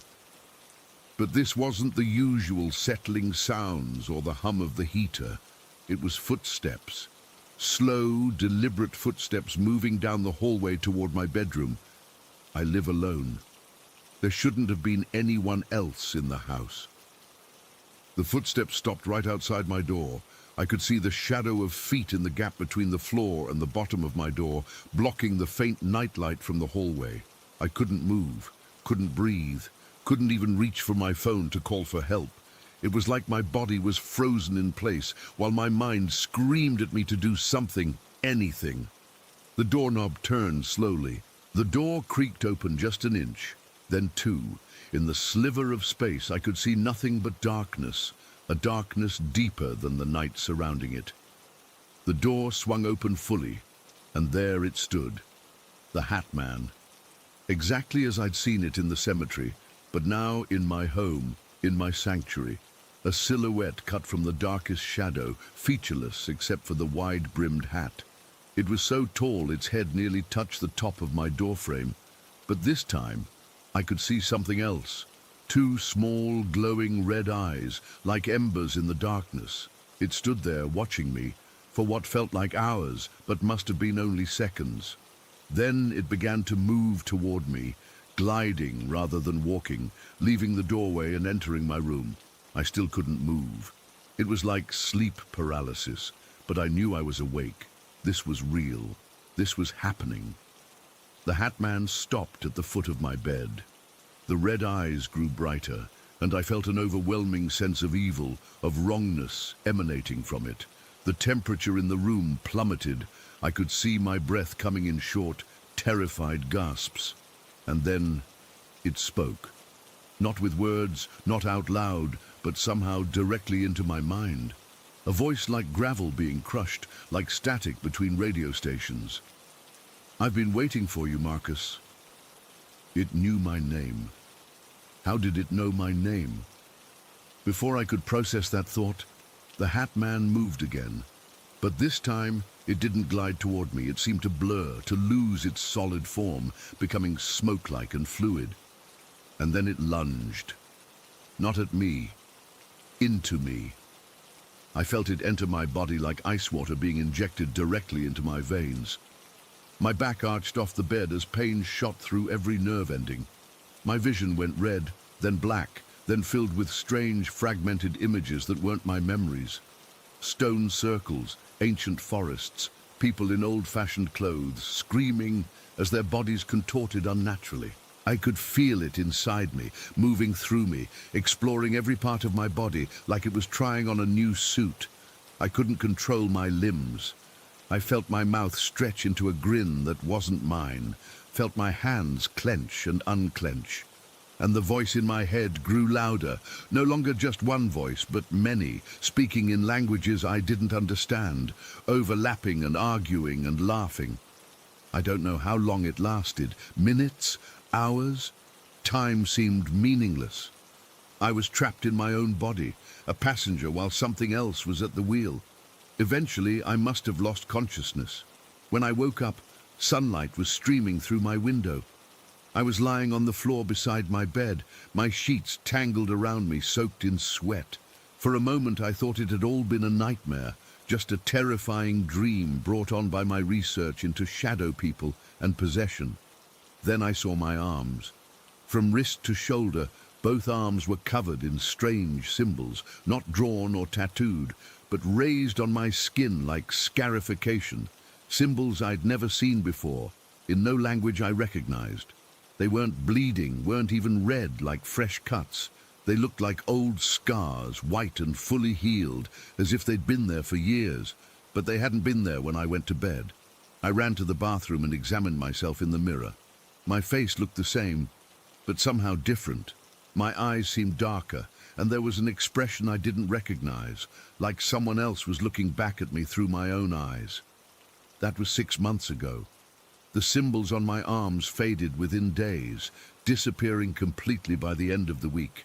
But everything else remained, the feeling of being watched, the cold spots in my house, the strange gaps in my memory where I lose hours at a time and find myself in places I don't remember going to. Sometimes I catch glimpses of that hat-wearing silhouette in reflective surfaces, windows, mirrors, even the black screen of my phone before it lights up. Just for a split second, standing behind me, watching, waiting. I've tried to find answers. I've researched more historical accounts, looking for anyone who experienced what I did. I've found similar stories scattered throughout history, from ancient Mesopotamian clay tablets describing shadow men who wear the hats of travelers, to Victorian-era journals mentioning encounters with the gentleman of shadows. The details change slightly from culture to culture, era to era, but the entity remains consistent. A shadow figure, a hat, red eyes, and a sense of ancient evil. I don't know what it wants from me or why it chose me. I don't know if it's still inside me somehow, dormant, or if it's following me, waiting for another opportunity. All I know is that I'm changed. There's a darkness in me now that wasn't there before, a cold spot in my soul that never warms. I'm writing this as a warning, I guess. If you ever see a tall shadow figure wearing a wide-brimmed hat, don't research it, don't try to understand it, just run.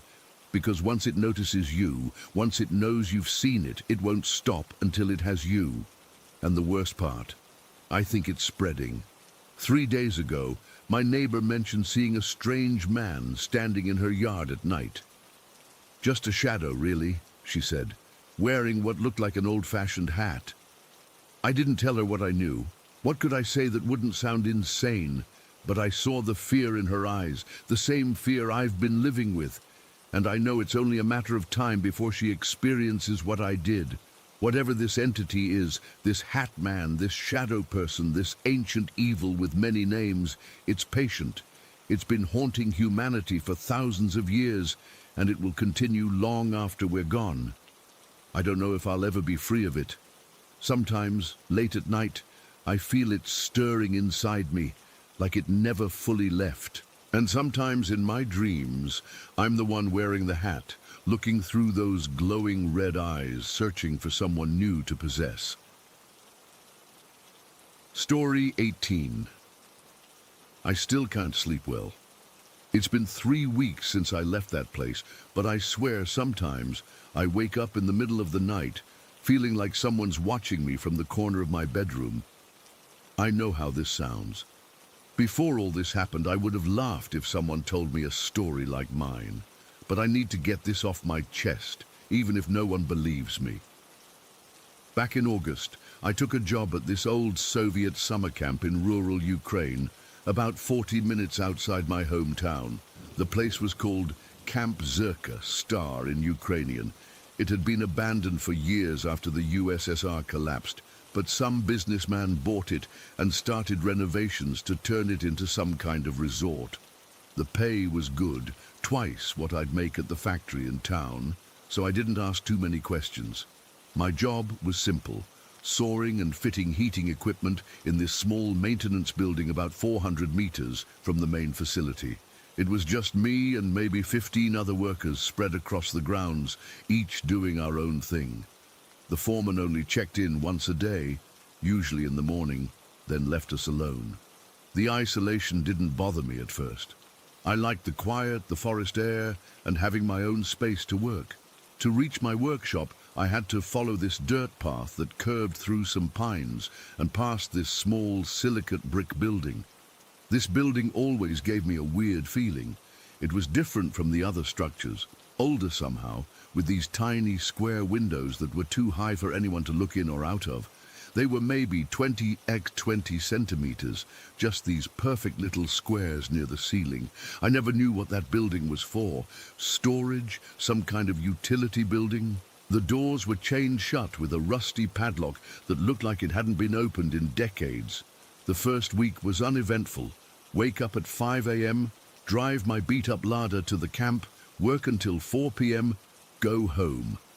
The August heat was brutal in that little workshop with no AC, just a tiny fan that mostly pushed the hot air around. I'd take my lunch breaks under this big oak tree near the main building, where there was decent shade. It was during the second week when things started getting weird. I remember the date exactly, August 14th. I just finished eating my lunch, cold borscht and black bread my wife had packed, and was walking back to my workshop. It was around 1 p.m., the hottest part of the day. The cicadas were so loud you could barely hear yourself think. As I was passing that small brick building, something caught my eye. A movement behind the corner. At first I thought it might be one of the other workers, though nobody was usually in this part of the camp. Then I wondered if it might be a stray dog. We'd seen a few around the property. I have astigmatism, so sometimes my eyes play tricks on me, especially in bright sunlight. I thought maybe it was just a weird reflection or shadow, but then I felt this sensation. It's hard to explain, but I've felt it before, back when I was a teenager and stayed overnight at my grandfather's supposedly haunted house. It's like the air gets heavier and there's this pressure in your ears, like right before a thunderstorm. I slowed down, squinting to see better. That's when I saw her.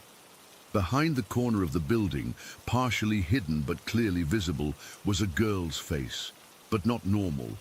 Her skin was this sickly pale blue color, like someone who'd drowned and been found days later, and she was grinning, this wide, toothy smile that stretched too far across her face. Her teeth looked normal, human, which somehow made it worse. I froze. For a few seconds, I couldn't move, couldn't even blink. I kept thinking my eyes were playing tricks, that it was just a weird shadow or reflection, but it wasn't. She was there, watching me. What happened next still makes my hands shake when I think about it. I started walking again, faster now, trying to get past the building quickly. As I moved, her head, just her head, I never saw her body, followed me. It wasn't like she was walking along the wall. The head literally turned, tracking me as I moved, that grin never faltering. Her face looked almost normal apart from the color, like a young girl, maybe 12 or 13.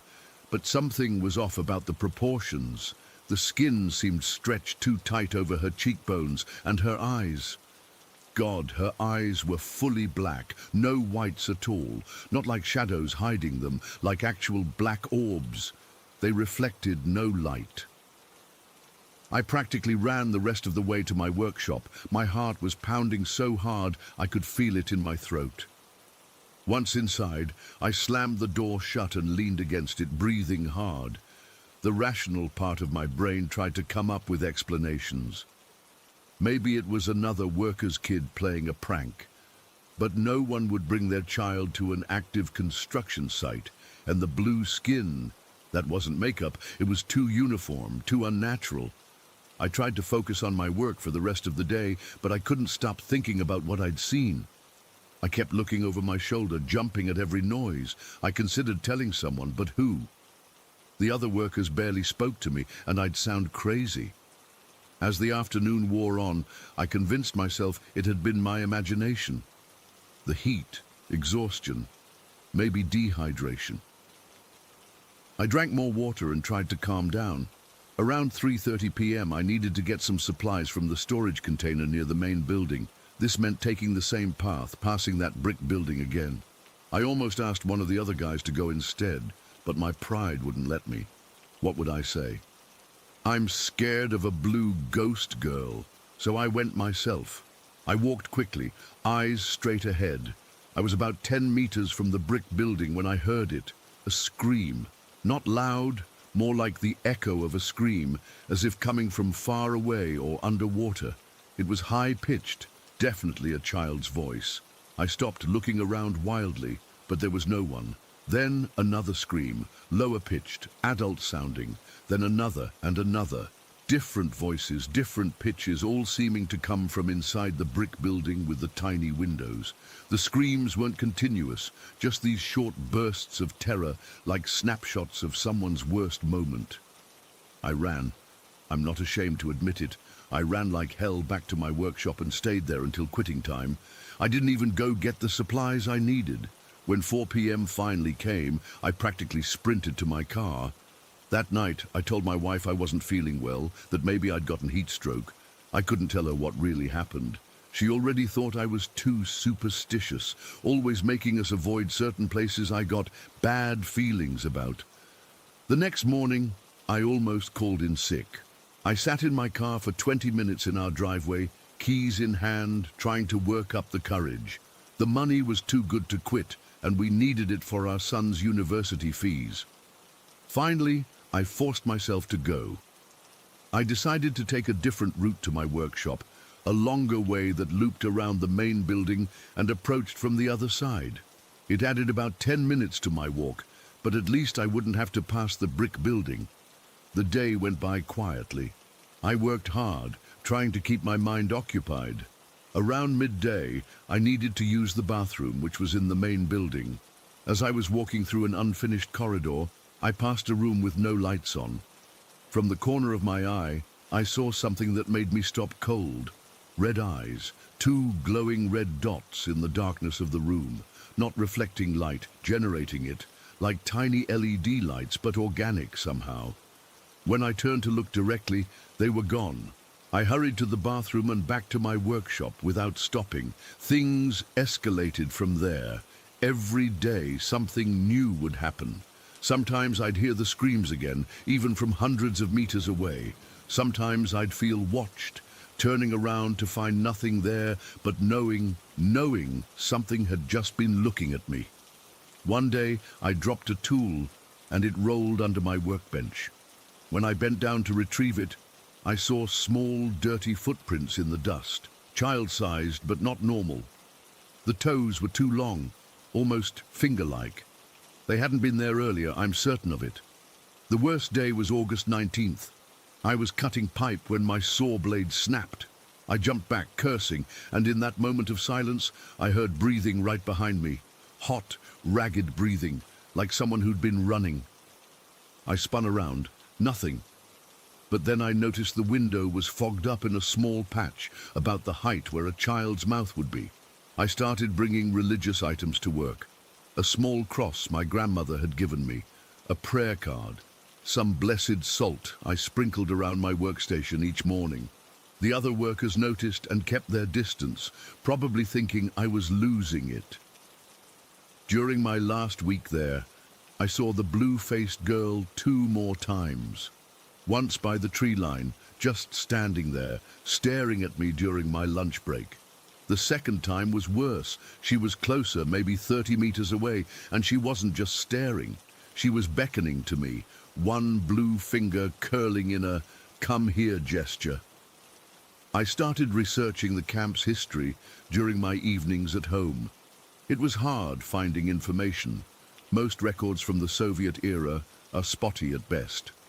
But I did learn that Camp Zerka was built in the 1960s on the site of an older facility. According to one obscure forum post I found, the previous facility wasn't a camp at all, but some kind of research station disguised as a children's sanatorium. The post was vague, mentioning experiments but no details. The user who posted it never responded to follow-up questions.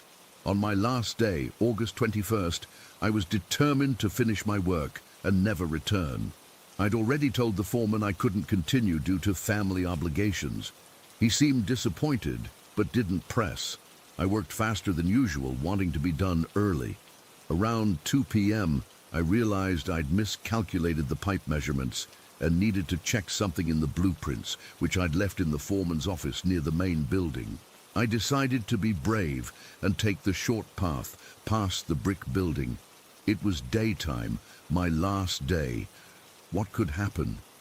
As I approached the building, everything seemed normal. No blue girl, no screams. The relief made me almost giddy. Maybe it was over. Maybe whatever had been happening had moved on. I was almost past the building when I heard a child's voice, crystal clear, not echoing like before.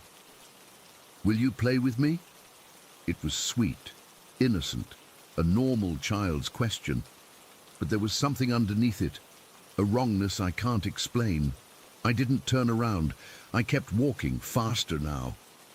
"We could have so much fun." The voice was closer now, right behind me. The others played with me until they couldn't anymore.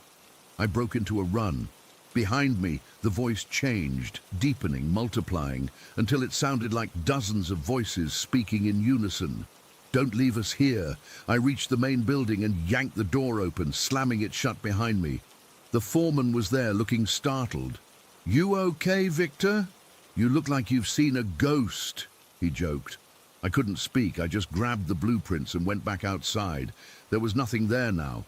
No voices, no blue girl. But as I walked back, taking the long route, I noticed something I hadn't before. Behind the brick building, partially hidden by overgrown bushes, was what looked like a small cemetery. Just a few weathered stones, no markings I could see from that distance. I didn't investigate closer. I finished my work an hour early and left. As I was driving away, I looked in my rearview mirror at the camp, receding in the distance. In the fading afternoon light, I swear I saw multiple small figures standing by the tree line, watching my car. I never went back. A week later, my friend who referred me to the job texted to ask why work had stopped at the camp. Apparently, the owner had abruptly halted the renovation, citing structural issues discovered during the process. The place is abandoned again now. Sometimes I think about going back, just to see if what I experienced was real, or if I was somehow hallucinating from heat and exhaustion. But then I remember those black eyes in that blue face, that too wide smile, and those words. The others played with me, until they couldn't anymore. I don't know what happened at Camp Zerka before it became a summer camp. I don't know who that girl was, or what the screams meant, but I know what I saw and heard was real. And sometimes, when I close my eyes at night, I still see her blue face, watching me from the shadows, still waiting for someone to play. And Story 19. I've been carrying this experience with me for years now. I've never written about it before, but I think it might help me process what happened. I was only 7 years old when it happened, but the memory is still crystal clear, like it was burned into my brain. My family moved to Phnom Penh during the upheaval of the Khmer Rouge Rebellion. There were 9 of us living in this 3-bedroom apartment on Linden Boulevard. My parents, my sister, my aunt, my 2 cousins, one was just a baby, my uncle, and my grandmother. It was crowded, but that's how we lived back then. Family sticks together, especially during hard times. Every Sunday, without fail, We would all go to the local Wat temple. My grandmother was the most devout Buddhist in our family. She'd wake up extra early on Sundays to prepare offerings and would always make sure I was dressed properly. She was strict about respecting traditions. This particular Sunday started like any other. We all got ready and walked to the temple together. My grandmother was moving slower than usual that morning. She had diabetes, which made walking difficult for her.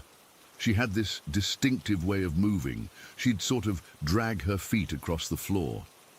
My dad usually helped her up the temple steps, but she insisted on doing it herself that day.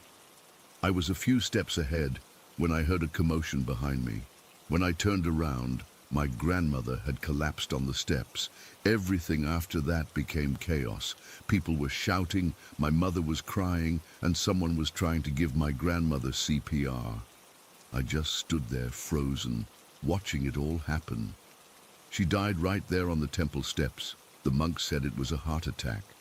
In Cambodian tradition, when someone dies, their spirit has 3 days to walk the earth before final judgment. During this time, the oldest son has to shave his head completely and stay with the monks. So my father had to leave us that same day. He would spend the next 3 days at the temple, praying for my grandmother's soul. We returned to our apartment that afternoon, all of us in shock. The apartment felt emptier, quieter without my grandmother and father. That night, it was just my aunt, my sister, my baby cousin, and me at home. My mother and uncle were handling funeral arrangements, and my other cousin was staying with relatives. I remember my aunt trying to keep things normal. She cooked dinner, but nobody really ate much. We all just pushed food around our plates. The apartment felt strange, without my grandmother sitting in her usual spot, complaining about how the food wasn't spicy enough. Around 8 p.m., we were sitting in the living room watching TV, trying to distract ourselves, when we heard a loud crash from the kitchen. My aunt jumped up and ran to see what happened. I followed her. All the pans that were hanging above the stove had fallen to the floor, all of them at once. My aunt looked confused. She picked them up and hung them back, saying maybe they weren't secured properly. But I remember those pans. My grandmother had hung them herself, and they had never fallen before. We had just settled back in the living room when we heard a loud bang from my grandmother's bedroom. It was a very specific sound, one I recognized immediately. My grandmother's TV had poor reception, and she would always hit the top of it with her palm to fix it. That bang was identical to the sound of her hitting her TV, but her room was empty. My sister started crying, and my aunt tried to calm her down, saying it was probably just the neighbors, but the look on my aunt's face told me she didn't believe that either. After that, we were all too scared to be alone.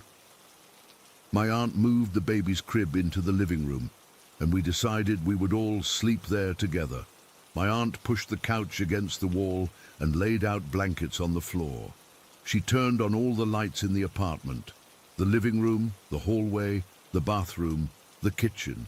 She said it was so we could see if we needed to get up during the night, but I knew she was scared of the dark now. I couldn't sleep.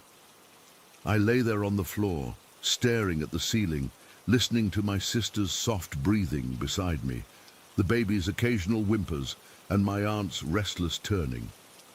The apartment made its usual nighttime noises, the hum of the refrigerator, the occasional car passing on the street below, the ticking of the clock on the wall. It must have been around midnight when I noticed the hallway light switch off. Just like that. One moment it was on, and the next it was off. I sat up, my heart pounding. I was about to wake my aunt when the bathroom light switched on. I could see the glow spilling into the hallway. Then I heard water running, the bathtub faucet. I recognized the sound because it had a distinctive squeak when turned on, and the pipes in our old building would rattle. I was terrified, but also curious. I sat up straighter, straining to hear. That's when I heard a metallic clang, like something being dropped into the tub. It was the sound of my grandmother's metal bathing bowl.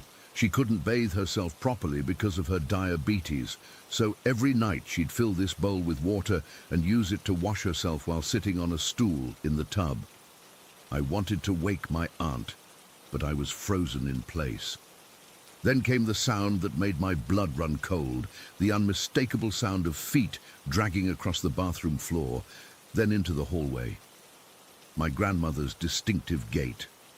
Slow, dragging steps, shuffling towards the living room. The footsteps stopped at the living room doorway. I couldn't see anything there in the darkness, but then I noticed something on the wall. We had propped up a crib mattress against the wall.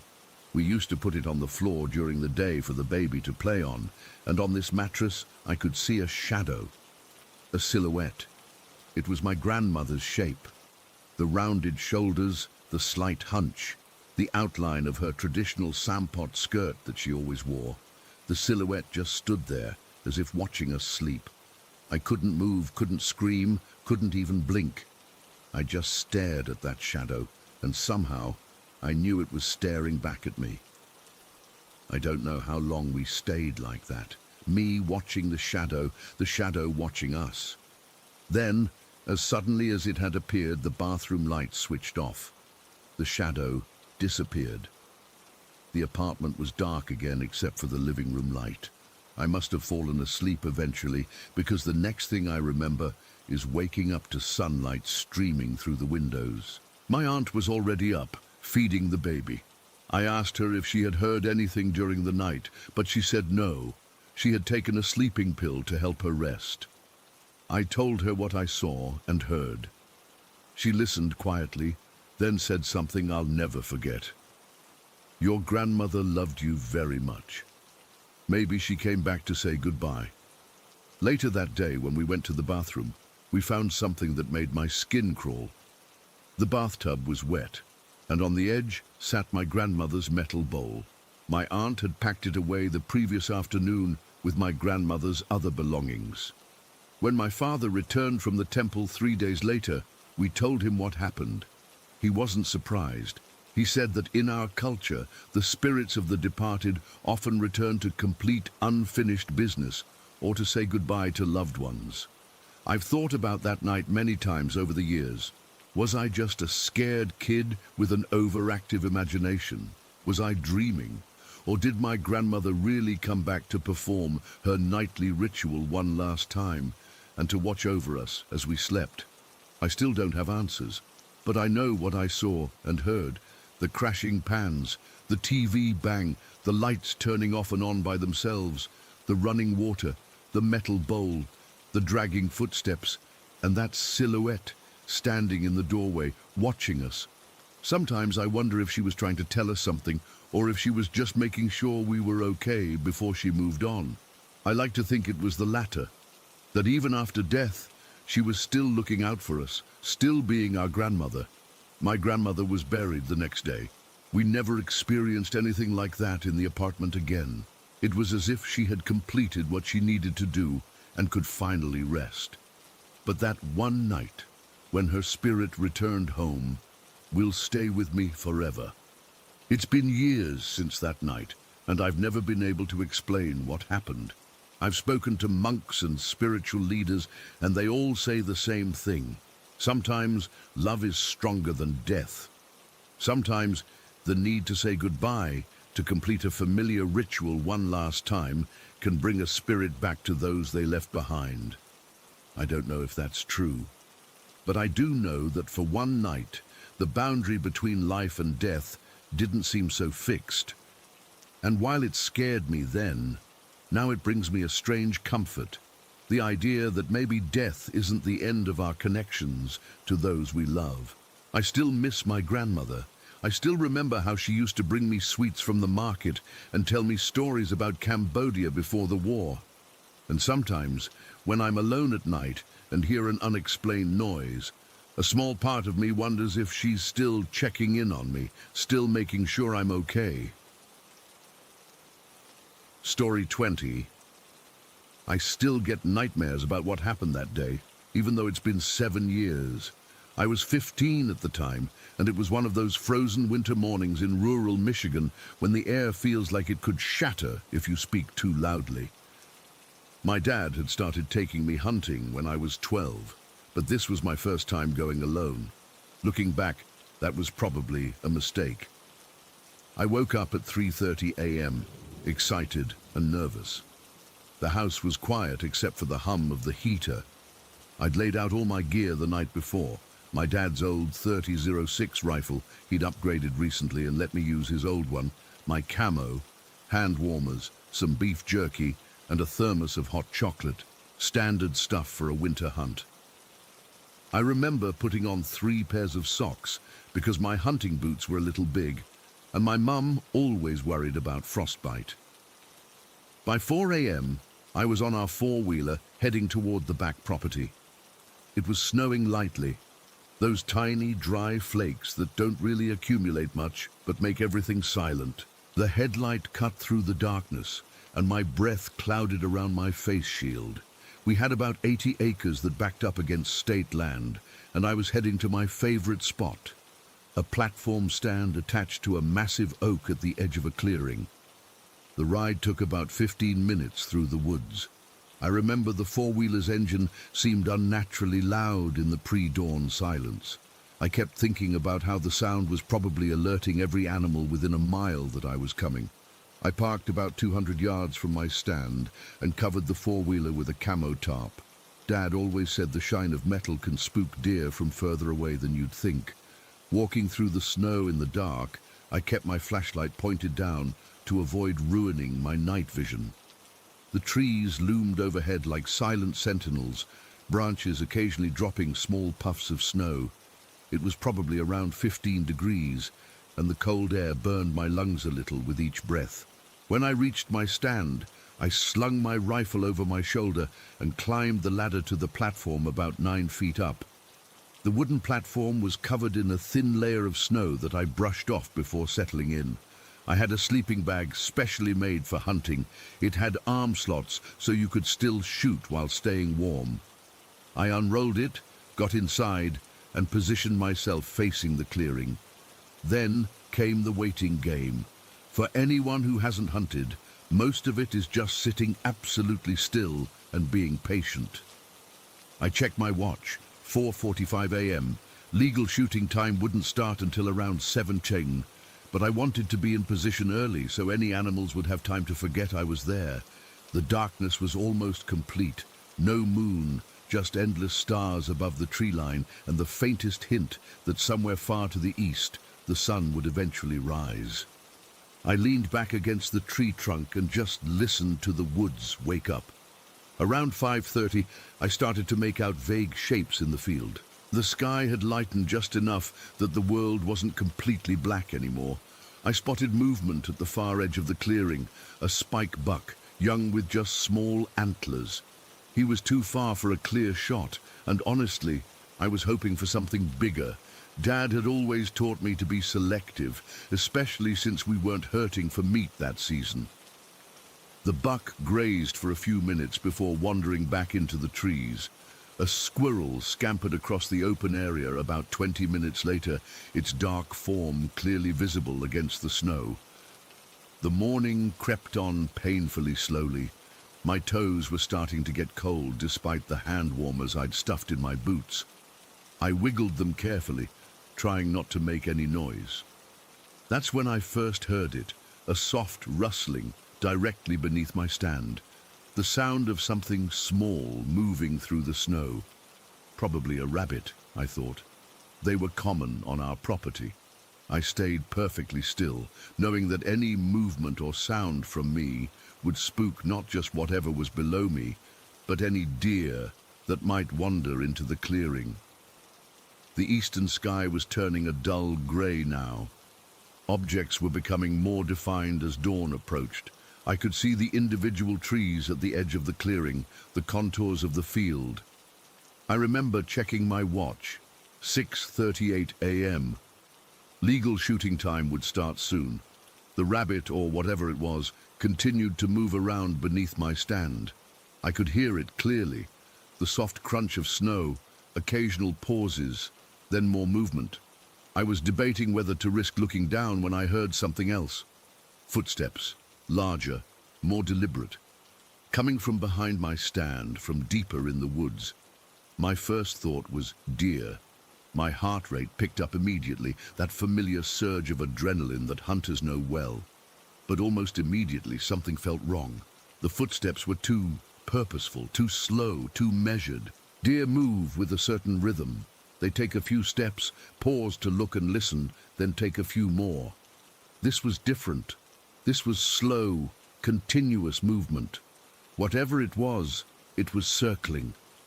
I could track the sound as it moved from behind me to my left, then toward the front of my stand. It was making a deliberate circle around the tree I was in. The hair on the back of my neck stood up. My mouth went dry. I stayed completely motionless. The sleeping bag suddenly felt constricting, like I was trapped. I wanted to look down to see what was there, but some primal instinct told me not to move, not to reveal myself. The footsteps continued their circuit, crunching in the snow. I could hear breathing now, not the snuffling of a deer, but something deeper, rhythmic. The rabbit, or whatever small animal had been under my stand, went completely silent.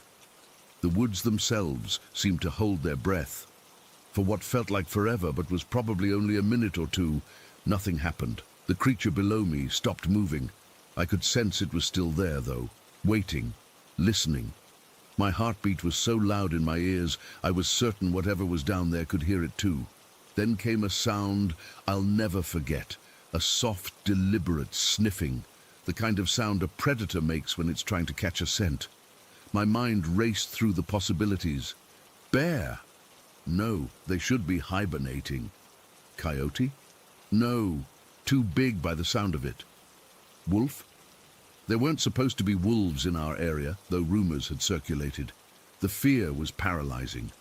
I wasn't just scared. I was experiencing a kind of terror I didn't know existed. It was like my body understood something my conscious mind hadn't fully processed yet. I was being hunted. For what felt like an eternity, I lay there in my sleeping bag, rifle clutched against me, trying to control my breathing. The creature circled the tree once more, slower this time. The deliberate pace of it was somehow more terrifying than if it had been aggressive. This thing was patient, calculating. My mind kept flashing to nature documentaries I'd seen, predators circling prey, looking for weakness, waiting for the right moment. But I was 9 feet up a tree. Safe, right? I kept telling myself that whatever was down there couldn't climb, but I didn't actually know what it was. I don't know exactly when I passed out. The combination of early morning cold and the massive adrenaline dump just overwhelmed me. One moment I was frozen in fear, and the next thing I knew, I was jerking awake, disoriented. My watch read 7:22 a.m. I'd been unconscious for about 45 minutes. The woods were lighter now, though the overcast sky made everything appear flat and grey. I listened intently, but heard nothing besides the occasional distant bird call. No footsteps, no breathing, no presence beneath me. I stayed completely still for another 15 minutes, listening, watching, nothing. Whatever had been there was gone, or at least I hoped it was. My body was stiff from being frozen in one position for so long, and my bladder was painfully full. Finally, I allowed myself to move slightly, turning my head to scan the area around my stand. The snow below was disturbed. Tracks circled the base of my tree. From my vantage point, I couldn't make out what kind of tracks they were, just that something had definitely been there. It hadn't been my imagination. About 40 feet to the west of my stand, I noticed a dark area in the snow. Something about it immediately set off alarm bells in my head. I needed to investigate, but the thought of climbing down filled me with dread. What if whatever made those tracks was still nearby, watching, waiting? I spent another 30 minutes gathering my courage, constantly scanning the woods, listening for any sound that might indicate the creature's return. Finally, I couldn't wait any longer. Both curiosity and my bladder demanded action. I carefully packed up my gear, slung my rifle over my shoulder, and descended the ladder, each metal rung ice cold through my gloves. When my feet hit the ground, I immediately felt exposed, vulnerable in a way I never had before in these familiar woods. I approached the dark spot in the snow cautiously, rifle ready, though I'm not sure what I was expecting to find. As I got closer, my stomach dropped. It was blood, a lot of it, soaked into the snow alongside tufts of fur, rabbit fur, the remains of what had likely been the small animal I'd heard earlier. But it wasn't just the blood and fur that made my skin crawl. It was the tracks around it, clear in the fresh snow, unmistakable even to my teenage eyes. Mountain lion tracks, large ones. My blood ran cold. Mountain lions weren't supposed to be in Michigan, at least not in any significant numbers. There were occasional unconfirmed sightings, but wildlife officials usually dismissed them. Yet here was undeniable evidence. Not just tracks, but a kill site. Looking more carefully at the area, I could see the story written in the snow. The mountain lion had circled my tree multiple times. The tracks led to the rabbit kill, then off into the woods. I followed them with my eyes as far as I could see. They headed straight away from my stand, deeper into the state land that bordered our property. I didn't waste any more time. I practically ran back to my four-wheeler, constantly looking over my shoulder. The woods that had always been my sanctuary now felt alien and threatening. Every shadow might hide a predator. Every sound caused me to flinch. The ride back to our house was a blur. I remember bursting through the door, startling my mum, who was making breakfast. I was talking so fast she couldn't understand me at first. When I finally calmed down enough to explain what had happened, my dad grabbed his rifle and we returned to the site together. The tracks were still there. My dad, who'd been hunting these woods for 30 years, confirmed what I already knew. Mountain lion. A big one. He estimated it weighed at least 150 pounds based on the size of the paw prints. We followed the tracks for about a quarter mile before losing them where the cat had moved onto rocky ground. We reported it to the DNR, but as expected, they were skeptical. Without photos of the actual animal, I hadn't thought to take pictures of the tracks. Stupid. They logged it as an unconfirmed sighting. My dad was furious, but I was just relieved to be home safe. That night, I couldn't sleep. I kept thinking about what had happened, or more specifically, what hadn't happened but could have. Mountain lions can jump up to 15 feet vertically. My stand was only 9 feet high. If it had wanted to, that cat could have reached me easily. So why didn't it? Was it just curious? Did it not realize I was potential prey? Or did it determine I was too risky, too much trouble compared to the rabbit it eventually caught? I've replayed that morning hundreds of times in my head. Sometimes I wonder if the cat was studying me, trying to figure out what I was. Sometimes I think it knew exactly what I was and was just toying with me. I'll never know for sure. What I do know is this: we humans think we're at the top of the food chain, especially when we're armed with rifles and technology. But out there in those woods, in the dark early hours when the world belongs to wild things, I was just another animal, potential prey. The line between hunter and hunted is thinner than most people ever realize. I still hunt, but never alone, and never on that part of our property. Some lessons you only need to learn once. Dash.